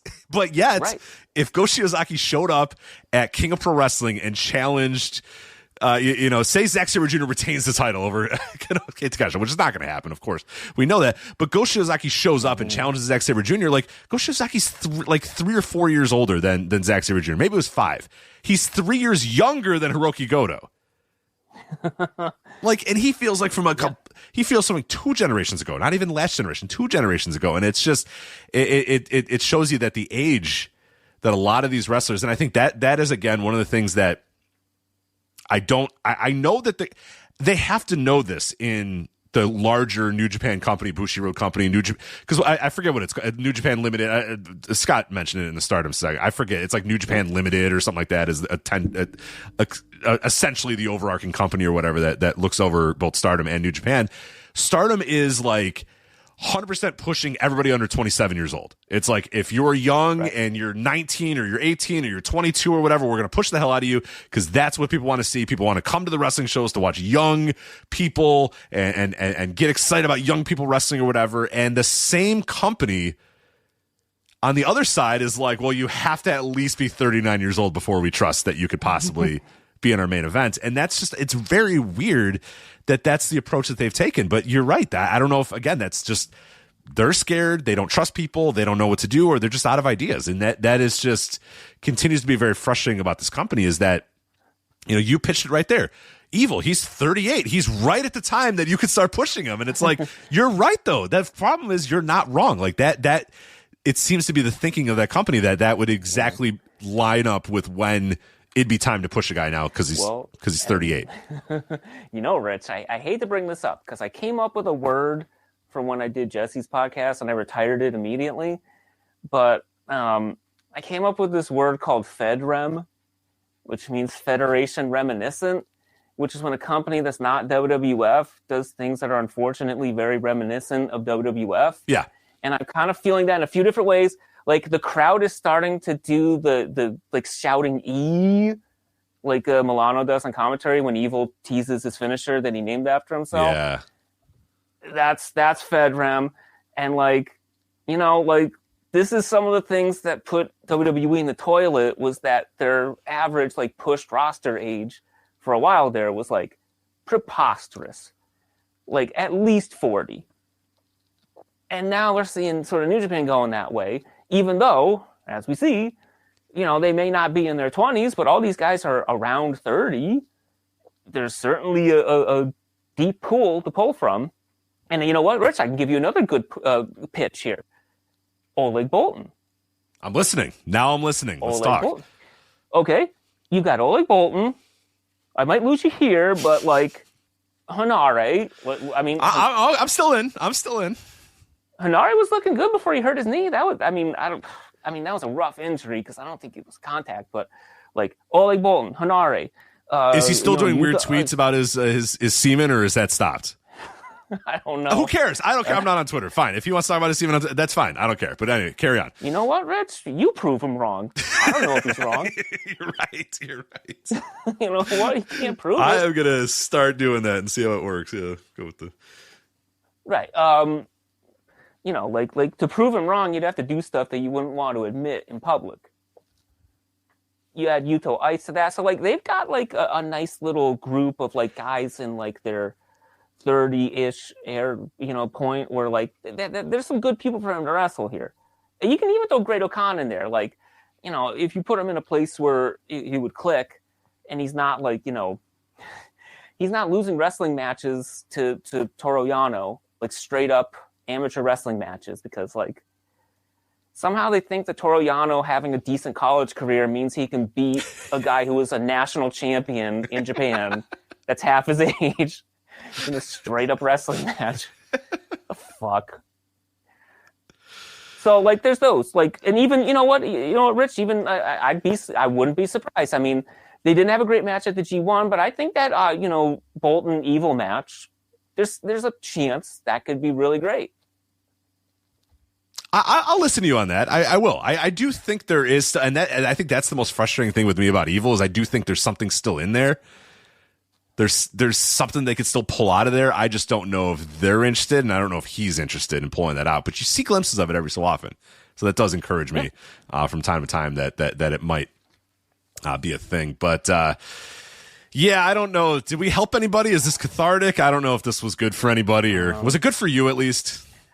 We told the truth, Rich. That's all. The truth is important. Yes, it doesn't always. Actually, Rich, I can hear you wrapping up. Can I ask you a question? Of course. Not wrestling related? Yeah. What do you got? Let me ask you this. Not related to anything, of course. When you hear somebody say that they don't know De La Soul very well, do you think less of them as a person, Or do you just not even think they're people anymore? Wow. I know who you're subtweeting here. I know floor. exactly who you're subtweeting here. And one of my favorite people. I gotta say, I mean, but here's the thing. Here's the thing with De La Soul. I would say if you said the same thing about A Tribe Called Quest, I would throw hands with you. But I do think a De La Soul did kind of. Here's the thing about De La Soul. Because the early days of like digital music, they had a bunch of weird contract disputes or whatever, because they weren't on anything for a while. They weren't on Spotify for a while. I don't think they were on Apple Music for a while. So they kind of got lost in the shuffle once everybody started to move to digital music. So you know what? I will let that slide a little bit, because I do feel like they were in some sort of other realm that maybe got so I again, if you said Tribe, I would exactly like you said. I would think less of you. But I feel like De La Soul, for some reason, even though when I was coming up in the game, as the kids say, they were like, everybody knew them, but they started to lose like their standing for a long, like, I don't know, you know what I'm saying? Like, I feel like in the mid 2000s they kind of lost their standing because they weren't on digital, or they weren't very accessible digitally. Yeah, let me ask you this. I think I talked to you about this a while back. Did you read the De La Soul book that came out last year? I have it, but I haven't read it yet. I'm literally looking at it on my shelf right now. I have like 7 books that I bought in last year that I haven't read because I'm lazy and I spend too much time on my phone. Oh, that's being an adult. But knowing De La Soul, how do you think they felt about that book that this guy wrote about how much he loves them? Yeah. Yeah, they are like, it's funny to look back and think like people that like only know they're like people who just know them from like 88, 89, 90 and the whole Dayglow stuff, and think that they're like these, you know, optimistic eccentrics when they're like the sourest guys in hip hop, like by far. Didn't they I want to say, didn't they try to sue him, or they like try to stop the book from being made or something like that? Oh yeah, and I know they were mad about it and they put a release. And Rich, when you read it, it's like part memoir, part like sort of biography of them, and it's just like how much he loves them and how they meant to his life. And I mean, he's honest about things that they did wrong or things that they did, but like it's a glowing book. Like it's a very heartfelt book, and they're just like, "What the fuck is this? How dare you write about us?" Yes. Well, have you read the Tribe book? I did read that one. Yes. God, I love that one. It's an inferior version of that, because like that book's on a whole other like intellectual level. Okay, like, so I was wondering if they were like, yeah, okay, so they're not. If I read the Tribe one, I will be disappointed by the De La Soul book. No, but you definitely will think like it's not as great as that. But I mean, the guy who wrote the Tribe book's like one of the best poets alive too. Yes, yeah, and that's I got that book because I went to a bookstore and it was in like a special section of like, here are the best books, and it's all, and every other book that's on there is some nerd shit that I'm never going to read or whatever. My wife reads it, or she's like, "Oh, well, the guy who works here said this is good." And I'm like, that guy's no shit or whatever. I don't care. But then I was like, wait, Tribe Called Quest? Like, hold on a minute, I'm interested. It piqued my. So I was like, wait a minute, if the people here like it, and it's about Tribe Called Quest, like, I bet this is going to be pretty good. And yeah, it was pretty good. Hanif, right? Isn't it Hanif that wrote it? Yeah. Oh yeah, he's a brilliant poet. All right, I don't want to keep dragging this on, but okay, one last question. The white boy backpacker radio. Let's do it. This is what the people are asking for. You know, they hear Joe's, they know Joe's music taste, but let's talk some backpack rap here. Let's go. It's not a good night for Joes on this show watching their teams on TV. I'm telling you, oh boy, the Red Sox fell apart tonight. Not that I give a fuck about the wild card, but okay, so Tribe's number one, like rap groups. Tribe's number one. Where do you put De La Soul? Number 2? Lower? They're pretty high. Well, I'm a big Little Brother fan, so obviously they're going to go pretty high. I just watched their final concert in Chicago like last week or whatever, so that they're very, very high for me, and obviously they're in the lineage of a tribe, and that's why they're literally called Little Brother. De La Soul, I will say, again, like I kind of forgot about them. Ooh. And I forgot about them in terms of like their like how good they were, and then when they all their music got back on, it was like last year or 2 years ago or whatever, I spent an entire day just listening to De La Soul over and over and over again, and I was like, these guys are fucking great. And it's not even the albums that you think are good. It's like the later stuff that is just really, really good. So like Grind 8. And... yeah, like they get good. They get like even better. Like it's kind of like, it's very goofy, like Native Tongue stuff. Like I love right. Native Tongue stuff, but it's a very different vibe from like their 92 to 95 stuff. Is very bouncy right. and very, you know, and then they start getting like you said, the later stuff gets when you start getting Jay Dilla beats in there and stuff. It starts really getting like, holy shit, this is a whole. They're really out here just rhyming. You know what I mean? They're just out here just going after it and getting.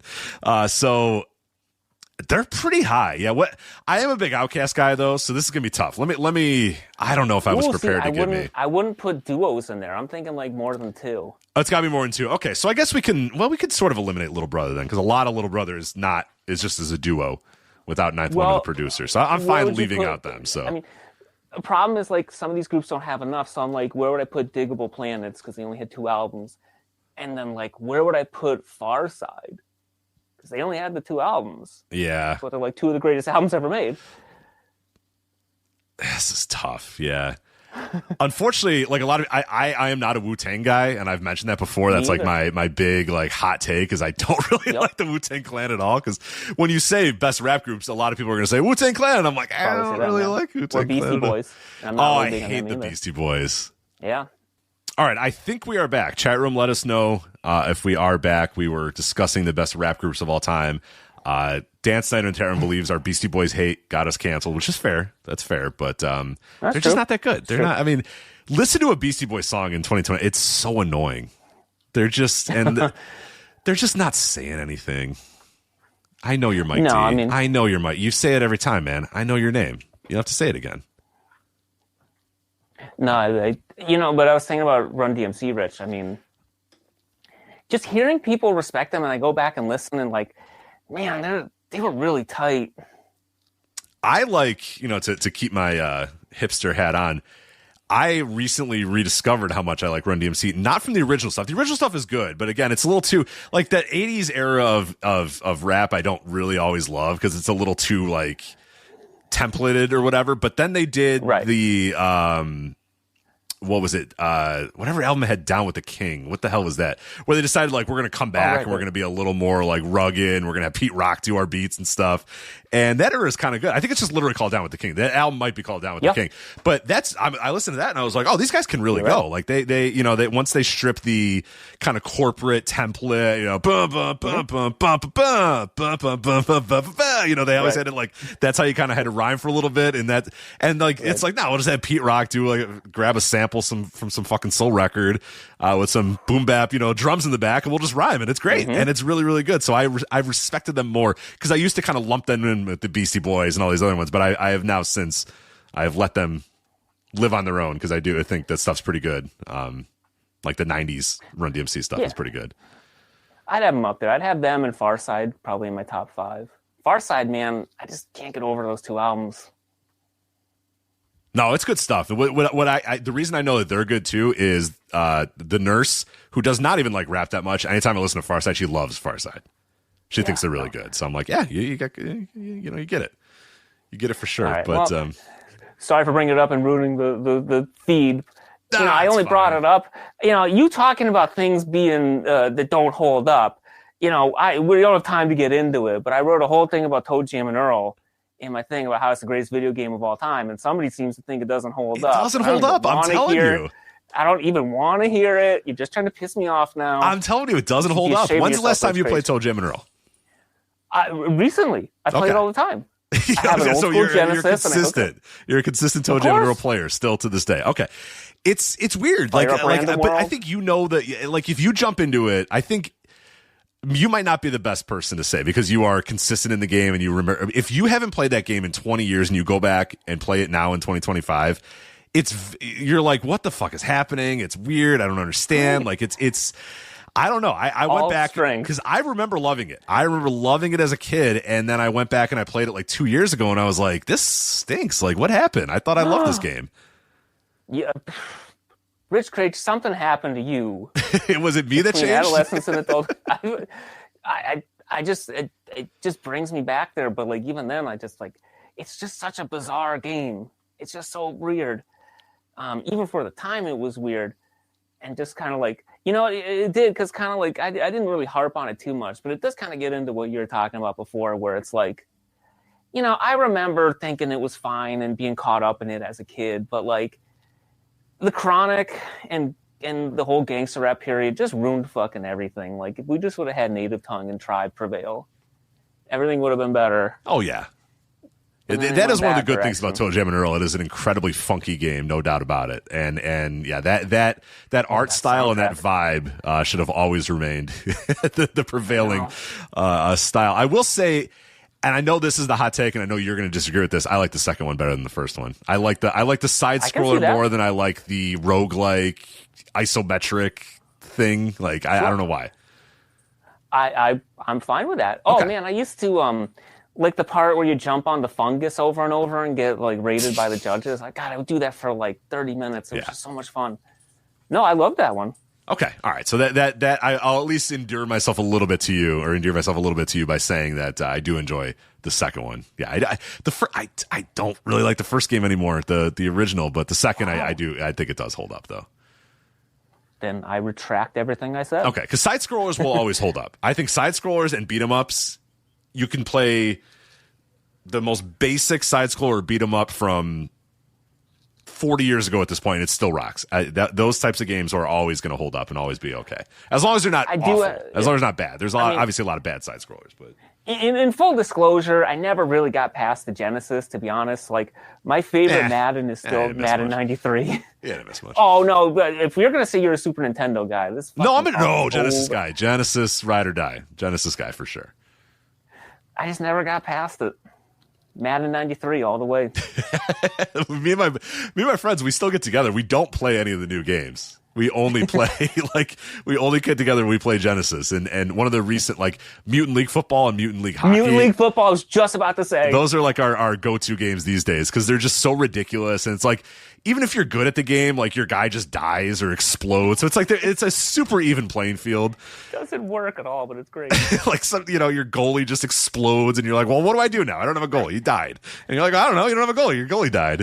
So Mutant League Football holds up very well. We did it like a couple of Halloweens ago, actually. We got together around Halloween and played it, and then we were like, this game rocks. Let's just always play this game forever. And now it's what we do. So, hell yeah. You ever play General Chaos? Of course I play. Oh my God, let's talk General Chaos. Yeah. Yeah, like if you want a game that actually is like fucking mayhem, like that game is insane, especially like multiplayer. Oh my God, some fights going down. The big clouds of dust as you're punching the guys or whatever. Yeah, it's a good party game. It's a very good party game. But it's another one where it feels like an even playing field because even if you're good at the game, like you're not. I mean, shit just happens sometimes. You just lose. You're just like, whatever. Just random bedlam. It's great. Yeah. No, General Chaos is a very underrated game. Oh yeah, 100%. Yeah, Genesis rocks. Who needs new games? I play new games, but I don't know why. I should just go play Genesis instead. Be happy again. That's all you need. Those 3 buttons. Yeah, the great sound, the great Genesis sound, the chunky, just yes. Yeah, no, brings me back. Very comforting. And before I let you go, since this is the first time you and I have actually done audio together, will not be the last, though. We're going to do it again.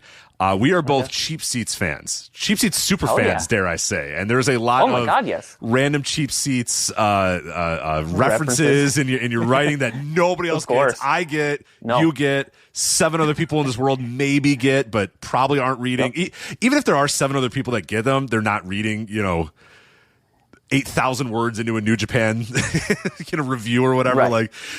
What is your favorite episode? Your favorite episode of Cheap Seats? Because mine has recently been updated. I was rewatching a bunch of episodes recently, and mine has been updated on a show that I've seen 1,000 times, but has since hit me on a different level.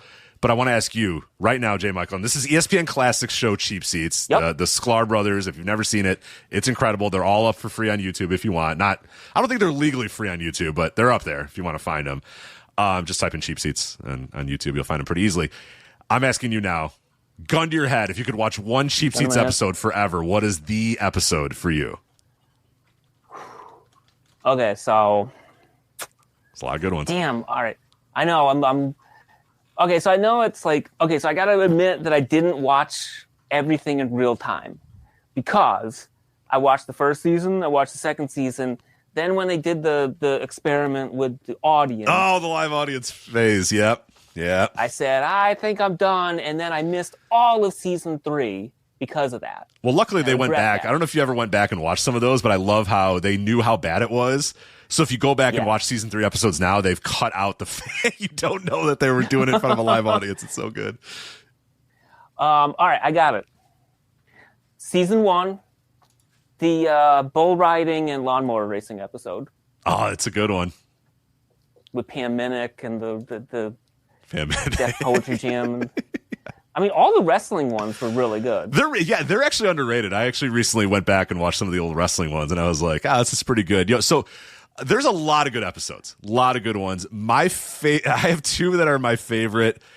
And then it recently got to, and a lot of people are going to say, the spelling bee one, because that's the go-to from a lot of people is the spelling bee one. The first one with what's her face, Rebecca Sealfan. Rebecca Sealfan and Christine Lombardo and stuff. So, did you know I had a friend that once Facebook followed back in the old days of Facebook when it was like fun and not just where your Nazi uncle posted all day.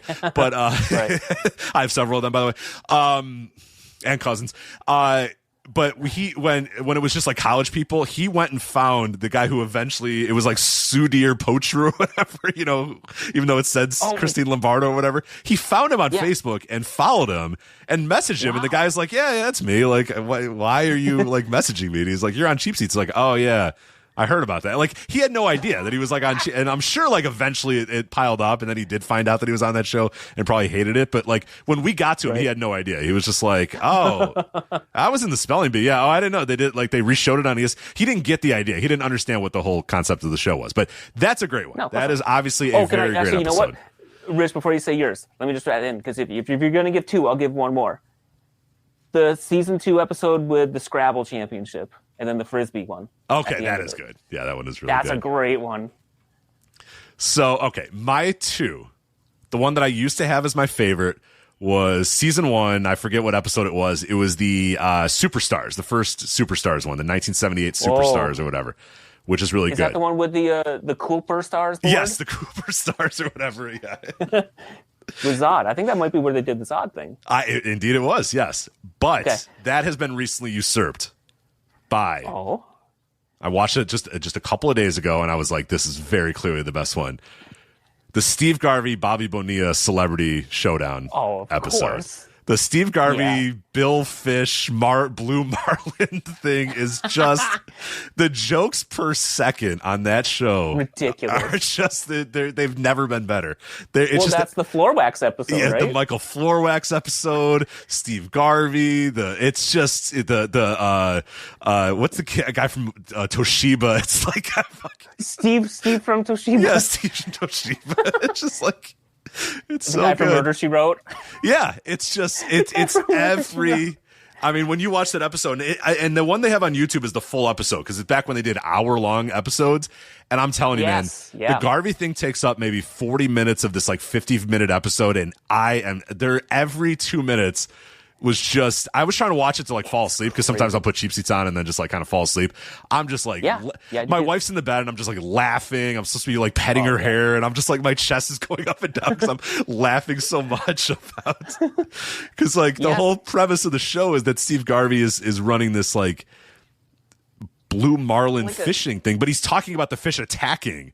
And it's like, you fuckers are going out in boats and grabbing them out of the water and bringing them in. They're like, yeah, the marlin's attacking us. And it's like, they're not attacking you. You're fucking fishing for them, you assholes. But it's just, it's got rising comedian Michael Florwax, which they just go nuts about. Including self-deprecating jokes where they're like, we're joking about Michael Florwax, but he's already like a bigger star than we've ever been, by being on this. He was on the show. Yeah. But they brought him back to resurrect the show when they ran out of money. I'm telling you, it is incredible. If you haven't seen it in a while, go back and rewatch it. It is next level great. Do you know how they? I read an interview. Do you know how they actually like wrote for the show? I have no idea. Okay, so I don't know if you've paid attention because they do kind of a version of Cheap Seats. I'm on their Patreon. It's okay. Me too. It's not bad. Well, I can tell you why it's okay and not good. So basically what they would do is they obviously they were writers and then they had like their staff of writers And then I guess like they would have their friends over the country, like all over the country. And, you know, like I wanted to hate the show, to be honest with you. I was like, yeah, it's just a MST3K ripoff, and I hate the Scalars. But they have like every funny person from like the last 30 years is like best friends with them. Yeah, and on the show, you can too. see it on the show. Yeah.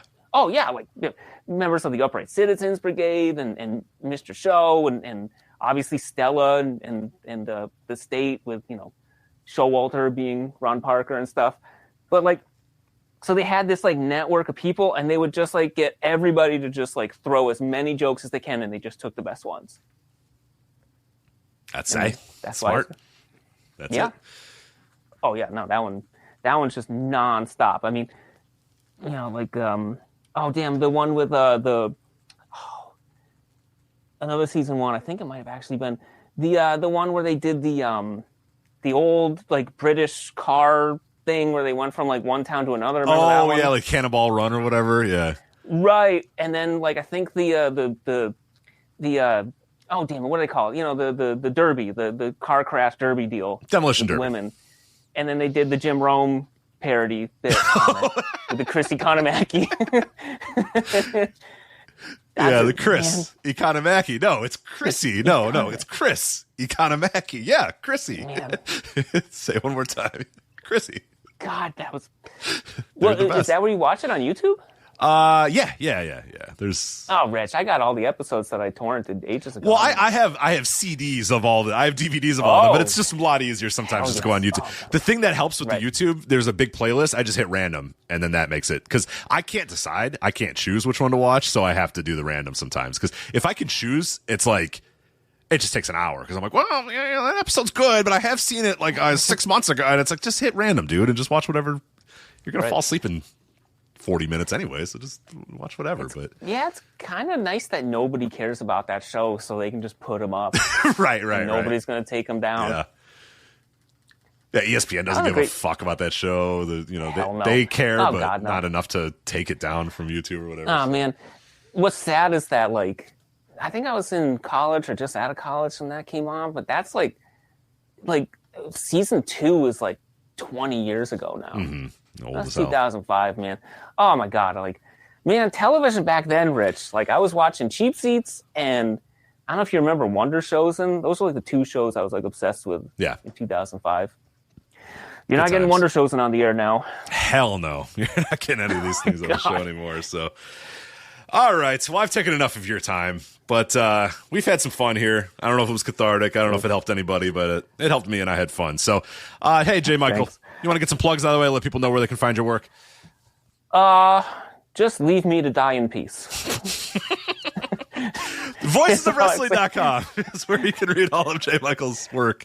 As we said, you're the best writer in wrestling, and it's not fair. I see on the run sheet here, Rich, that like against my better judgment, I still have the Twitter, but I don't really use it anymore. I kind of just like don't. I didn't like delete Discord, but I took it off my computer. I don't know. The discourse is just kind of, I don't know. I don't have time for it. I do wish I could see what people say, but like, I think that's a bad impulse. So I'm keeping myself from doing that. Yeah, nobody says anything worth. Nobody contacts me anyway. They're like, I'm not reading this fucking nonsense. Right. Just write your weird things that you write that are for, you and no, but no, they're really great stuff there. VoicesWrestling.com, where you can read the State of the Lion Mark. Great writing, and nobody does it in a more unique and different way. And I wish there was more people that wrote like you, or I wish there was more people that cared enough to write like you write. But unfortunately, there is not. So I really appreciate that, Rich. I've only been contacted once by a wrestler, but he subtweeted me. It was Robbie Eagles was mad because I said his gear looked like clown pants, and it turned out that like. Because I always talk to you about the backstage comments, and you're like, I'm not watching that. I have a life. And I skipped one backstage comment where Robbie Eagles was like, oh, the colors represent my Filipino heritage. And I'm like, oh, fuck. He got you. Damn it. Yeah. I mean, they did look like clown pants, but but it's like, oh, damn it. The one time I still look like clown these things. Yeah, it could still look like clown pants. Which is what I mean. It's like, that's the only time I've ever criticized him, because he's like the perfect wrestler, but oh well, sorry, Robbie. Yeah, sorry, Robbie. Yeah, we've said enough nice things about Robbie, so you can get knock down a peg or two every so often. But they anyway, should book you more, and they should have put the title on you ages ago. It's true. It's definitely true. All right, I have taken too much of your time. I mean, not during the pandemic, but doesn't count, I guess. Sorry. You're good. You have a good one, sir. Thank you so much, Shane Michael, for coming on the show. Really do appreciate it. And folks, hang around for just a minute. We'll be back it was supposed to be our third hour, but it's going to kind of be our fourth hour. That's fine. We do these things. Yeah, it gets wild here when Joe's not around, and I bring in the extra guests and stuff. So just stand by. We're going to get Justin Bissonnette, Big Biss, talking about New Texas Pro and his role in booking the show and putting together U.S. Indies and who he's got his eye on in the future of American pro wrestling. So we'll get him on here and talk about New Texas Pro in just a second. All right, we're back here on the Flagship, our third hour, technically our fourth hour of this show. Joe was not here, so we filled in with three special guests. We have Scott Edwards at the beginning of the show talking about STARDOM and Saya Kamitani. Hour two, we had Jay Michael talk about the state of New Japan Pro Wrestling in 2025 and beyond. And now for hour number three, a very special guest, our most frequent guest on the Flagship, our first ever guest, and one of our first ever listeners. I think you're our first ever listener. Me and Joe were discussing that last week. I think before anybody else listened to the show, you listened to the show.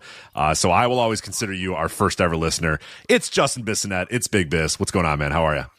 What's up, Rich? Yeah, I don't know if I clicked the link first or if Larry beat me to it, but yeah, it was one of us guys back from that video game website for sure. Definitely. It was one of you two, no doubt about it. That was the first one. But what we're going to do here is we're going to talk about New Texas Pro Wrestling. So I know the last time we talked, I think you were just beginning the transition away from Inspire and to New Texas. And before we talk about We Know Ball, which we're going to talk about in a bit, coming up this weekend from the Empire Control Room and Garage in Austin, Texas, let's talk about how it's been going so far for New Texas Pro. How's the new digs? It's really awesome. So it's I went from sort of being a Lone Ranger in a lot of ways to New Texas kind of has like a whole team. Myself and Kiefer Bartek are kind of forward facing, but there's a lot of people behind the scenes that do a lot of stuff to where it feels more of like a team effort. You got a guy like Dan Miller doing our video stuff and our production stuff. That's amazing. There's other people involved as well that I don't think want to be publicly facing, but like it really has been nice to not have to shoulder everything on a show. And that team's been really, really nice to work with and put things together. Yeah. So that's been, it's been really cool and encouraging. And I've been trying to watch as much as I can and follow as much as I can. Obviously it gets real, there's so much wrestling out there. But one of the big inspirations for my rant last week talking about how I don't want to cover NXT anymore and I don't want to watch TNA anymore was devoting more time to indies like you guys and more stuff going on with New Texas Pro. And you're always sending me matches and sending me links, sending me things. And I'm like, I want to watch this stuff, but I'm getting so bogged down with other stuff. But this week was great. I decided, I'm going to have you on here. And we're going to talk, and I watched a bunch of matches. I'm caught up on some of your stuff. I've been watching some of the guys. So it's been really, really cool. And I think we talked about pretty much every time we have you come on, we do this discussion. And I think it's worth having it again before we kind of get into specifics about the show coming up on Sunday. But in your mind, what do you think about the state of the U.S. Indies right now? You're obviously booking in Texas, but I know you understand what's going on across the landscape.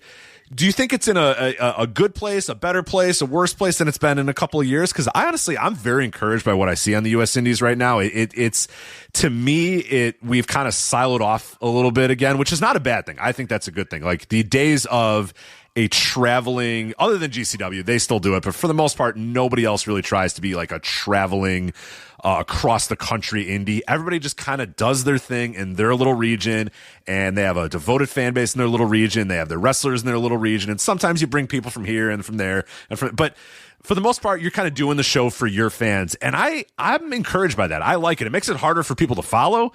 Maybe because there's not like, I watched two indies and that covers it all and I know everybody, but it's a little tougher, but I kind of like the idea that there's regional companies again, and it feels like you guys, and I think you guys are a particularly great example of that, have just kind of staked your flag. You're in Texas, you know what I mean? We Houston and Austin, and that's where we run, and we're going to run the show in these two towns, and you really kind of have, and I think that's fun to watch, and it's been really interesting. But where do you, as somebody who's in the business and booking and working, and what do you think of the U.S. Indies at this point? Are you encouraged by what you see? Yeah, I think there's definitely some regrowth going on, which is nice. And I think I still see some people that I think are kind of lost in the woods, right? But I think your top level indies, like a West Coast Pro, it sucks to see Prestige closing up shop, even if it's for just a short period of time. And then like an Action out in Georgia. Yeah. I like to put our name with those companies, right? And I'm sure I'm missing some. Oh, Deadlock Pro, definitely, right?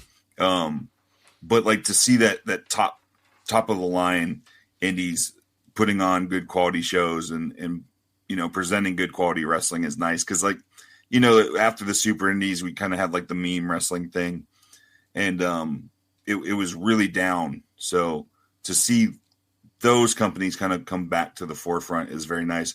I think overall we're in for some struggles going forward. I mean, the elephant in the room is that the economy is clearly shrinking right now, so it's a little bit harder for people to have that disposable income. So I think a big thing that we can do is be that family friendly entertainment that people can go see. You guys see how much it costs to go to some of these other shows. So the biggest thing that we can offer is, hey, this is affordable entertainment for the whole family. And I think we have to start leaning into that a little bit more. Absolutely. Yeah. And that's one of the very interesting things about the economy. And if you follow, and this has been true, you go back to the Great Depression in America and all the way through any down economy, economic times, is a lot of people think entertainment suffers, and high level entertainment usually doesn't suffer in a very strange way. Like movies during the Great Depression thrived. People said, well, you know what? My life sucks, so I'm going to just go to the goddamn movie theater for a couple hours and completely forget about everything. And I don't care if it costs me, fine. I won't eat a meal today because I'm going to go, to the movie and escape or whatever. So people did that. And during other economic times, sporting events have done okay. Baseball is doing very good, attendance wise. Football will, of course, always do pretty good, wise. But what does suffer, though, is secondary and mid-level and that lower level of entertainment where, people say, you know what, I'll go to a Taylor Swift concert and I'll spend $2,000 on that. But, you know what, I don't want to spend $20 for a wrestling ticket. It's weird. It's a weird mentality, and it doesn't make sense from an economic standpoint. You don't understand why people do that, but it's exactly how it is. It's always been this case, and it blows people's minds. Like WWE, and we'll see what's going to happen with them, moving forward, but they might still do okay because people are going to say, well, it's a one-time purchase, it's a big-time deal, and it's WrestleMania, I'm going to go. But then they're going to hem and they're going to haw about a $15 ticket to go see their local indie, which is weird, and it doesn't make sense, but that's just kind of how these things go. So I know that you guys definitely are going to be struggling, and I know that concert, big level concerts, they're fine. Sabrina Carpenter, Taylor Swift, she's fine. They're good. Big fan festivals, they're fine. Little stuff is what's, suffering and getting hurt. And I'm sure it's going to be a problem for you guys, but you're smart. You guys know what you're doing out there. And I'm pretty confident that with the brain trust that's in charge of independent wrestling these days is going to make it work. So yeah, I'm encouraged. So in your mind, you think more, let people know that for the whole family, you can get, 3 hours of entertainment for $50 or whatever is kind of something you guys want to try to promote a little bit more? Yeah, I think that they kind of gave us a free gift when they said, well, Vince was worried about family pricing or whatever. So I think we should latch onto that term and just, scream it from the mountaintops that, hey, this is family priced entertainment, and, try to get that family of four in there to kind of fill up those seats and make sure it's a full house, right? And wrestling was better when there was more kids in the building, and people don't, do people think that, current WWE or John Cena era WWE was there was all these kids here, and it's there really wasn't though. You go to these shows and it's mostly 25 to 45-year-old men or whatever, and then you watch like old territory tapes or whatever, and there's hundreds of kids. It's like half the crowd is kids just running and screaming and jumping up. And that is the essence of professional wrestling, is getting those kids back in the building. Because guess who makes the most noise and who boos the most and cheers the most and yells at the heels the most and runs up to the baby faces and gives them high fives or whatever? It's kids. It's not 35-year-old adults. They don't do that sort of fun stuff. So you need more kids in the building. We have to be aware of that too, because like when I started, independents were an alternative, right? Like AEW's basically filled that void now. So like, the biggest pop you could get would be shitting on WWE when I first started. Now, like half those fans enjoy WWE. So like, so we've just got to be aware of that and be a different type of alternative. So let's talk New Texas specifically. For somebody who's never seen New Texas Pro Wrestling ever before, they may have heard the name. You guys have mentioned it a couple times on the Flagship. What's kind of it doesn't have to be an elevator pitch. I'm not going to ask you to have it be that quickly, but if I don't know anything about New Texas Pro, what do you guys offer in the pro wrestling sphere? What can I expect if I go watch a New Texas Pro show, or I go watch this We Know Ball show this weekend? What am I going to get out of New Texas Pro? Yeah, we try to just be nuts and bolts local professional wrestling, right? It's Texas. It's exactly what you think of when you think of Texas. So we try to have, guys knocking the snot out of each other, right? And just your basic, hey, this guy hates this guy type stories that are easy to digest and easy to follow, right? So we want stuff that you can sink your teeth into, but, we're also not trying to reinvent the wheel on a lot of things. Yeah, and it's been it's been really encouraging. So people that don't know your background, I'm sure a lot of people listening to this do know your background, but how did you kind of get into wrestling, and what led you to New Texas Pro? Because for a lot of people that might not know, like New Texas, you guys ran that one building in Houston that I don't want to call it a warehouse, but I guess it's a warehouse. What would you call it? That's basically what it is. It's kind of just the notorious Houston Premier Arena. Yeah. Right. The Houston Premier Arena, which is the biggest picture name. If I told you Houston Premier Arena and you close your eyes, it is not what the Houston Premier Arena looks like. So you guys were running that building for a while, and they brought you in because they wanted to expand, right? The idea was New Texas Pro, we want to move beyond just Houston. We want to try to go to different places and different cities, and that's where you kind of came in, correct? Me personally, I wasn't with the company when that happened. My understanding is JJ Blake was training the Premier at the Premier Dojo or the Premier Wrestling School, whatever it's called at that time. And JJ has a good friendship with Kiefer. So JJ was like, hey, they were coming back during the pandemic, and JJ apparently got a hold of Kiefer and was like, hey, this might be a good spot that we can, space people out and start to run some shows during the pandemic. Cheap plug, but Kiefer just recently covered that on our New Texas Patreon. So, where I came in is I've run Inspire for the last 12 years in Austin. And, I kind of looked at the landscape of independence in Texas and was like, each one of us having our own little three letters and ripping onto our own little three letters really isn't getting us anywhere outside of our own little cities. Right. So, Inspire was kind of not financially viable, and something major needed to change. So in my mind, the best idea would be to find somebody that was doing it successfully and kind of try to expand that versus start something new. Right. I'm going to explain what happened with Inspire this way, and I hope people can kind of pick up on it. But it was sort of like if you have a toddler and the grocery cart that's like shaped like a car, and the toddler's sitting in the they're sitting in the cart, and they think they're driving and they're grabbing stuff and putting it in the basket, and eventually you have to say, hey, we can't get all this stuff in the basket, and they throw a fit.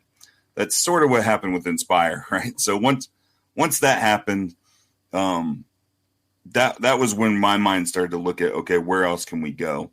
And I really appreciated what New Texas was doing in Houston. So I had the relationship with the buildings, and that gave us a chance to just kind of take that model and bring it into that Empire control room, right? And just kind of run those same similar type shows that they were running in Houston, in Austin, with that whole team and that whole machine behind it. And, the Austin crowd's always been one of the more vocal crowds.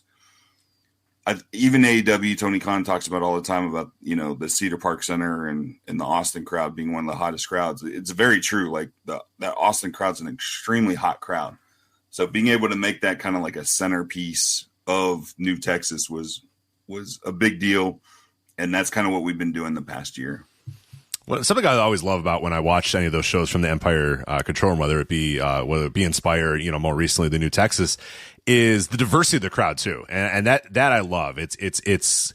I don't know if you guys have like data on it, but it feels like it's like a 50-50 split, male, female, and obviously a lot of kids and younger women and younger men, and it's a really encouraging. It's not sometimes you watch independent wrestling shows and it's those people I mentioned, and I'm in that group. Trust me, I'm in that demo. I'm 38 years old. I'm one of those guys. Me too, brother. I get it. Like a gray-haired guy with his arms crossed or whatever, being like, all right, here we go. I'm here for watch. But I'm not jumping up and down. I'm not making a whole lot of noise. I'm just there sitting, or standing in the back like I usually do, just watching the wrestling or whatever. You don't really need me to go to your show. You need the young people. You need, youthful people, excited people to go to the shows. And I do always feel like Austin, you get a lot of that. A lot of signs too, which is great for the heels because they can grab a sign and rip it up or whatever, which is a classic in that building too. It's just it's a really I don't know if you guys have the data on it, but it always feels like a very diverse crowd in Austin. It sounds like kind of like a woke oh my god, very Austin type thing. But man, like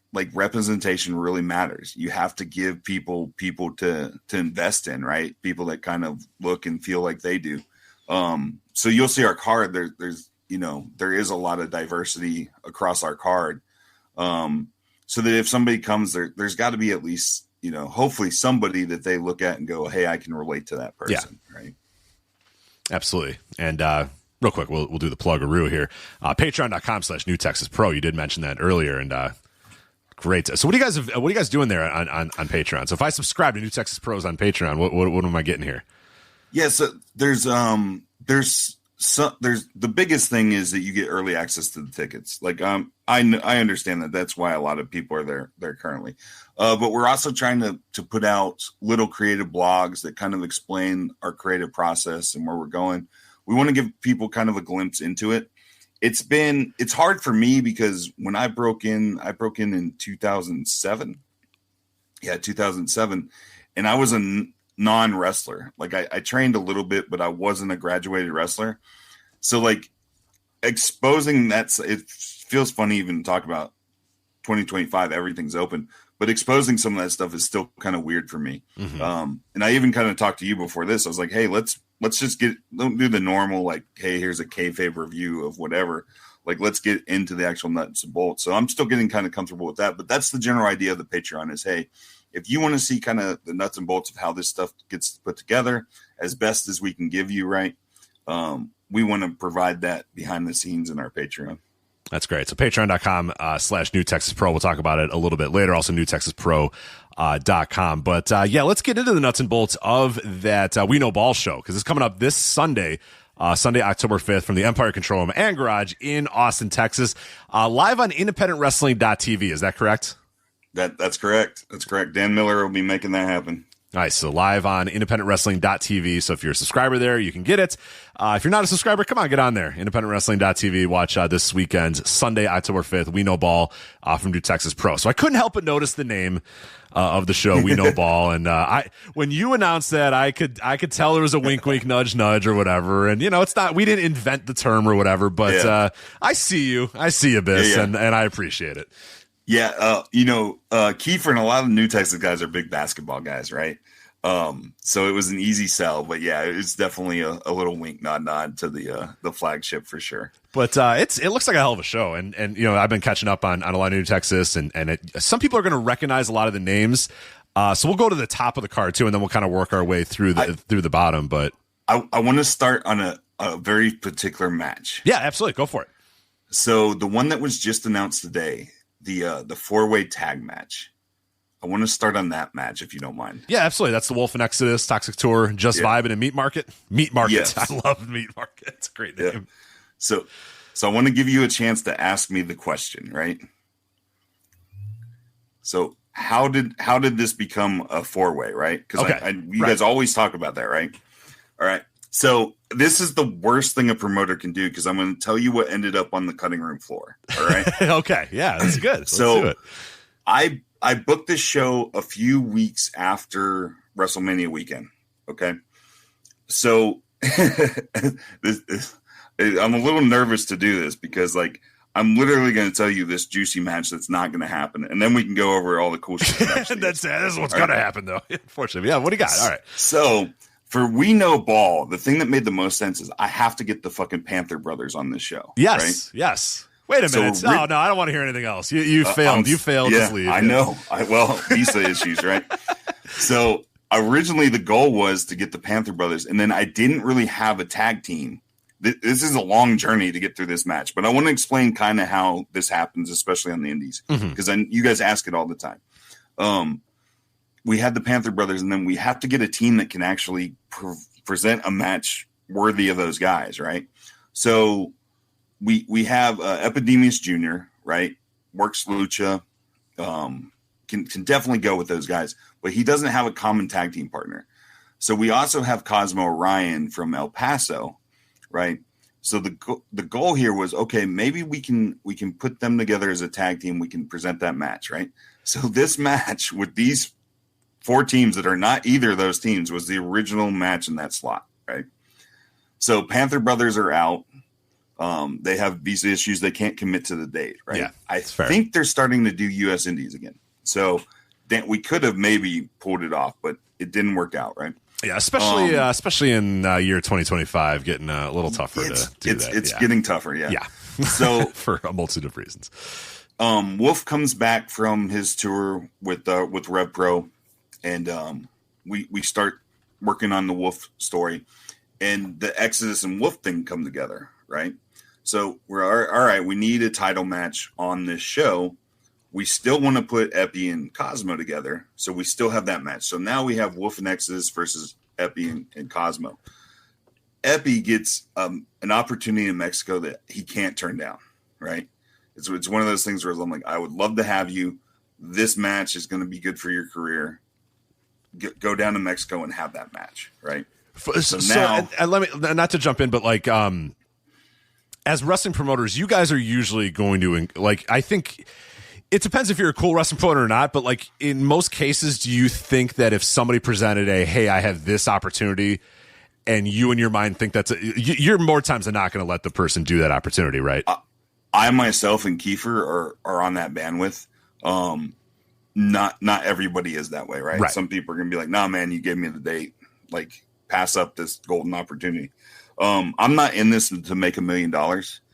I'm literally in this to help people get to where they want to be. So to me, when they get those opportunities, that's just part of the game, right? And if anything, it helps you guys, because that guy comes back to you guys, and now he's either better or has more publicity. So yeah, if somebody Googles MJF and like, Inspire stuff pops up, it's still going to help Inspire to this day, So yeah, that's the general idea, right? So now, okay, we have to fill this tag title, and we really don't have any team warmed up and ready to go, right? So we have Toxic Tour has been doing a lot of good things on the Contender Series, which is a great benefit to us. Kiefer runs the Contender Series, which is a bi-weekly show you can watch on IWTV. The Meat Market guys are basically the former referees that have become wrestlers. It's almost like our Young Lions system at New Texas. It's so those guys have been doing good stuff too. And then Just Vibin' is like my favorite house show team. If I had a house show and I just have to put a team out there that's going to get the crowd going, Just Vibin' is going to be those guys, right? So we could have picked any 3 of those guys, right? Or any 3 of those teams and had a 2-on-2. But next show, we're going to have a title match too. There's 11 matches on this card. I'm not going to be able to fit in another tag team match to build somebody up for that next show.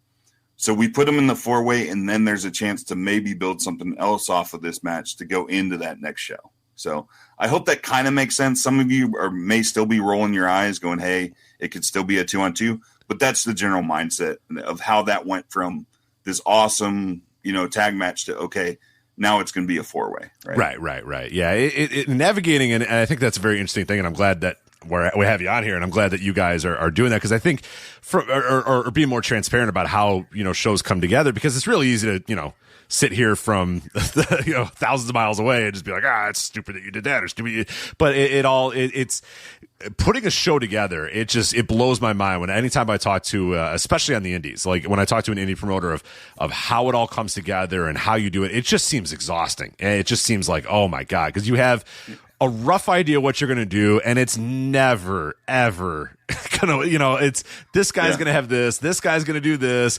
person said they were available. Whoops, I'm actually not available. Sorry, I forgot I'm working here. Just from the wrestlers too, like, them trying to keep their schedules together. Hell, it's hard for me to keep a social schedule together.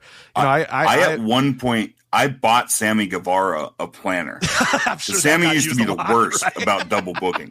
Right? I legit bought him a Panda planner. I was like, please fucking use this. Just write it down, please. I don't think he did. But, I was going to say that thing never got opened once, but the thought counts. Thought counts for sure.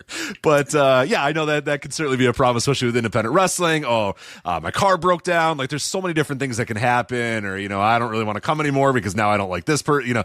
So many things can come together and change a show. So it's always miraculous when a show comes together and just kind of lands the way you want it at some point, even though it's never going to be exactly what you had in your mind or exactly what the first draft was. It's never going to be the case. But I think what you guys have done here for some of the top two the top two matches in my mind, Manders and Carter Black is so my shit, and so the match that I want to watch, and I cannot wait for that. Obviously, Manders, one called Manders. I think everybody listening to this knows who that is.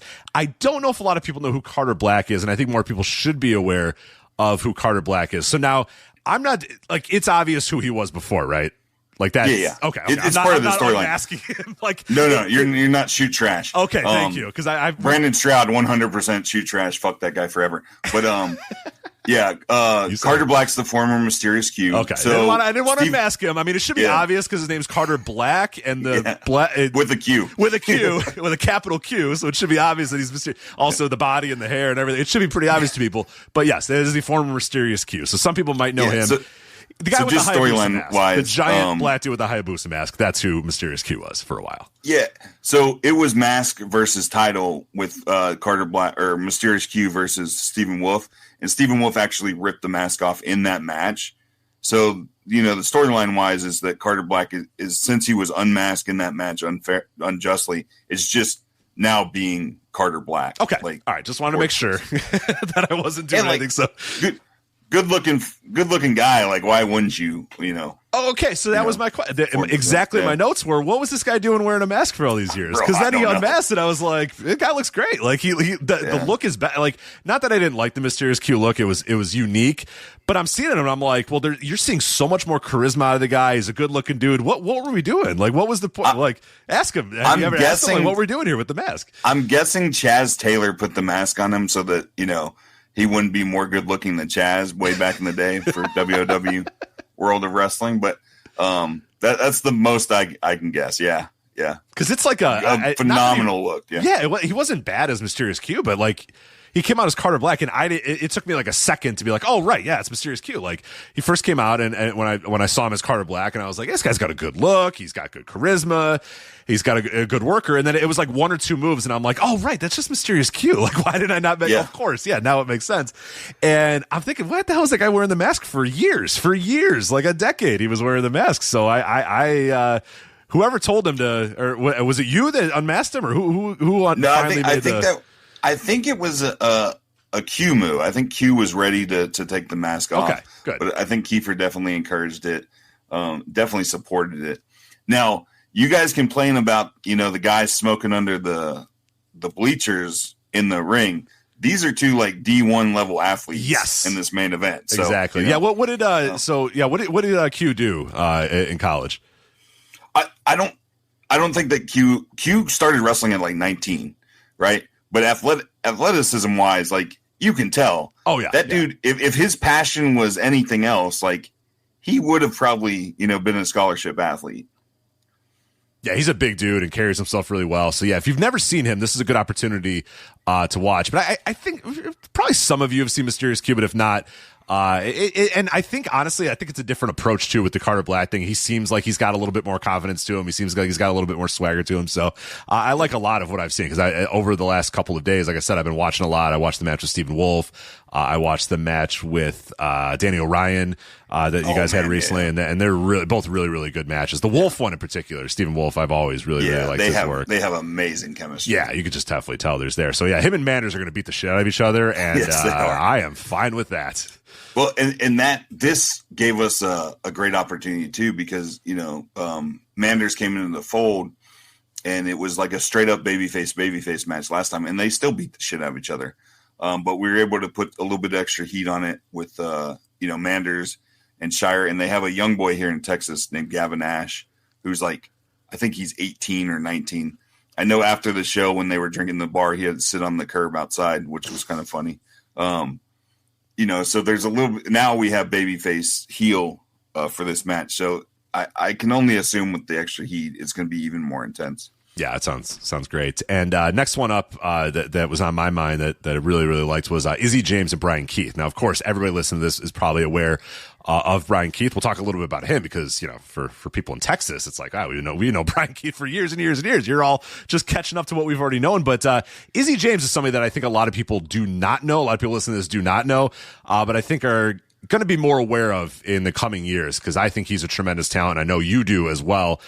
So tell me a little bit about putting together Brian Keith and Izzy James. This one was easy. They asked for the match. Brian wanted Izzy one-on-one. This is somebody that was one of Brian's peers in Texas. They broke in around the same time. You guys have heard Joe talking about Izzy James for forever, and you've probably seen him as an enhancement talent multiple times. Mm-hmm. But in the old sports video games where you would have a career arc that you tried to progress against, Izzy's that weird one that shoots up at the end because he's been doing this for a long time. I think he broke in 2008 or so, and in the past year has really put everything together. This is going to be your basic two professional wrestlers having a professional wrestling match, but one of them is Brian Keith, who's a TV level guy, and the other guy's Izzy James that's putting everything together, late in his career. Yeah, I think the thing with Izzy and obviously, the PWI 500, say whatever you want about it, but I did see that, and I was really cool note about him is that he was not on there for 9 years and then came back on the 500, and it's 439 or whatever, but that's still something. There's still something to be said for, like you said, a guy who 10 years ago was on the cusp and then maybe trailed off a little bit, and it's he's better than ever at this point. Well, and that's the wild thing too. He's been banging his head against the wall, but he's been this good that time. It hasn't clicked, and then all of a sudden it clicks and off he goes. Well, Joe and I always talk about this, and I'm sure you've dealt with this with wrestlers too. There's the when your body reaches its peak and when your wrestling mind reaches its peak, and they usually don't happen super early.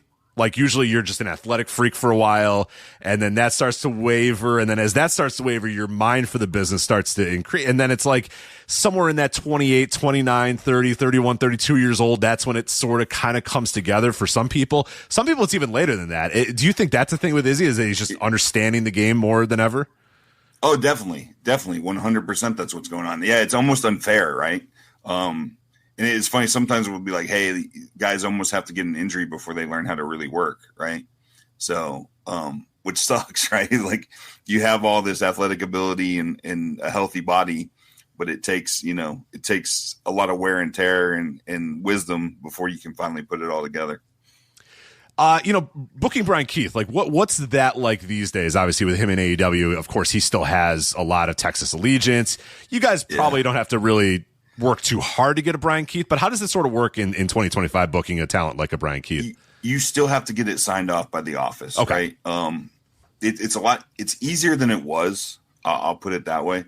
I'll pull the curtain back. So we were trying to do this match on the last show, and we didn't get a release until a week before the show.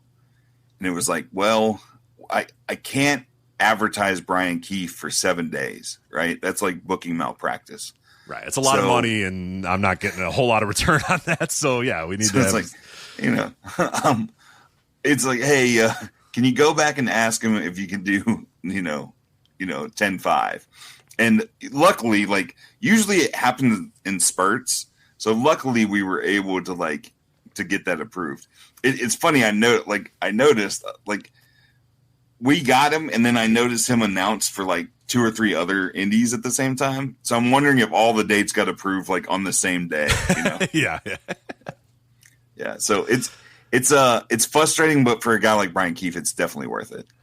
No, yeah, dude. For Brian Keith, yeah, who's and like a lot of guys here in Texas, they're just pumped that they're going to hear Still Tipping, which is a big deal for Brian Keith here in Texas. Oh, of course, yeah, of course. Danny O'Ryan and Shimbashi. So now Shimbashi's a guy you've been booking for a long time, and you obviously see a lot in him, and Danny O'Ryan as well, a guy who's been an up and comer in this region for a number of years.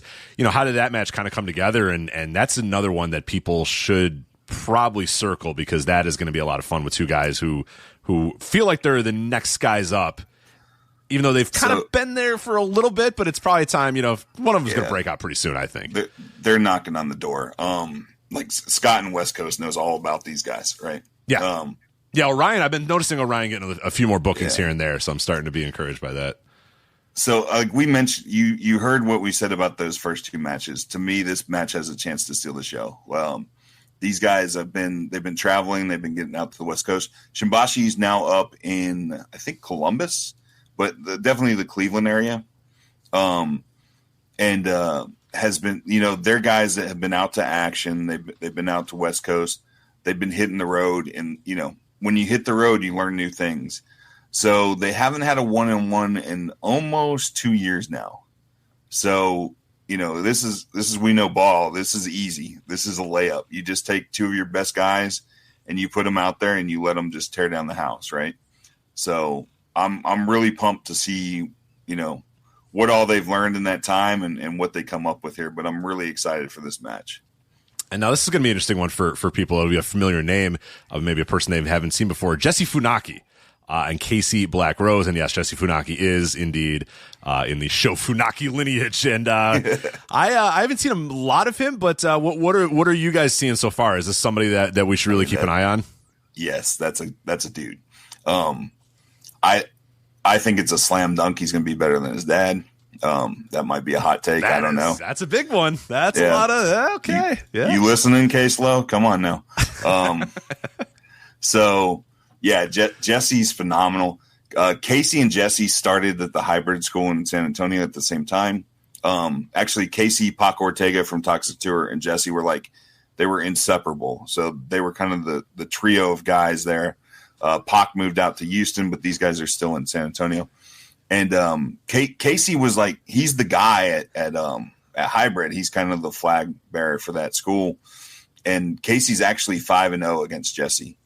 And Jesse hasn't won a match for New Texas in Austin.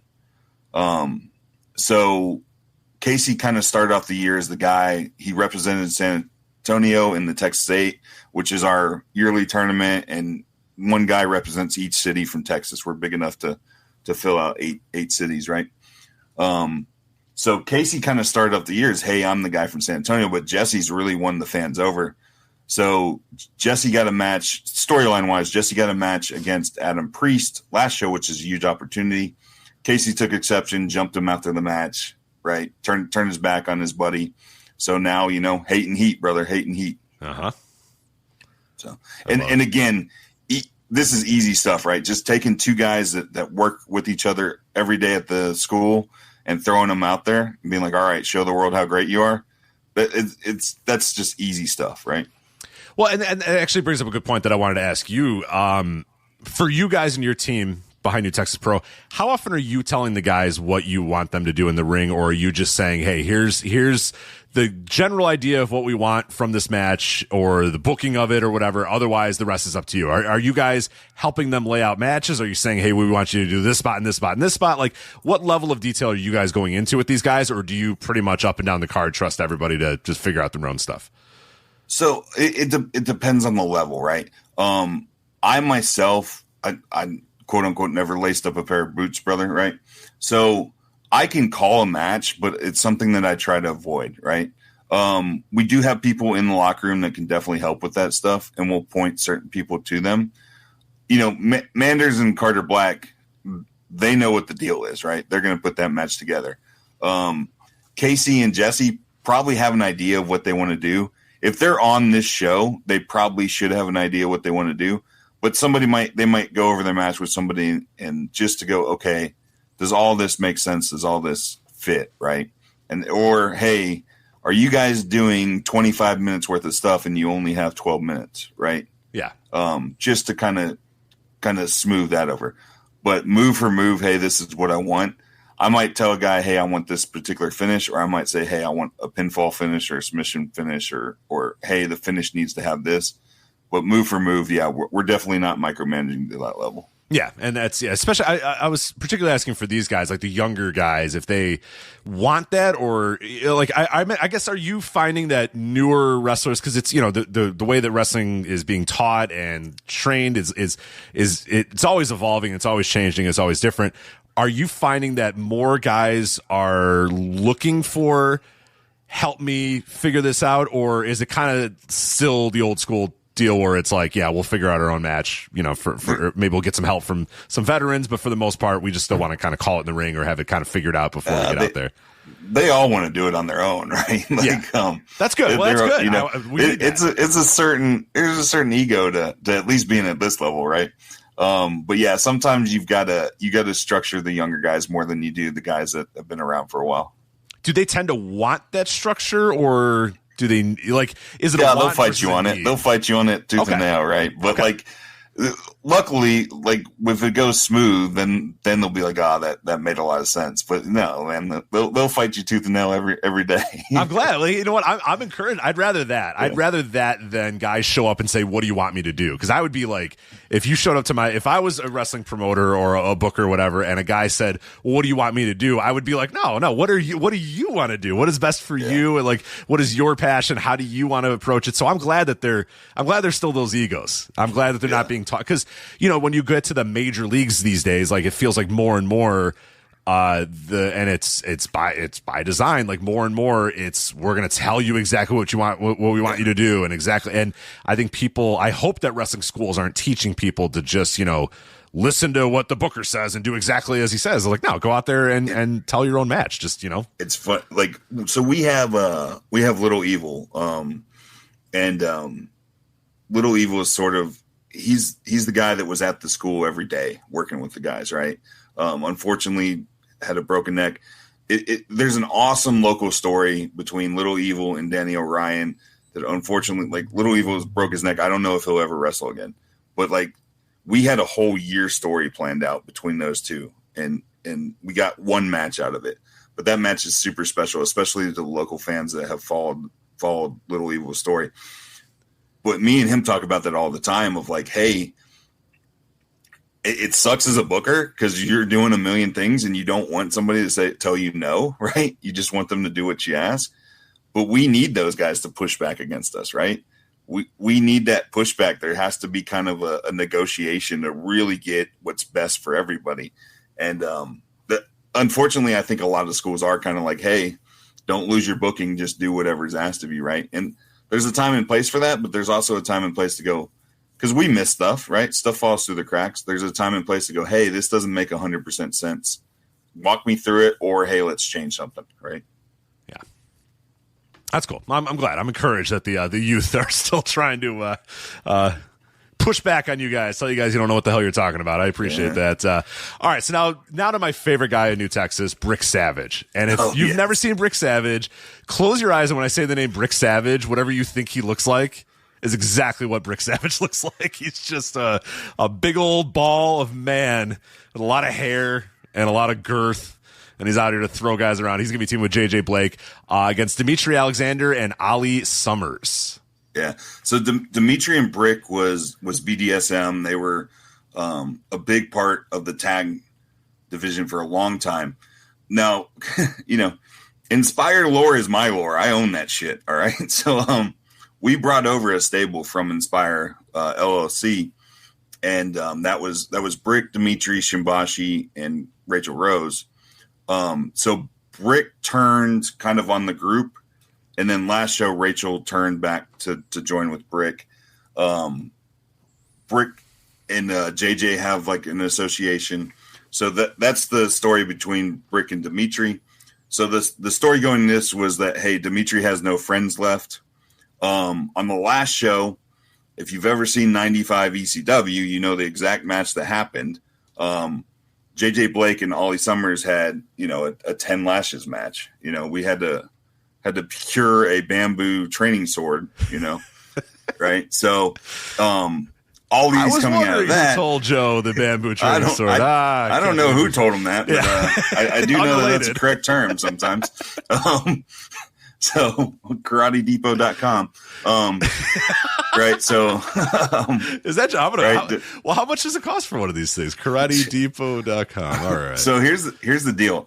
I tried to order 2 like 5 years ago, and I accidentally ordered like 8. So I've lived off of those 8 until this match. Like that last number, kendo stick number 8, did not survive this match. So I'll probably have to order another one at some point. Okay, so are these just in your like? Where do you store the extra? The garage. So you don't keep it in the house. Like people that aren't wrestling people come. Yeah. I mean, my house is a freaking wrestling museum because I'm a nutcase. I have like lucha mask. Like as soon as you walk in, I've had girls be like, the mask creeped me out. I'm like, well, the mask aren't leaving, right? So, right, you're leaving then toots because the mask ain't going anywhere. So I mean, I'm 41 at this point. Like I can't hide that shit. So yeah, but the bamboo training swords, they can't stand. That's got to go in the garage. And like far, yeah, that's a bridge too far. The spool barbed wire and the random light tubes and that stays in the garage, right? So, right. Yeah, I always think about that of like a promoter. What their house must look like. The worst thing's the trunk, right? And I always like when I pick people up from the airport, I'm always like, I'm so sorry. I'm like, well, you know the deal. But yeah, like, oh, there's a pair of brass knucks randomly. Oh, it's because I'm a wrestling promoter. Right? Oh, there's the ring bell that I forgot to take out. Like, or I need for today, right? Right. I'm not going to take it out. I'm going to need it. I'm going to need it in a little. Yeah. I'm going to need it in 2 weeks anyways. So what the hell am I going to take it out for? I mean, if you're a real promoter, it never leaves the car because, you never know. But yeah. Always bring your gear and always bring a ring bell. You never know when it's going to fetch up. But Maya World and Jasmine Allure. Maya World's been getting a lot of buzz on the independent scene, up and coming women's wrestler. What can you tell me about Maya World? I've seen her a little bit here, and I like what I see so far. Yeah, she's going to be on TV at some point. Athena thinks a ton of Maya World. So, I mean, that alone is going to go a long way. Maya, I think a ton of Maya World. Maya is really somebody that we're getting behind. When we first started, there was some weird political stuff that kept her off the show, but I'm happy to have all that water on the bridge, and we've got her on these shows and featured. She really is one of the up-and-coming big-time female wrestlers coming down the pike. So I think there's only better stuff in her future. She's stupid young, too. I think she's like 22 maybe. Yeah, I thought she was like 21 or 22, which seems. Yeah, and she might only be 21. But yeah, she's ridiculously young and ridiculously talented. So yeah, this will be her second show with New Texas in Austin. I think it's her third show overall with us. So very happy to have her back in the fold. She's somebody that I was using at Inspire quite a bit. So when I left Inspire, she's definitely somebody I wanted to bring with, and finally we made it happen. Well, I'm just amazed that there's political stuff going on in independent wrestling. So I know, shocking. Right? Yeah, a real first for independent professional wrestling. Wolf and Exodus, we talked about this one. Wolf and Exodus versus Toxic Tour. Let me just jump back. Jasmine Allure definitely needs some attention too. Oh, that's right. Yeah. Jasmine's started off in Austin with George DeLisa and AAPW and Pops. She's mainly training with Dustin Rhodes now, extremely talented. She's been getting out to California a little bit, Southern California, and traveling a little bit more. So she's somebody that we're really happy to have in the fold too. I think she's the Rhodes Wrestling Academy Women's Champion. I probably need to be aware of that going in this weekend. But yeah, definitely somebody to keep an eye on as well. So I think she's done some darks and done some extra work for AEW as well. Yeah, she was on a dark. I think she's done some SmackDown stuff here and there. Speaking of, we were talking about the Rhodes Wrestling Academy. That's a pretty good school, isn't it? They're gonna be. You've put me onto some people that are coming out of that school. Yeah, I like what I see from everybody coming out of there. Yeah, they're going to be a problem. Like not like that way, but like Dustin knows how to train people. It's a different level, and it's nerve wracking for me because obviously Dustin's goal for his students is not for them to work Empire Control Room. It's a little bit bigger buildings, right? But if I can, grab a few of them on the way up, I'm definitely going to be happy with that. For sure. Yeah. They're he's training a good crop there from everything I've seen. But, yeah, again, the tag match we talked about for the tag titles, Wolf and Exodus versus Toxic Tour versus Just Vibin', versus Meat Market. You kind of, I don't know if you want to get into any more of that. I mean, you kind of talked about how it came together, but what can we expect from that sort of match? It's a 4-way tag, bunch of chaos, bunch of people, bunch of bodies. This is it's going to be kind of like a scramble match type thing. You're going to have a lot of crazy athletic stuff. Stephen Wolf is, a top tier, a guy with a positive medical. He's probably on TV right now. And then Exodus Prime's a guy that they use every time they come to town. If it was the 1980s, he would be on TV every week, making somebody look fucking amazing. Unfortunately, that's just not the era we live in right now. But a guy that could definitely do that and definitely be making a living doing that type of stuff. Absolutely. And this is interesting booking here. LJ Cleary, who I see is doing he's doing AAW. He's going to come to my neck of the woods 2 weekends from now, I believe. So he's taking up a lot of American bookings. But LJ Cleary versus Vert Vixens, a little intergender action here on We Know Ball. Yeah, as Jumping Bomb Audio likes to say, the Vertical Vixen, Austin's own. Yeah, so this was what happened here was Vert's the New Texas Women's Champion, and we were basically, I was, getting a hold of Sumi and going, hey, Sumi, are there any Joshis in town that we can get? We were looking for some sort of matchup for Vert, and LJ kind of fell in our laps here. So, even with the intergender, you always try to check in, make sure everyone's comfortable. Both of them were comfortable with it. They have weirdly similar styles, so I'm really pumped to see how they mesh together here. And it just made sense. It was like, okay, this is a good way to get LJ in, and Vert needs a big time matchup. So it kind of came together late, but it worked out perfect for us. How did getting LJ work out? Because I know that he's, like I said, he's starting to work in more American indies. Is that something where he reaches out to you guys, you reach out to him? Like, how does that kind of come together? I'm going to tell you exactly how it worked out. LJ clearly messaged me and said, hey, I'm in Austin. Can you get me a flight out and I'll work your show? And I absolutely. You got it, pal. There we go. All right. So, yeah. Vacation or work or leisure or none of my business, bro. Yeah, hey, but yeah, I think you can work. Bring your bag. Yeah, We're good.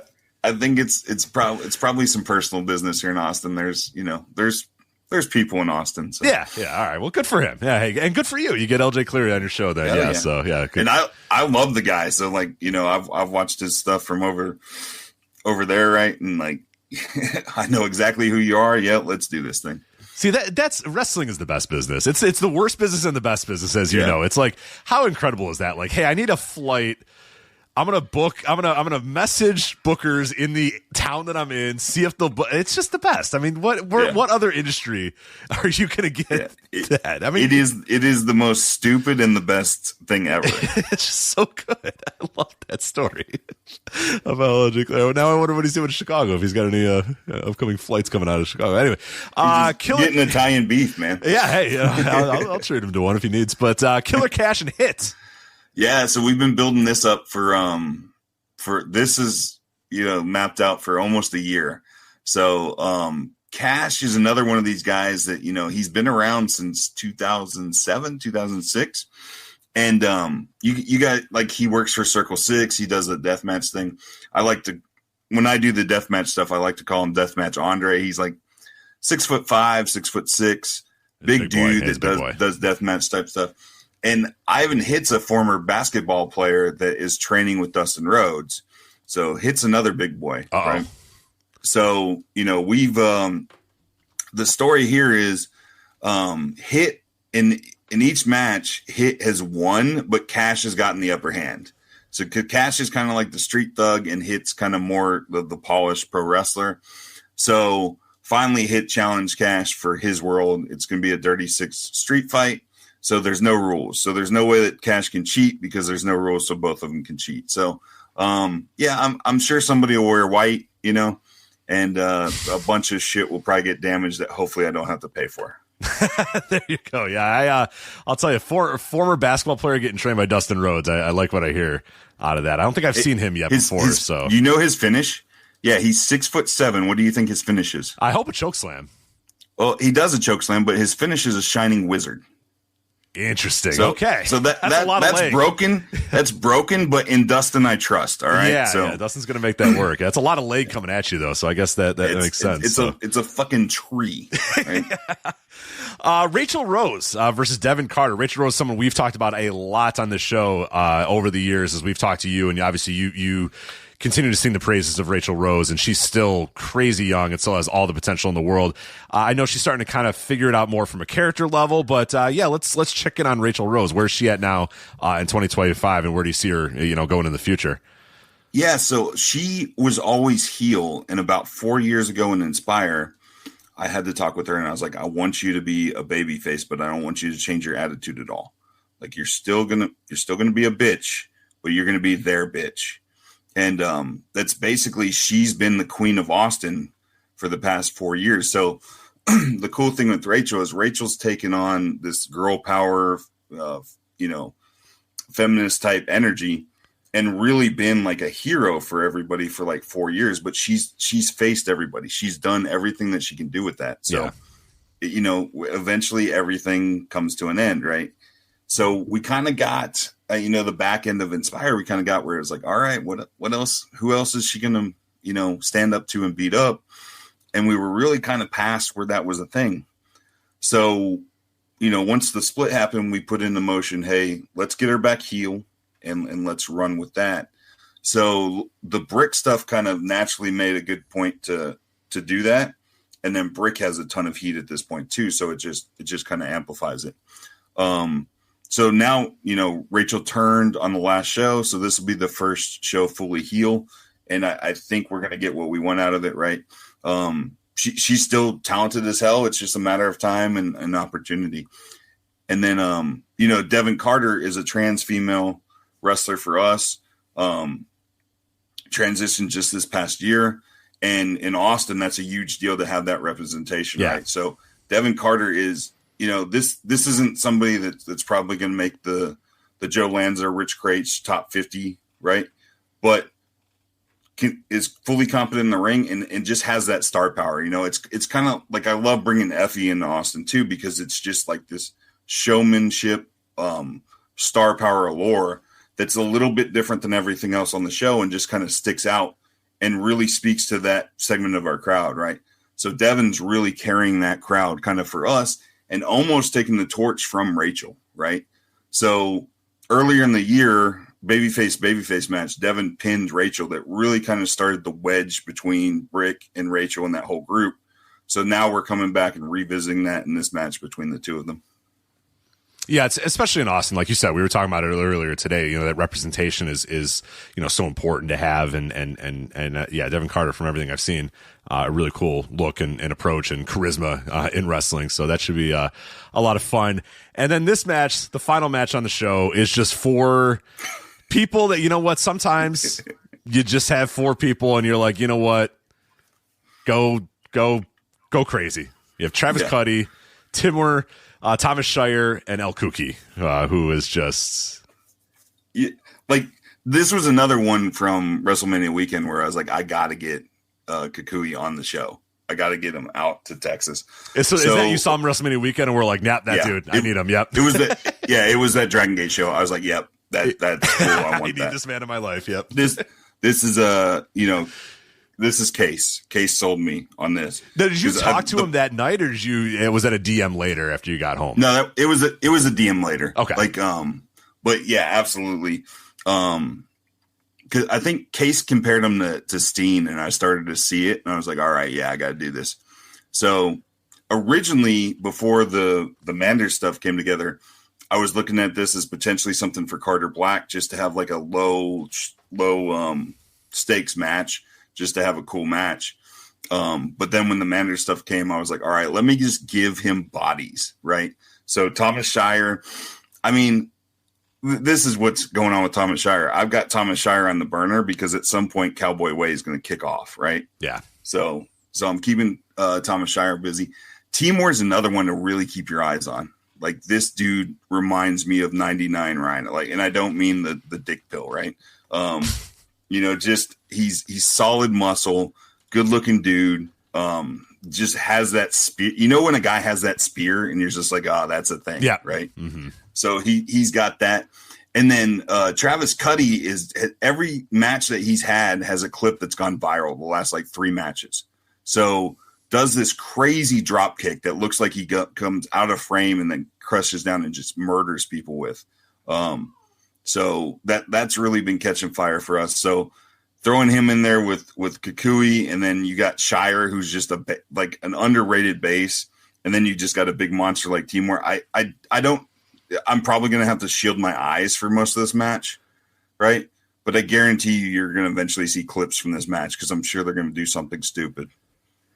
Yeah, sounds.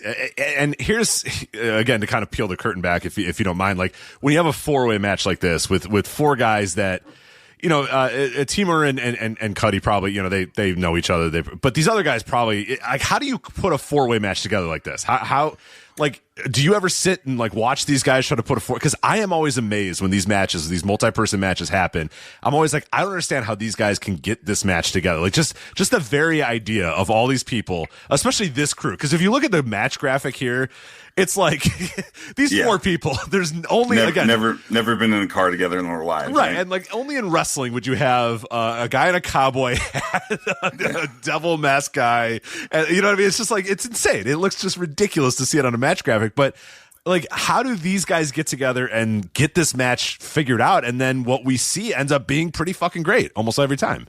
So I guarantee you what's probably going to happen is Travis Cuddy's going to come in with a million ideas because he's gotten the dopamine effect of these clips going viral, right? Timur is going to have some crazy fucking shit that he wants to do. Kukui's going to want to get noticed because it's his first time in Austin.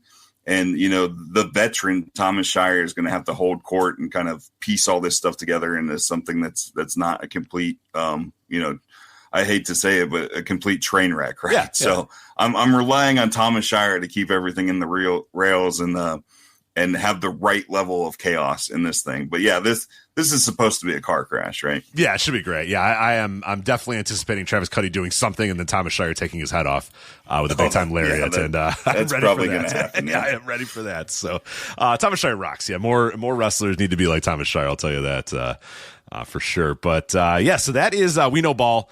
Again, New Texas Pro We Know Ball this Sunday, October 5th, Empire Control Room and Garage in Austin, Texas. So if you're in the area, still tickets available, I assume, right? You're not going to turn anybody away at the door. Yeah. I think, there's like 17 front row left, so come fill them up, man. Absolutely. And it's independent wrestling. You show up with a ball of cash or a card, and you're going to get into that building. I'm fairly certain. Yeah, I don't want to advertise that too much, but yeah, there's probably something that can be worked out. Yeah, for sure. And then live at Independent Wrestling TV if you live anywhere else in the world and you can't get out to Austin, Texas. But New Texas Pro, We Know Ball. I will say, if you've never watched New Texas Pro before, professional operation, it always looks good. It's shot well. The commentary is pretty good. So yeah, if you're thinking, oh God, independent wrestling, I get it. There's a lot of indies out there that don't look good and sound like crap and the camera's shaking and it's out of focus. That's not the case in New Texas Pro. You guys have a pretty professional operation there. So yeah, that's all Dan Miller, man. Dan Miller is really good at his job, and I dread the day that maybe we lose him one day. So. And one more thing, and then we can send you on your way and let you have your good night. You guys recently booked Tim Bosby on your Contender series, right? He was on one of those shows. Now, that's somebody Joe likes, and I've always liked for a while, too. What did you guys think of him? Was that your first look at him, or had you seen him a couple times before that? Yeah, I wasn't in the building for that, but that was Kiefer did that business. Yeah, and that was Kiefer's big on reaching out and working with all these other independents. So that was a big guy that Matt was speaking highly of, and Kiefer really liked from Action. And that match, like what they say is that's like one of the best contender matches they've ever had, if not the best. So he took on just Nick, who's part of Just Vibing. And, Nick usually does the happy-go-lucky, high-energy babyface, but Nick's got an amateur wrestling background too. So he was able to kind of tap into that. And apparently, I haven't seen the match yet. I need to go back and watch it, obviously. But from all the reports I've heard from Houston, that match was amazing.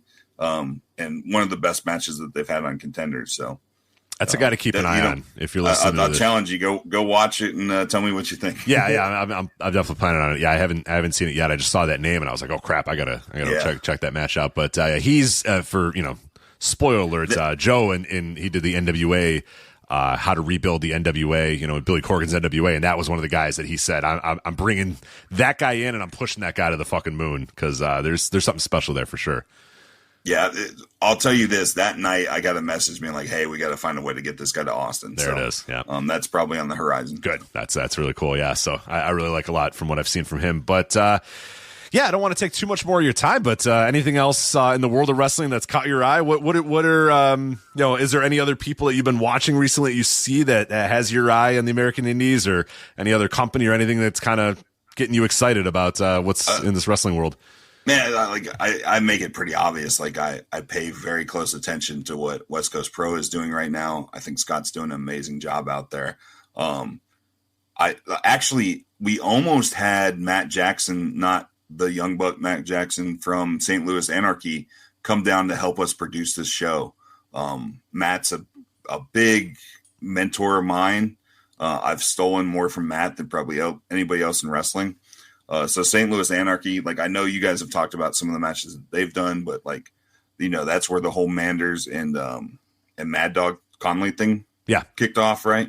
So like Matt's always ahead of the curve.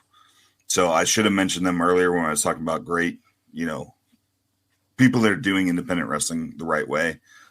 Definitely St. Louis Anarchy and what they're doing up there, I'm definitely paying attention to. Wrestler wise, man, there's not anybody where I'm like, oh man, I got this hidden gem, or there's an area where I'm like, man, there's a lot of good talent coming from there. It's basically the same folks that a lot of people talk about. Yeah, you don't have any secret ones. Well, here, I'm going to put you on the spot here. So we got this entire We Know Ball show. Yep. Who is you can only give me one name. Who is the one name that if somebody is watching for the first time ever, you want them to focus on and you want them to be aware of, because you think that guy or that woman or whoever is going to be a name that we're going to see on national television soon?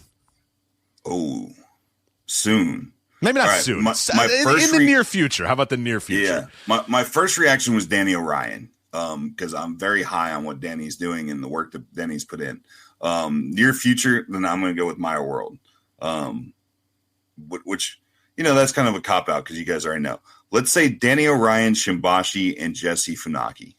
There it is. All right. Is that a good three? I remember very long ago listening to an Ian Rotten interview, and they asked him for the top three guys that he had at IW Mid-South, and he said, CM Punk, Colt Cabana, and Chris Hero. And it was the first time I ever heard those names. So hopefully one day you're like, man, Biss said those three names, and now they're all at those people's fucking levels. That would be great for you, great for the wrestling world, and obviously great for them. Yeah, if those three got to that three levels, that would be pretty damn good for all of us. But all right, Biss, this has been phenomenal. Do you want to give your plugs? Let people know where they can follow you guys, where they can see your work, where they can watch New Texas Pro, all that good stuff. Here's your opportunity.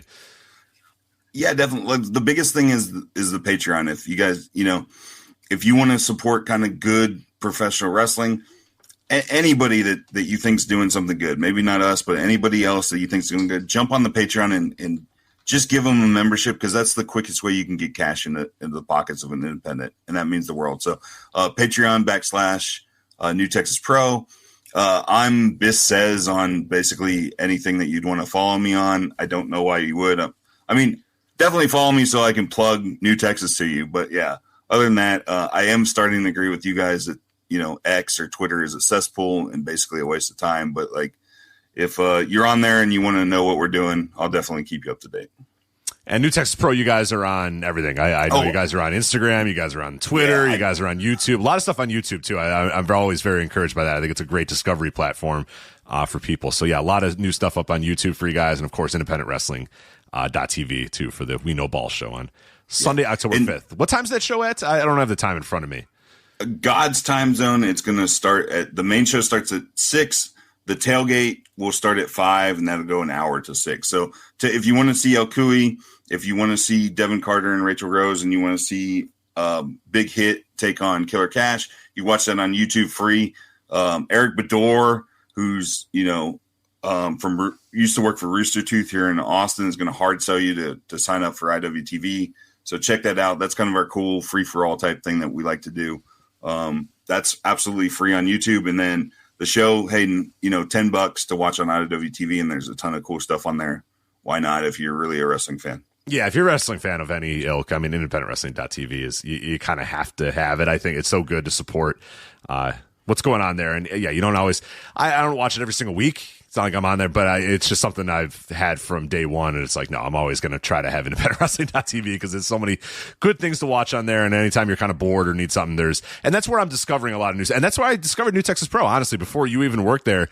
I remember one day just like, trying to find something to watch, and I think I was doing it. Maybe I was doing this Flagship, or I was getting ready to do it, and I just thought I put on independentwrestling.tv. I checked on New Texas Pro. This may have been during the pandemic or whatever, and clicked it and said, this guy's pretty cool. And I've liked the vibe of New Texas Pro for a while. So when you told me you were thinking of bouncing from Inspire to go to New Texas, I was like, that's going to be a match made in heaven. And dare I say, it's been pretty good. It's been pretty so good. So far, so good, man. Yeah. So far, so good. So far, so good. They haven't gotten tired of me yet. So. Any day now, though they will. So now, ask around. I'm annoying, apparently. No. So we've done it again. You have increased your ever. I mean, no one's ever going to catch you in terms of guest appearances on the show. But I got to keep the lead, man. You are very far ahead of the lead, and you are yet again distancing between you and number 2. But Biss, thank you so much for coming on here and talking New Texas Pro, talking some independent wrestling with us. And want to thank everybody for listening to all 4 hours. Yes, a long extended show. Of course, when I do these things, they're going to go long. We talked independent wrestling. The show had to go long. It did. Had to go. Exactly. Yeah. It had to start late because I brought you on an hour after I said I was going to bring you on. And then it had to go late because we were going to talk independent wrestling. So it's just. As is correct. It's just perfect. It's just exactly what it needed to be. But Biss, thank you so much for coming on here. And thank you everybody for listening to this episode of the Flagship Podcast. Again, patreon.com/voices of wrestling. You subscribe to us. And then you go to patreon.com/New Texas Pro and you subscribe to them. It's just so much easier to do that. And I mentioned you want to be a part of the Discord, voicesofwrestling.com/Discord, because right now we're running a 40% off sale for the Patreon that is only available to Discord members. The code is only going to be on the Discord. It's exclusive there. So go to voicesofwrestling.com/Discord, join that, and then you can get access to that code to get 40% off your first month of the Flagship Patreon. But Biss, thank you so much for coming on, and we'll talk to you again soon. Take care, man. Appreciate you.